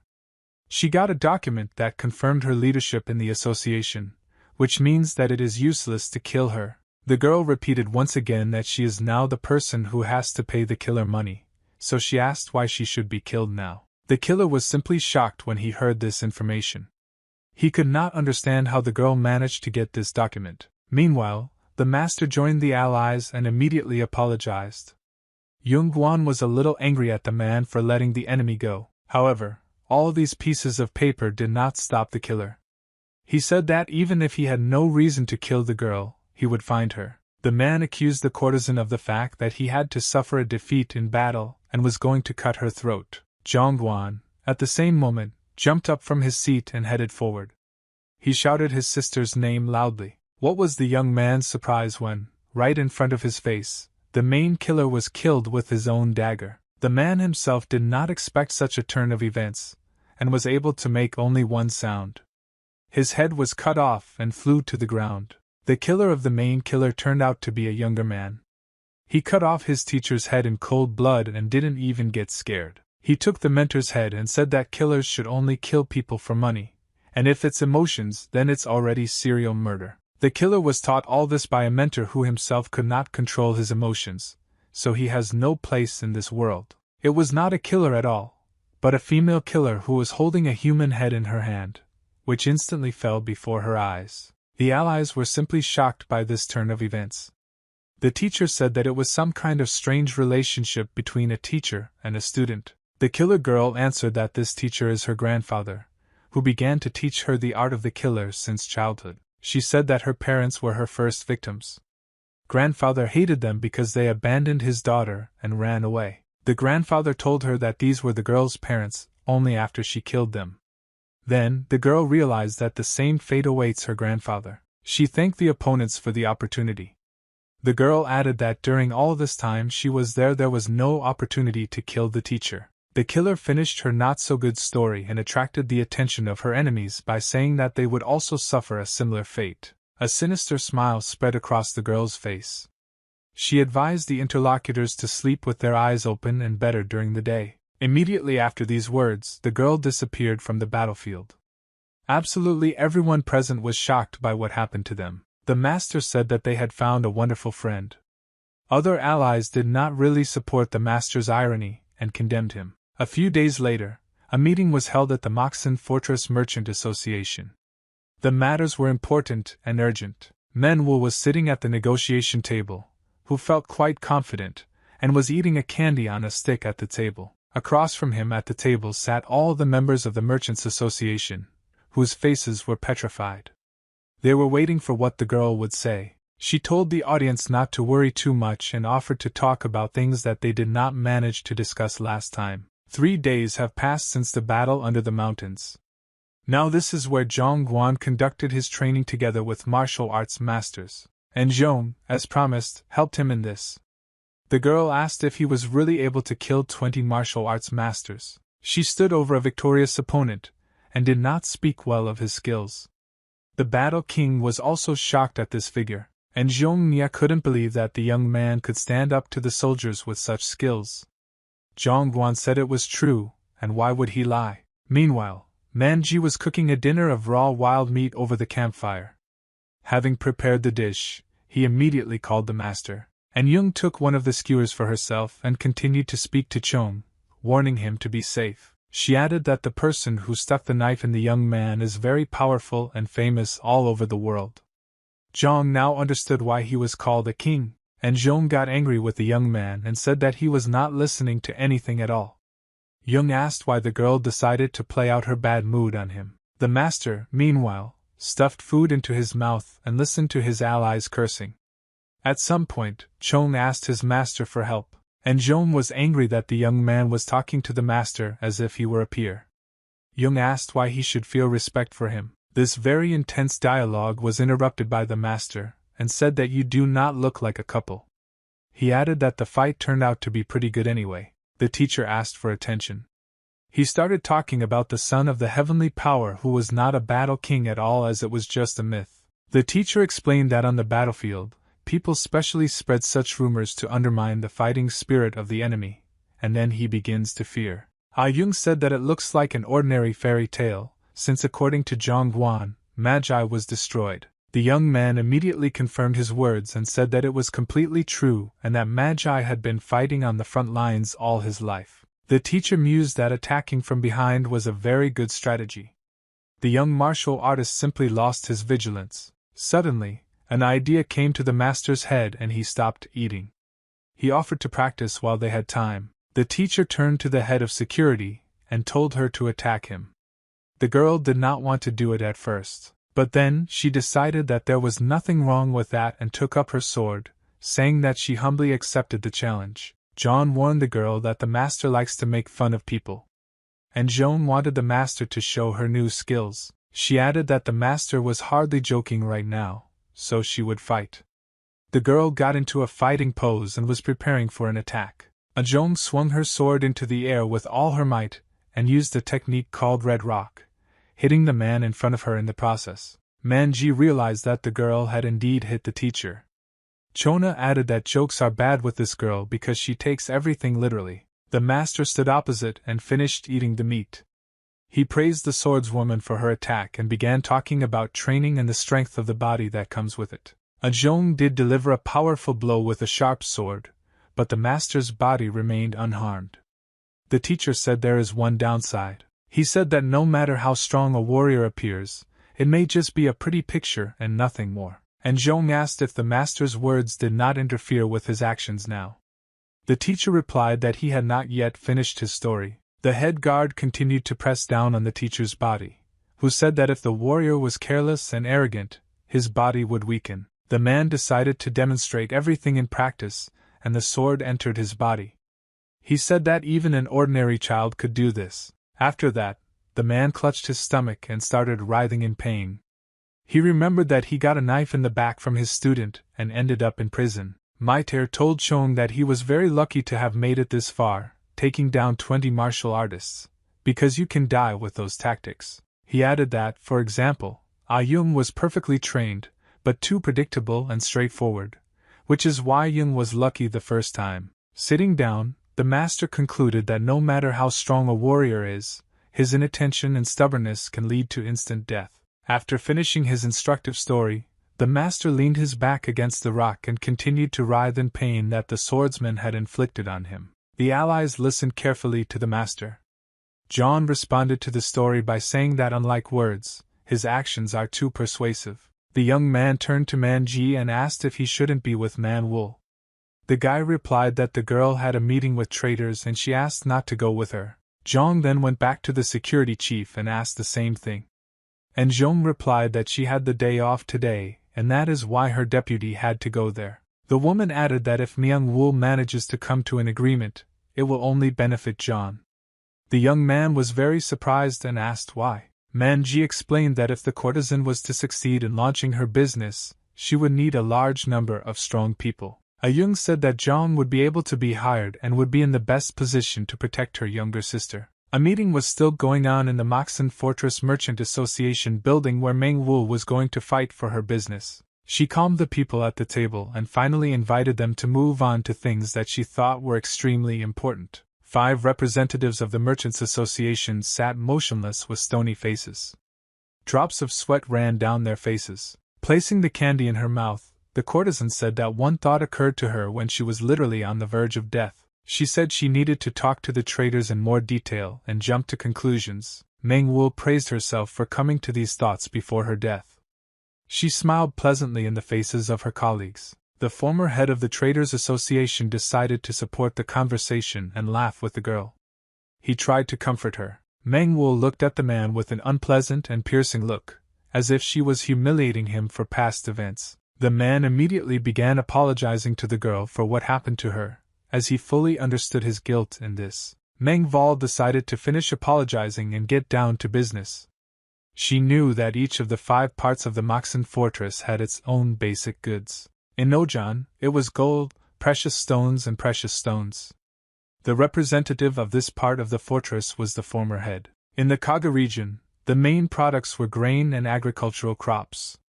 This part of the territory was represented by the only woman at the table. In Jog, such goods were considered wood and agricultural tools, and in Samui various medicines and medicinal herbs. Adjusting the jewelry on her hand, Myung-woo added that they all maintain a balance between themselves and try to share everything. Therefore, the girl perfectly understood their concern when a competitor appeared in the arena who wants to upset this entire balance. The representatives of the association continued to listen attentively. Meng-woo said that this concern is caused by the fact that Bukwin Fortress is nearby. The courtesan said that Moxen Fortress had never had to deal with the city of the biggest state war, Bukwin, before. The girl led to the fact that there are people who need goods and they can be easily sold, avoiding large losses. The past chairman of the association could not believe that the girl had such a perfect plan. He was very surprised. Meng-woo explained that she chose the location outside the fortress in order to have fairly easy access to clients from out of town. Taking out the enemy's sword, the girl said that the most demanded product during the war period must definitely be a weapon. Those present were simply shocked by what happened there. The courtesan continued and said that she knew why the old men did not want to deal with such goods. She cited the frequent death of messengers, constant robberies and dangerous transportation as the reasons. However, she had the perfect business plan. Meng-woo asked for help from merchants to carry out her plan, as she did not have much knowledge and experience. She assured those present that the weapons would bring a lot of money and Moxen would be able to become the richest state. The representatives of the association sat immovably in their seats. They were somewhat shocked, and did not know how to answer the girl. The former chairman decided to take responsibility and asked if the girl had time today, as he wanted to discuss everything in more detail. Menval sat motionless and confident across from her, her hands folded together in front of her. She made every point perfectly. It was already night on the street. The meeting of the Merchants Association took quite a long time and lasted until the night. It finally ended and Mengval left the territory of the association under the guidance of her guards. She was escorted by all the representatives. The man in black called the girl fearless. He couldn't understand how she dared to threaten them with a gun at a gathering without knowing anything about her. The representatives believed that dealing with this courtesan was very dangerous. They were very frightened by the fact that she was simply laughing at her death. Last night, the chairman knew very well that the weapon the girl got at the meeting belonged to the killer they had sent themselves. Menval could have easily finished off all those present in the halls, but instead decided to unite with them for the sake of profit. She was considered the most unpredictable. Meng-woo slowly left the association's territory and headed to the heavenly city of love under the guidance of her guards. Suddenly, the girl stopped in place and looked to the left. Quite urgent matters attracted her attention. Her older brother stood in her way.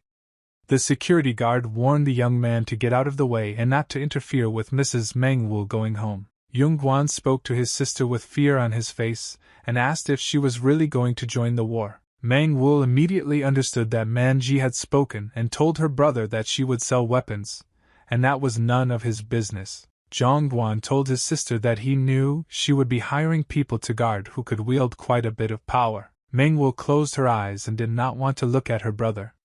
She couldn't believe that Magi had wasted everything. The young man paused for a moment before continuing, saying that he also wanted to take part in this as he considered himself a good warrior. Yungan continued his conversation with his sister in the square. He sought to join the ranks of his sister's defense. Having told everything that the young man considered necessary, he looked at his sister with a confident look and expected what she would answer. Mengval stood still, turning her head away from her brother. Her eyes were closed, and she did not know what to answer. The guards stood behind the lady and also did not understand what they should do, because Mengwu does not give any orders at all. Suddenly, the girl told her brother to do as he wanted. Zhongguan couldn't understand how it could be so simple, because it wasn't like his sister. Mengwu replied that it would be better to just ignore the young man, and how much he is too persistent and his character will still fail him someday. The girl informed her brother that he would have to participate in a battle festival where he had to prove his strength. The courtesan turned her back to the interlocutor and headed forward. The guard told the young man that he would have to come to the central square. Mengwu heard the words of her bodyguard and ordered the deputy head of security to talk less and do his job. The next day, a large number of people gathered in the central square near the bulletin board, where the information was updated. They read that there was going to be a celebration called the Battle Festival. It was supposed to take place at the top, where the construction is going on. Yungan also came here on the advice of the guard. For participating in the festival, they were given an award, and for winning, they were appointed head of security. Chong did not understand what was written on the board, but only listened to the words of people who said that it would be quite interesting and that you should bring your children with you. A huge number of people gathered around the notice board, all wanting to get into the festival to have fun and eat. Construction between the two fortresses continued. Menval told someone that a lot of money would go to the military fortress, which is very dangerous. She meant that there are many robbers in these areas. Plus, there was a small chance that the traders were thrown for money. The courtesan brought her friend here, who asked how it all related to the festival. Mengwu replied that the festival is money. The girl wanted to kill 2 birds with 1 stone, recruit disaffected people and get money. This should have been enough to prepare a military fortress. The courtesan knew that the people in Bukwin and Moxen had enough money despite the war, and she would solve their food and entertainment problem. People had to come to the festival and pay a small fee to enter. Vendors will also pay to rent space at the festival. Menval calculated everything very well. Plus, it will all be very interesting, since 100 people have already applied for the place of security applicants. The courtesan perfectly understood that if everything went as well as possible, the problem of protection and money would be solved at the same time. Manji noticed an acquaintance in the ranks of applicants.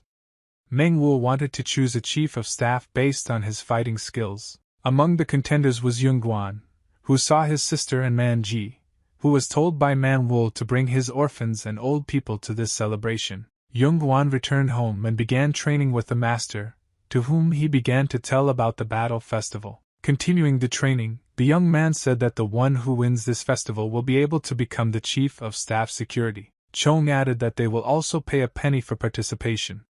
The master replied that he would also like to participate. He started mocking his student and talking about how he really wanted to beat someone up at the fight festival. The master added that the young man would also not mind taking part in the battle festival, as it would be a very good experience in fighting against the masters. The teacher continued to abuse his student and told him to buy more spices for the meat. Zhang agreed and loudly begged to let him go. The day of the battle festival came very soon. Everyone present had a good feeling and continued to fill the territory. As predicted by Manhwa, she was visited by merchants who paid for the rental space and sold their products in front of the arena. Everywhere there were loud shouts with an invitation to buy from them. Someone sold fruit, someone sold snacks to enjoy the spectacle. Guests could even have dinner here at self-made tables, and children could play and have fun on small self-made attractions. There were really a lot of people here. Manhwa did not spare money for the preparation of such an event, and it was very beautiful everywhere. Yungan arrived at the battle festival and looked around, assessing the situation. He concluded that the participants will be from 2 fortresses. He was noticed by Magi, who gave a loud shout and said hello to Yung. The young man did not expect to see this little prodigy here. The boy quickly approached Chan and said that he should thank him. Chong did not understand what was happening and asked why. Magi revealed that Chong might have been denied an application for the festival due to the fact that so many martial artists decided to participate. Therefore, he decided to help and secretly made sure that the young man got to the finals. Chona said that the thief still lives in the boy. Magi felt quite uncomfortable, while Yungan told him that he could have made it to the finals without cheating. Magi turned his reddened face to the side and agreed with his friend. He wanted the best, but it turned out as usual. The guy did not understand why he did it, and said that it was just in case.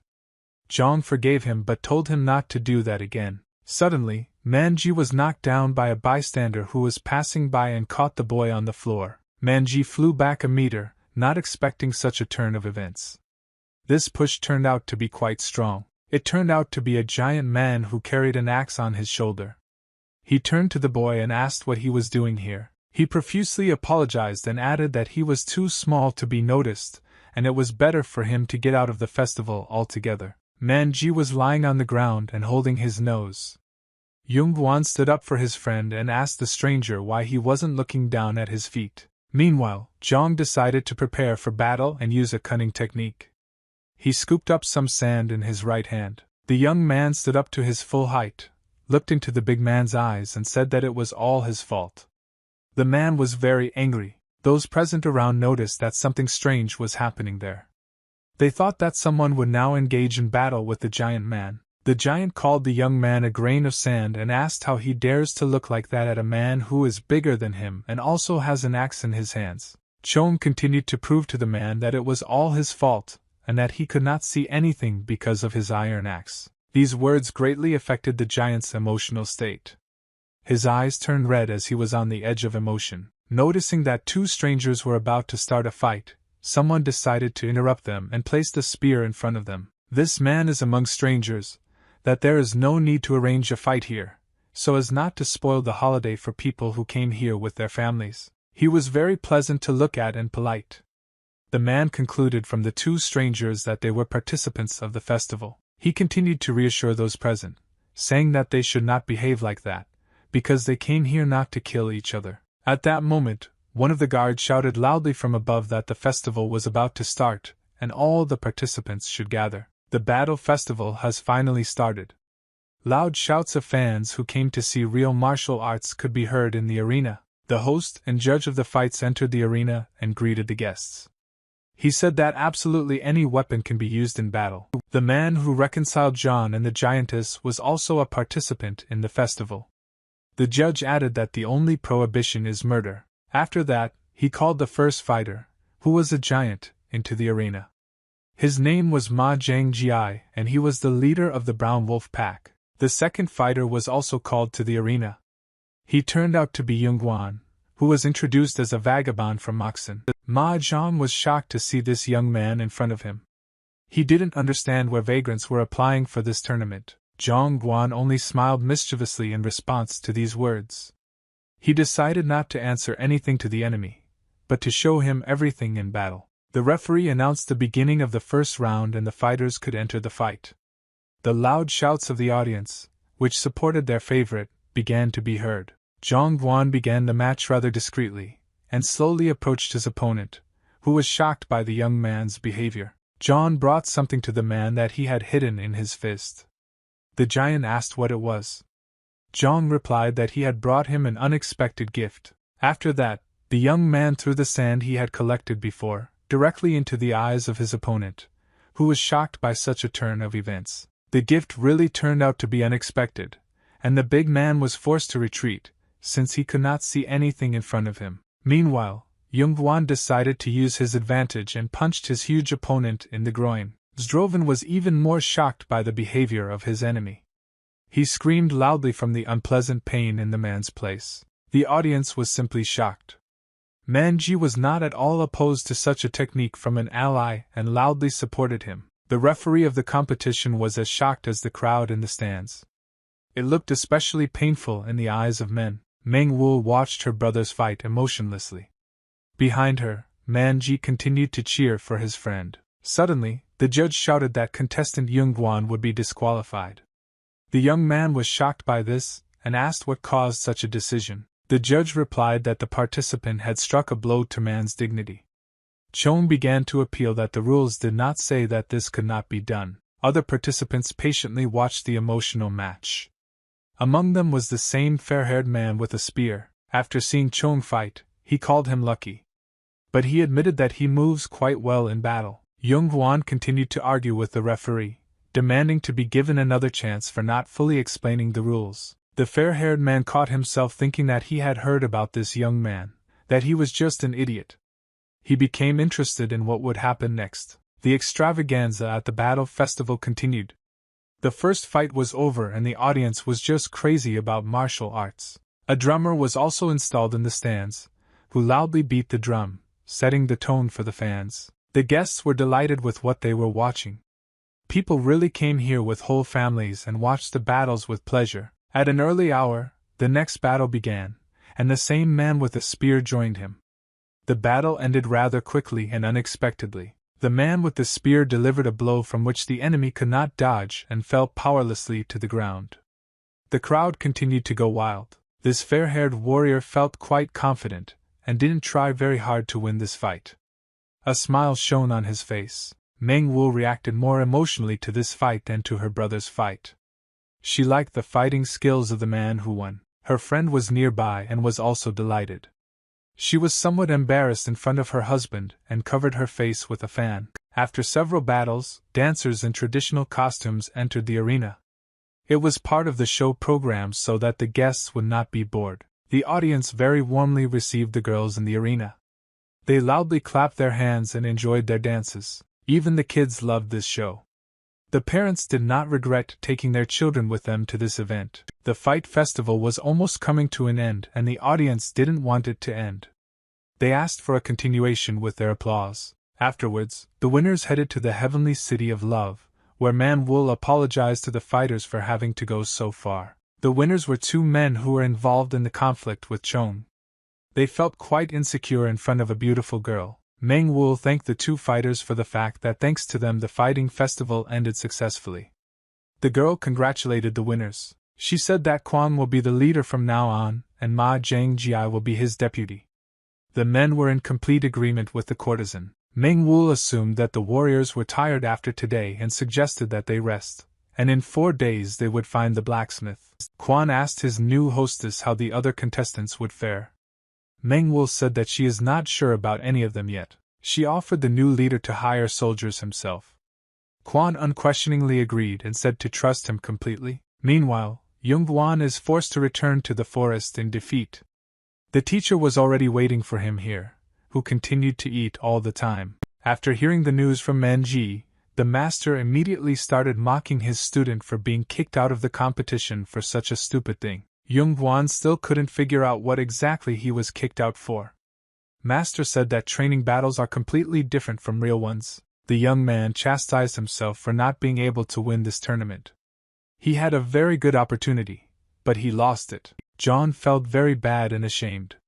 He constantly called himself a fool for not being able to control his emotions. Magi and the master continued to taunt the young man that he would now cry because he lost on the battlefield because of some stupid thing. Yungan was no longer going to tolerate the taunts from his allies. He shouted loudly to someone who was not crying and struck, releasing energy. Meanwhile, Quan was walking through this forest and heard the sounds Zhang was making, shouting that he was going to kill everyone here. Quan stood under the crown of one of the trees and listened as the young man tried to catch up with someone and grind him to powder for insults. Chong jumped to conclusions when he decided to train his own master. He found himself in a difficult situation. At that moment, a warrior with a spear approached them. Those present calmed down their emotions a little and sat down to talk. Quan told them everything that Mengwu had told him, including the mercenaries. Quan invited the young man to his army. Yungan, painted with ink, was very surprised at such an offer from a warrior. Quan fully confirmed his words and said that he does not promise a high salary, but he wants to ask everyone who attended the festival. He smiled pleasantly, and told Chong that he had been following him closely at the festival, even though he didn't seem like much to him. Remembering the moment when the young man used an unexpected technique, Quan assumed that Zhang had a lot of fighting experience, so he decided to invite him. The master couldn't believe that the warrior understood this after his student knocked back a percandela from one of the opponents. Quan added that he is putting together a new team and definitely wants to see Chong in it. He held out his hand and offered to make a deal. Seeing that Yungan was not too eager to shake his hand, Quan asked again if he wanted to join Meng Wu's army. Those words really revived Zhang Guan. He could not lose such an opportunity, so he said that everything suits him, and he is ready to join. The warriors shook hands and agreed that Yung would now serve under Quan's command in the army. Quan offered the same position to the master, but the master firmly replied that he was not interested, as he did not want to strain himself. Meanwhile, events were developing in parallel on the territory of the Moxen fortress, where Manhwa recently returned from her festival. She needed to find out about the best blacksmith in the fortress, and one of the association members recommended a blacksmith named Jan. He said that this man has been working for 7 generations and has great skills and talents that have been tested by time. The man added that even Bukwan's commander asked him to make a sword.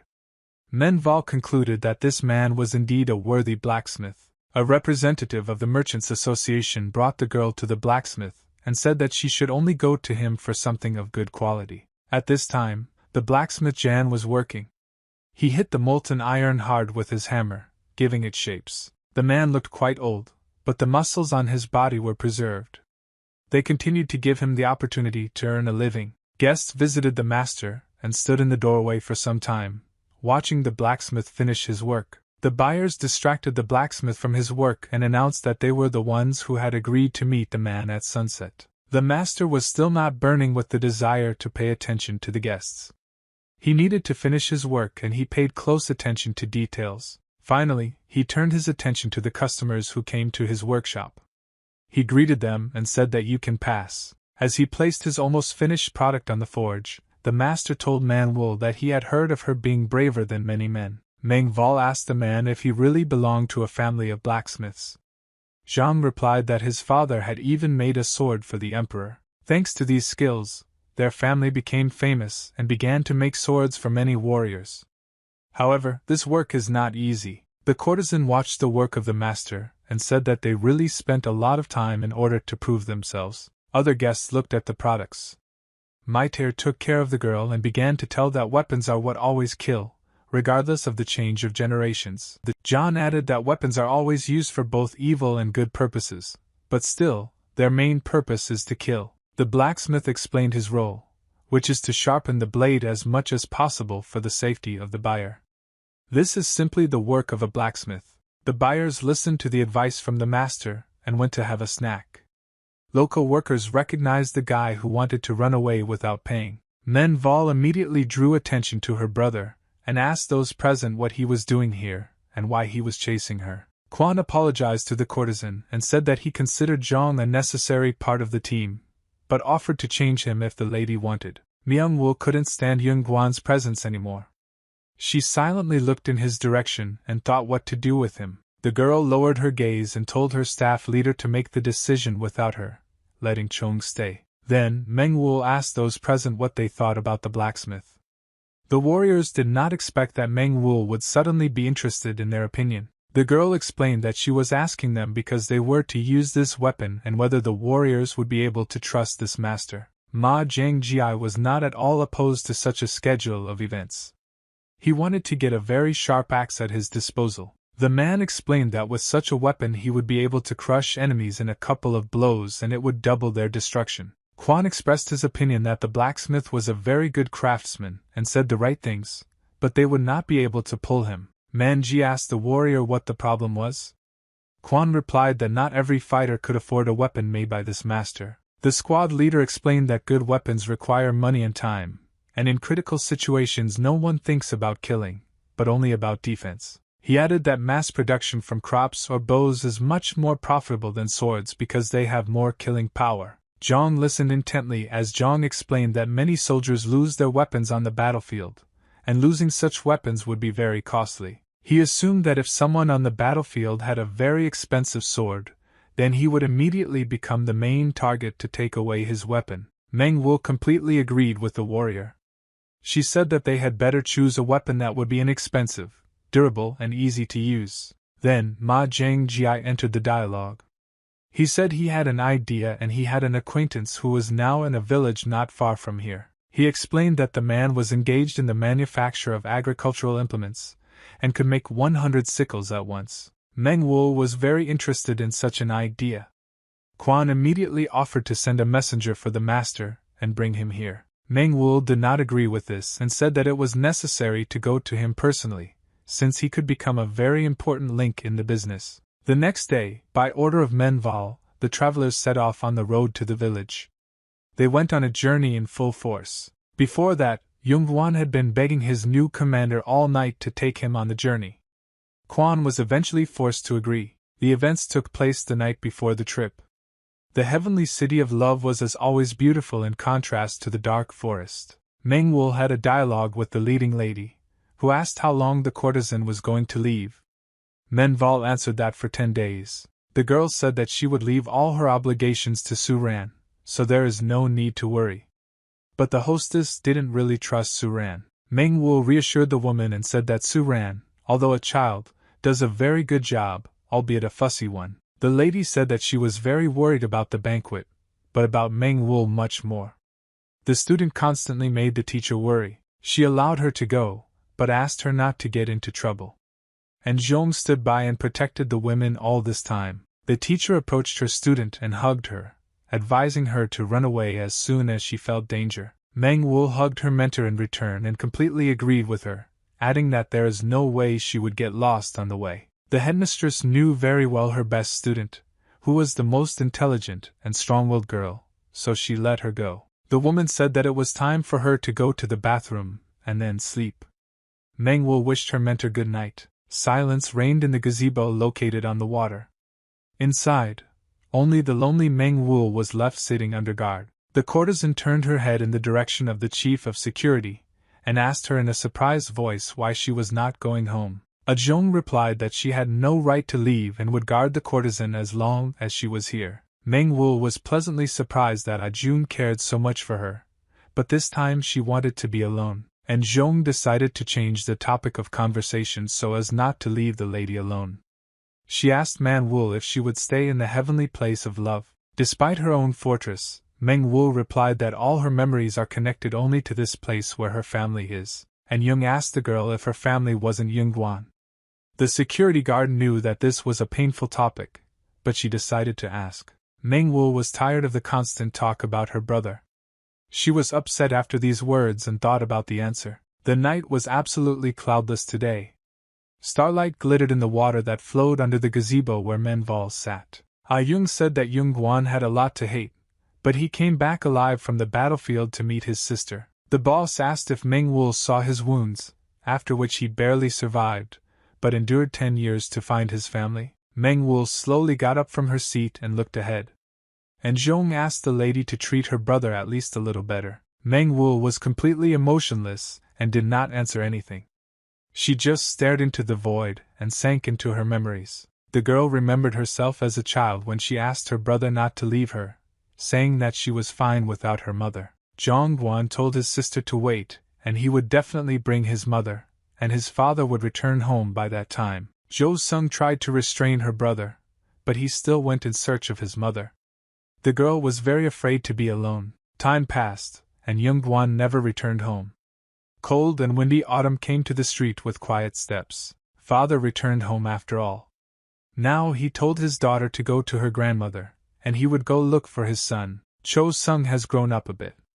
She listened to her father's words with bitter tears in her eyes and no longer believed anything. Dad said to wait for him here and he will be back soon. After that, the girl cried even harder, swallowing her tears. Her crying intensified and became hysterical from hopelessness.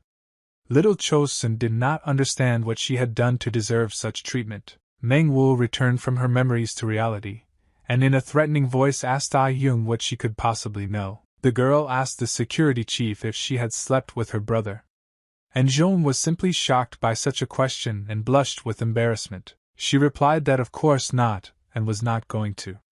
Meng Wu reassured the guard and said that she was just testing her for emotion. The courtesan approached Zhong and said that a swordswoman who grew up in a decent family would never be able to understand a person who sells her body. Meng Val explained that because of her brother, her mother left home and her father died, after which she lost her family and was sold into slavery. Meng Wu asked Ah Yung if she knew that she had to fight for food and deal with people who buy others for money. The courtesan raised her eyes to the sky and looked at the stars. These memories were too painful for her, and she almost cried. Meng Wu continued and said that she knew her brother barely survived, but she herself lived in hell and wanted to die but couldn't. The girl asked the guard if she now wants to teach her about life. And Zhong felt quite embarrassed and ashamed after the story. Meng Wu added that a person who grew up in a good family cannot judge the lives of others. The girl looked very tortured. The courtesan finished and said that it didn't matter who suffered more, as everyone has their own mental and physical pain threshold. The travelers set out at dawn, and were now almost halfway there.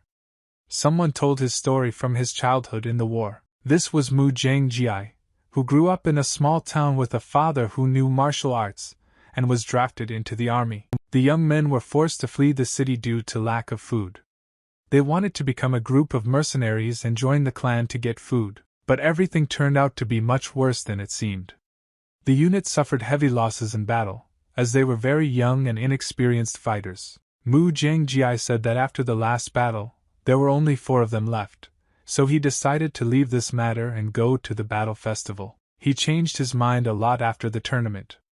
The young man realized that he and his brothers could live a peaceful life, marry and have children. Manji asked the young warrior why he called his commander Hung, which means respect. Mu Jiangji replied because he is stronger than him. Manji suggested that the young man called Zhongguan the same as he also defeated him in battle. Mu Jiangji said it was just ridiculous.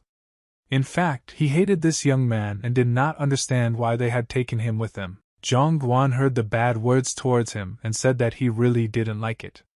Mu Jiangji began to seethe with anger. Men Val ordered everyone to shut up and then negotiate. She asked Mu Jiangji how far the village was from here. The young warrior replied that they were almost approaching the goal and they had about 6 hours left on the road. Quan suggested that his hostess take a short break. Meng Val immediately agreed and stopped her horse. She dismounted and said that was a pretty good idea as she needed to draw a map soon. The girl was told that geographic information is very important to facilitate trade, so it needs to be constantly updated. Quan admired his mistress. She managed a horse very skillfully, and also drew maps. Manji looked elsewhere. Quan asked the boy what happened. Manji replied that his attention was drawn to some sounds of beasts in the forest. Quan listened and confirmed that he could also hear a pack of animals approaching. Zhongguan replied that it wasn't all. The young man listened carefully to the sounds in the forest, and informed his new captain that he heard human voices there. These loud beastly sounds were made by a pack of wolves that roared loudly and caught up with their prey for dinner. It turned out that Yungan had no memory of human sounds at all. People really had to run away from wolves. They were 2 very young boys who kept moving forward to prevent the wolves from eating their bodies. The older boy constantly pushed the younger one to move faster. The pack of wolves was getting closer to them. Suddenly, the younger boy fell to the floor from being very tired. The elder ordered him to rise quickly so as not to be eaten, but it was already too late. Now the wolves caught up with their 2 victims, and I was going to have a tasty snack myself. The boys had no choice but to shake. They hugged each other for the last time before dying, but by some miracle, they managed to escape. A warrior came to the children's aid, and drove the wolves away with one blow. It was Mu Jiangji who delivered a powerful axe blow to the nose, striking 2 animals that were killed instantly. The giant warrior confidently told the little boys to get out of here if they wanted to keep their heads on their shoulders. He looked at a pack of wolves that had wonderful fur. Mu Jiangji was going to use it to replace his fur on his vest. Opposite him was a pack of wild animals, which were on the alert, and were not even going to run away. Suddenly, their bodies began to be covered with energy. These turned out to be animals that can control their energy. The warrior could not believe what he saw before his eyes. He could not fully understand how this was even possible. The wild animals were the masters of this forest, and were not going to retreat. They looked at the enemy and prepared to engage in battle. Literally after a few seconds, the whole pack of these energy wolves rushed towards one man who was very worried. Then, Yungan and Quan came to his aid in time, who rose into the air to prevent the wolves from eating the ally. A powerful double explosion that was accompanied by 2 types of energy rang out on the battlefield, and was able to push the animals back. Zhongguan was also surprised that animals can control energy. Quan explained that in principle it was possible if someone taught them. The commander ordered not to be afraid and to prepare for the attack, but said that no mistake could be made, otherwise they would be eaten. The newly formed Manhwa defense squad stood immovably in place and waited for the animals to get as close to them as possible. When this happened, the men were already forced to join the battle. A whole pack of energy wolves pounced on them. Mu Zhangji swung his axe as hard as he could to use his technique called the hunter's axe. He struck a powerful blow directly at the point where he observed the largest gathering of wild animals about to attack. Despite the numerous losses, the wolves were not going to retreat, but only became angrier and were going to take revenge. Mu Zhangji did not understand why the animals did not continue to attack. They fought side by side with Quan. The commander assumed that these trained animals communicate using animal instincts and move systematically. The warrior swung his spear with all his might and slammed it into the ground, using a technique called the green spear triple strike. Wild animals saw huge losses in their ranks, but there were a lot of them, and they continued to surround people. To Chona, this pack resembled a real army. Quan proposed a plan according to which the warriors could protect the children. His plan took into account that moment, so as not to end up in blind spots. Fighters had to stand with their backs to each other. The fighters immediately obeyed their commander's order and landed near the children, forming a defensive circle around them. Wolves continued to attack, not sparing themselves. The warriors defended themselves, trying not to let any animal into the circle. They were constantly helping each other and covering each other's backs, but it couldn't last too long with so many enemies. After fending off the attack from the other side, Zhongguan returned to his place, where a dozen animals again swarmed him. The fighters had to spend a huge amount of their energy in order to protect the children and not be connected themselves. At some point, their circle was broken as the boys were forced to move forward a bit for superior defense. Quan used his powerful green spear attack and dismembered dozens of wild animals at once. It seems that they have started to decrease a bit on the battlefield. Mu Zhangji rushed to help the children who were being approached by the wolf. Zhongguan fought at full strength, showing the animals what his master had taught him. The young man stood out with his return. Mu Zhangji took his own on the battlefield by force. The blows of his axe were extremely powerful and fast. All that could be said about Quan was that he turned out to be a pretty good leader and possessed all the qualities. One of the energy ones again remained unnoticed by the warriors and approached the children, who continued to sit in a heap. They hugged each other and shouted loudly, trying to call at least someone to help with their lives. Mu Zhangji didn't have time to swing the axe, so he had to substitute his hand for the wolf's bite. The warrior was very angry with the children who interfered with him in battle and forced him to place his body under them. 2 animals very quickly began to attack Mu Zhangji from behind. The fighter did not expect such speed and did not have time to counterattack. All he could do was hope for minor injuries. Suddenly, a yellow glow flashed right next to his face. It was Zhongguan who noticed that an ally was in danger and decided to help him with his powerful attack. Mu Zhangji was not very pleased with this turn of events. Zhong said that now was not the time and told his partner to parry the attacks from the mountain. Mu Zhangji agreed with his partner and immediately entered the battle, following his plan. Yungan decided to take on all the attacks coming from below. However, he also had to dodge his partner's axe. After doing so and rising into the air, the young man breathed in a lot of energy and was about to use a technique called a chaotic strike. He still made a blow on the nose with his right foot, at the end of which he concentrated the maximum amount of energy and struck even wild animals. In a second, several wolf bodies were on the ground, and Chong himself stepped back and landed behind his ally. Mu Zhangji watched the young man attack and was chosen by his speed. He admitted that Chong was quite a strong fighter. Suddenly, one of the wolves, who was probably the leader of the pack, raised his head to the sky and began to howl loudly. Wild animals immediately gathered in a pile, following the order of the leader and prepared for the next attack. Quan decided to strike early so as not to worsen his own situation. He put a sharp spear in front of him. Hearing the howl, the leader realized that the wolves move in a team like soldiers, and therefore obey the orders of one chief. Quan looked at the pack of wolves and noticed that one of them was constantly positioning himself behind to avoid getting hurt. The leader swung his weapon with all his might from behind and prepared to deliver his next green spear strike. Quan used a technique called a green vortex and spun the wild beasts into him. The wolves couldn't do anything about it. The warrior was not going to stop there and quickly went through the weapons in his hands in order to prepare for the next attack. Twisting the spear in the air, Quan once again hit the nose with a powerful blow, but it was much faster than the previous ones. Thus, the fighter was able to hit the same wolf that was standing behind the others. The rest of the animals noticed how this happened. Immediately after these events, wolves began to flee from the battlefield. They were not going to continue the fight without their leader. Quan now realized that animals, like humans, flee when their leader is killed. The battle brought many animal victims. The commander breathed a sigh of relief and ordered his charges to take the children with them and return to Mrs. Mengwu. Yungan now had time to assess the abilities of his new allies. He was impressed by the speed and fluidity of Quan's movements in battle. After some time, the travelers reached the village, which was located in the forest among the mountain ranges and was called Salim. Manhwa rode a horse with children, who asked if this was their village. The boys replied that they could not be wrong. Magi told the children that they were lucky because they saved them from death and brought them straight home. Mengwu was a little scared when she heard the cries of the children calling to her. Dan and Moon were also a little scared. It was their father who recognized the children on horseback. The children immediately rushed into the arms of their father. The father hugged his children and said that he missed them very much. He was glad that his sons were safe. One of the local residents of this village recognized Magi.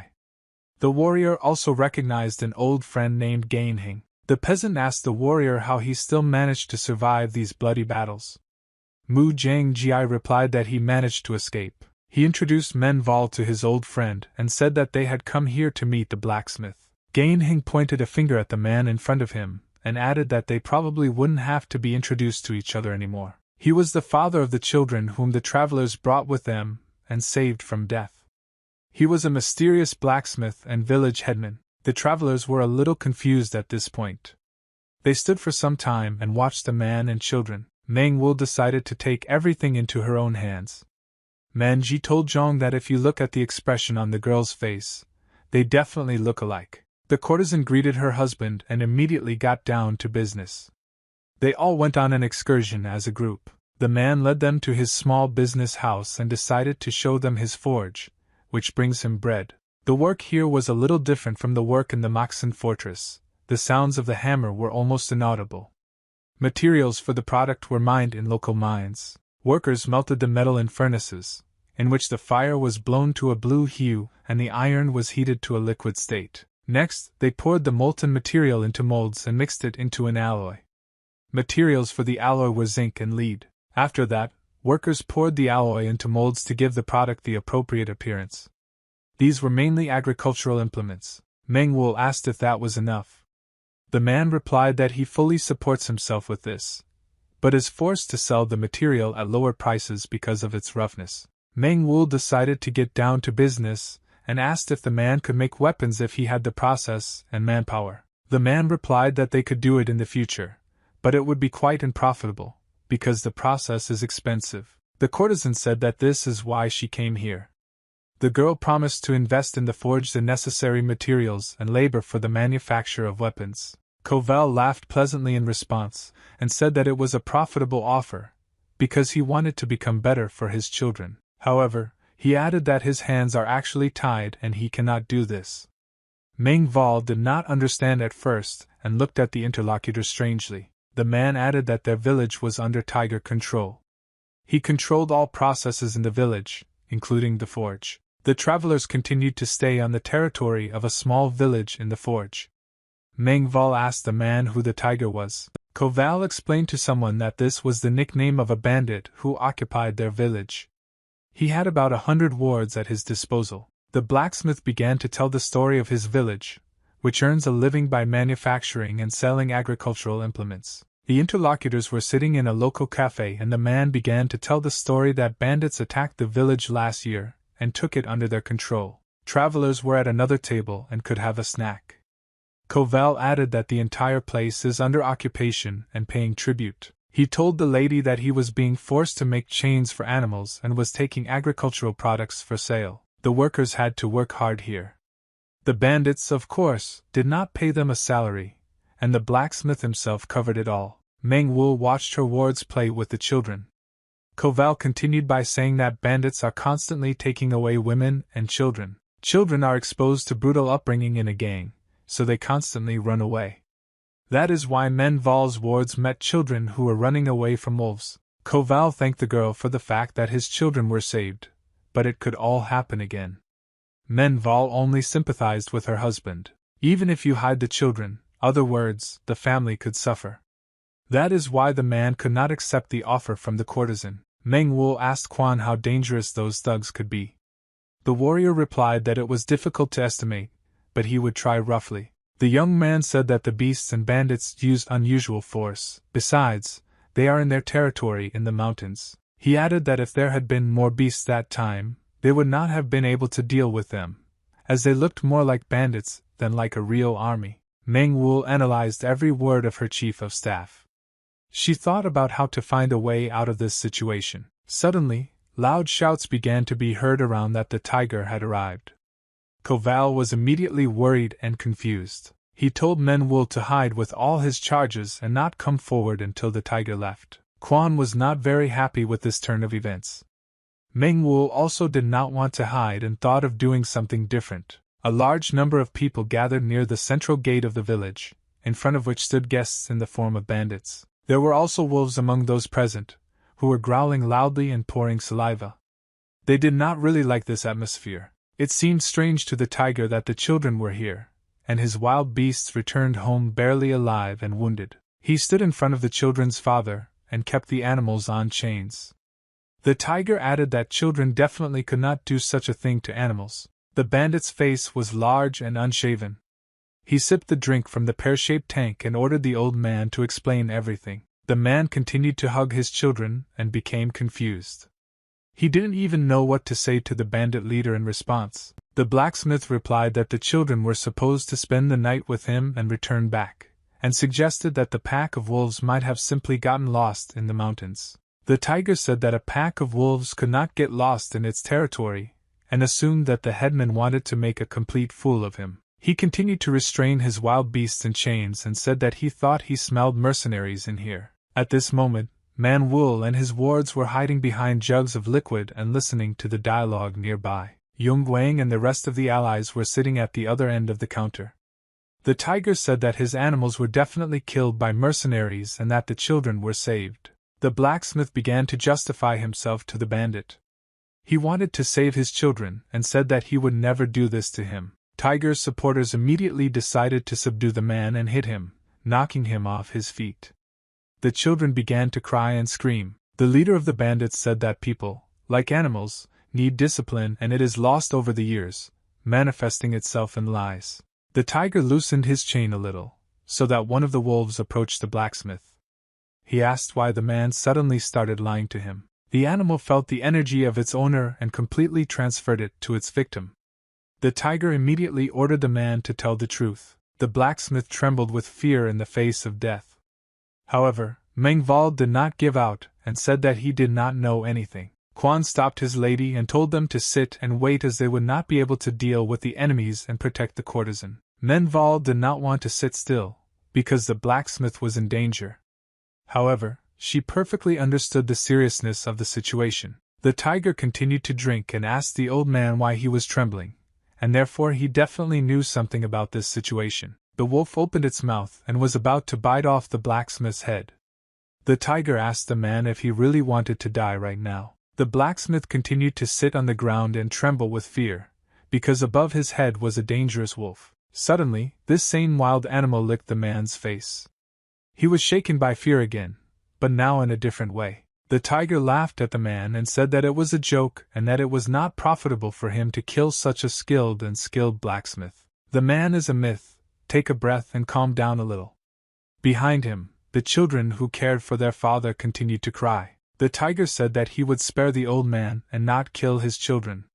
The man continued to catch his breath and thanked the bandit leader for it. But these were not all the conditions expressed by the tiger. He said he wouldn't kill the children, but he couldn't just let them go. The children were taken in by the supporters of the tiger, and the father could not do anything about it, as well as the rest of the residents who were on their knees, staring into his bottle. The bandit leader wondered how much these children could be sold for. After these words, fear appeared on the father's face. He could not believe that a thug would do such a cruel thing to him. The tiger decided to set one of his wolves on the youngest son, who opened his mouth wide in front of the little one. At that moment, a loud explosion rang out near the central gate. The wolf was killed with a powerful punch. The tiger retreated a little and could not understand who dared to do such actions in his territory. The blacksmith was also somewhat in shock and could not move away from the threats, and something terrible was also happening here. One of the bandits saw a potential enemy in front of him, and began to take out his weapon, asking who he was. At that moment, a blow came from his side, which the man did not expect. Jiai's strength could be seen in this one. Together with Yungan, they helped the unfortunate children. They weren't going to stand by and wait. The young men decided to act without the leader's order, since the situation was critical and now they were looking straight into the eyes of the opponents. Quan was simply shocked by the behavior of his wards. He said he would definitely deal with them when they got home. The tiger asked the strangers who they were and how they dared to attack them. The bandits were preparing to engage in battle. Suddenly, they were interrupted by Manhwa, who came out of hiding and told them to drop their weapons on the floor and just listen to her. Bandits looked at the girl with a misunderstanding.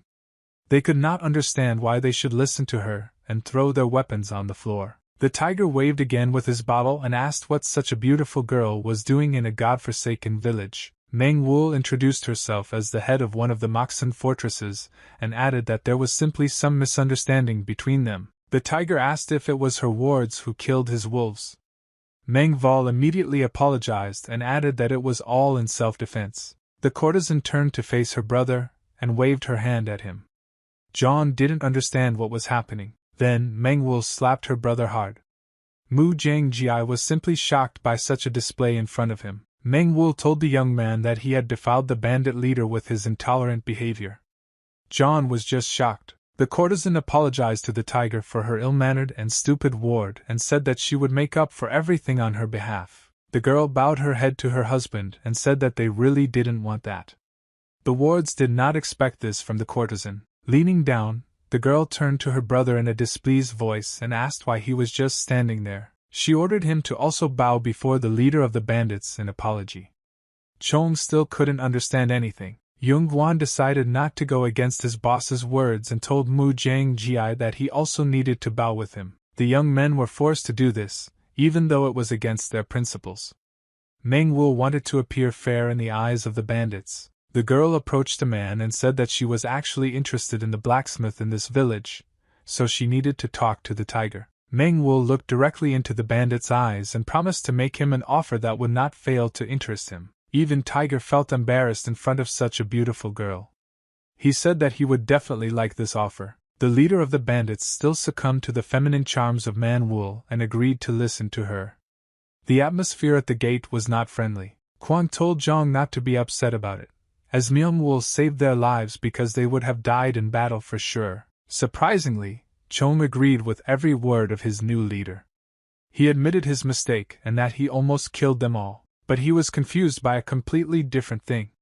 He looked at his sister and wondered why she didn't feel anything when she hit him. Manhwa together with Tigram arrived at a more comfortable environment for conversation and began to discuss the business prospects of the courtesan. The leader of the forest tiger squad was sitting on a chair and, after listening to the girl's idea, said that he had not seen arms dealers for a very long time. Manhwa asked the man if he had ever dealt with the country's affairs. Behind the backs of both sides of the negotiations stood their guards. Tiger replied that he once worked on the northern border, where traders literally forced them to buy low-quality and expensive goods. Therefore, the man had to abandon the traitors to the wolves. He said that the wolves were then satisfied and ate to glory. Manhwa looked at the animal at the man's feet and assumed that he had been taming wild animals for quite some time. The tiger admitted that he had learned this in a neighboring country, and when he taught the wolves to be tribute, he realized that they were more faithful than men. The man suggested that these conversations be left for later and asked what Manhwa was doing on his territory with his wards. The girl replied that they had come to look for a gunsmith. They want to find a blacksmith who will make weapons inexpensively and in abundance. Manhwa pointed to the headman and added that she had spoken with him and received a positive answer that it was possible to do it in principle. She said that she was ready to give all her money to her husband and once again apologized for not knowing the local area. The girl took out a trump card from her sleeve and said that the weapon could be used to beat money from merchants, and she would do it for him. The wards of the courtesans simply stood in shock and silently listened to the dialogue. Manhwa continued to say that the man's money would be dripping from the sky. She promised him incredible riches, with which he would become very rich.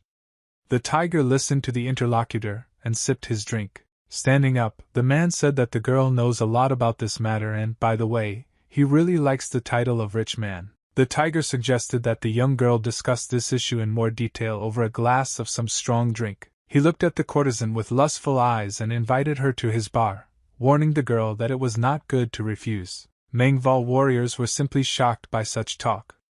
They were not going to intervene yet and were waiting for an answer from the lady. Manhwa also got up from her seat and bowed to the man. She replied that she would not dare to refuse her husband. The girl said that she wants to go there now, but she needs to get ready and put herself in order. She asked the leader of the bandits in a mysterious voice if he wanted to see her in front of him in such an inappropriate way. Childish thoughts flashed through the man's head again. He smiled widely and told the girl to be perfect when meeting, but he had one condition. He ordered Manhwa's detachment to remain in this place, and when their meeting was over, they would be led to the mountains. The young men continued to stand immovably in their places and did not dare to contradict their head any more. Even Yungan held back his emotions. Manhwa went to make herself look good, and her charges started a conversation about recent events. Quan chided his charges for rushing into battle and not considering the fact that many children could die on the battlefield. Magi couldn't understand why they had to put up with this abuse of children, and was very angry because of this non-bandits. At this moment, Zhongguan entered the dialogue and apologized to the allies for being the first to go forward and forcing his partner to do so. The young man fully admitted his guilt in this situation, but then he could not do anything with himself, because the memories came flooding back.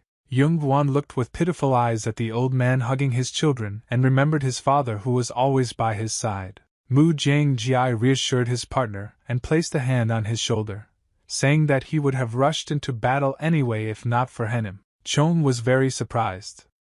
Magi explained that he saw a very nice person in John, so now he is a little Hyun-nim to him. Jung said he can't be Hyun-nim because he's too young. But everyone around is a maximum of 16 years old, not counting Quan. The leader did not know what to do and told his wards to think about what to do next, as their situation is not the best. Thanks to Manhwa, they managed to avoid the battle, but now everything is in the hands of bandits, and they have to survive somehow. Quan eyeballed his potential adversaries and said that they were strong enough, yet he didn't trust them at all. Therefore, the leader suggested to wait for Magi first. The wards had nothing against it and agreed with their leader. The warriors finished their dialogue and silence fell between them. Suddenly, they realized that they had not seen Magi for a long time. Yungan looked at the commander with a surprised look and asked where this little rascal had gone anyway. The base of the wolf pack was located high in the mountains. It lay right in the middle of the crater of a volcano that dried up many years ago. People were moving along the mountain slope. There was a very large number of them, and they were heading to their homes, which were located below. The buildings here were as simple as possible. Wooden tents with the most simple roof and a small balcony. A spy was hiding behind one of the trees, who was watching where the enemies went to hide after the battle. It was Magi, who was trying to assess the situation around him and understand where his head was going to drink with the bandit. He was a little uncomfortable. The boy remembered the dialogue when they were in the shelter and Manhwa ordered him to wait. The courtesan said that she would try to distract those bandits, and the boys should follow them and look around the area. Magi went too far and stepped into enemy territory. He was going to look with just one eye and run away. The guy hid behind one of the rocks and heard how the kid was being forced to do something, so he decided to stick his head out and check. The bandits kicked the children who were saved by the travelers on the way and said that if they ran away again, their father would die. Magi concluded that the bandits were taking villagers captive and forcing them to work in the mines, constantly threatening them. The smaller boy fell to the ground and began to cry. The supervisor ordered the child to blow his snot and quickly stand up. Otherwise, he wanted to finish them off.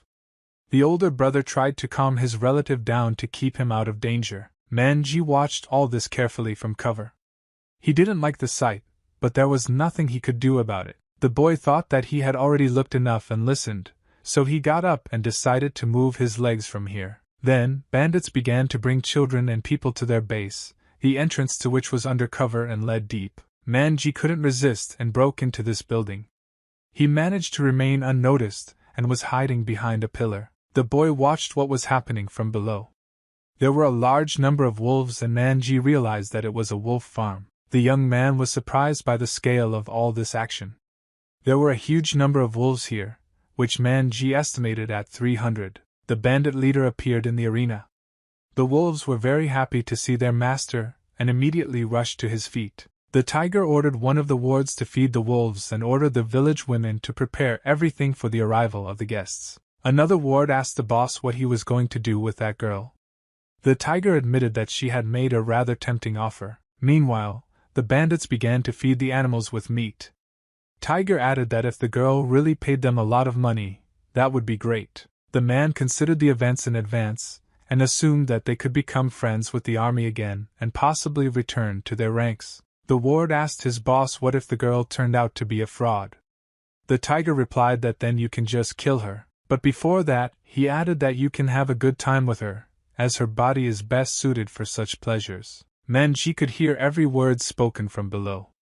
He was simply shocked by the savagery and vulgarity of the bandit leader. Suddenly, without realizing it, the boy took a small step to the left and his foot broke off a piece of wood. The bandits immediately paid attention to something that fell from the ceiling.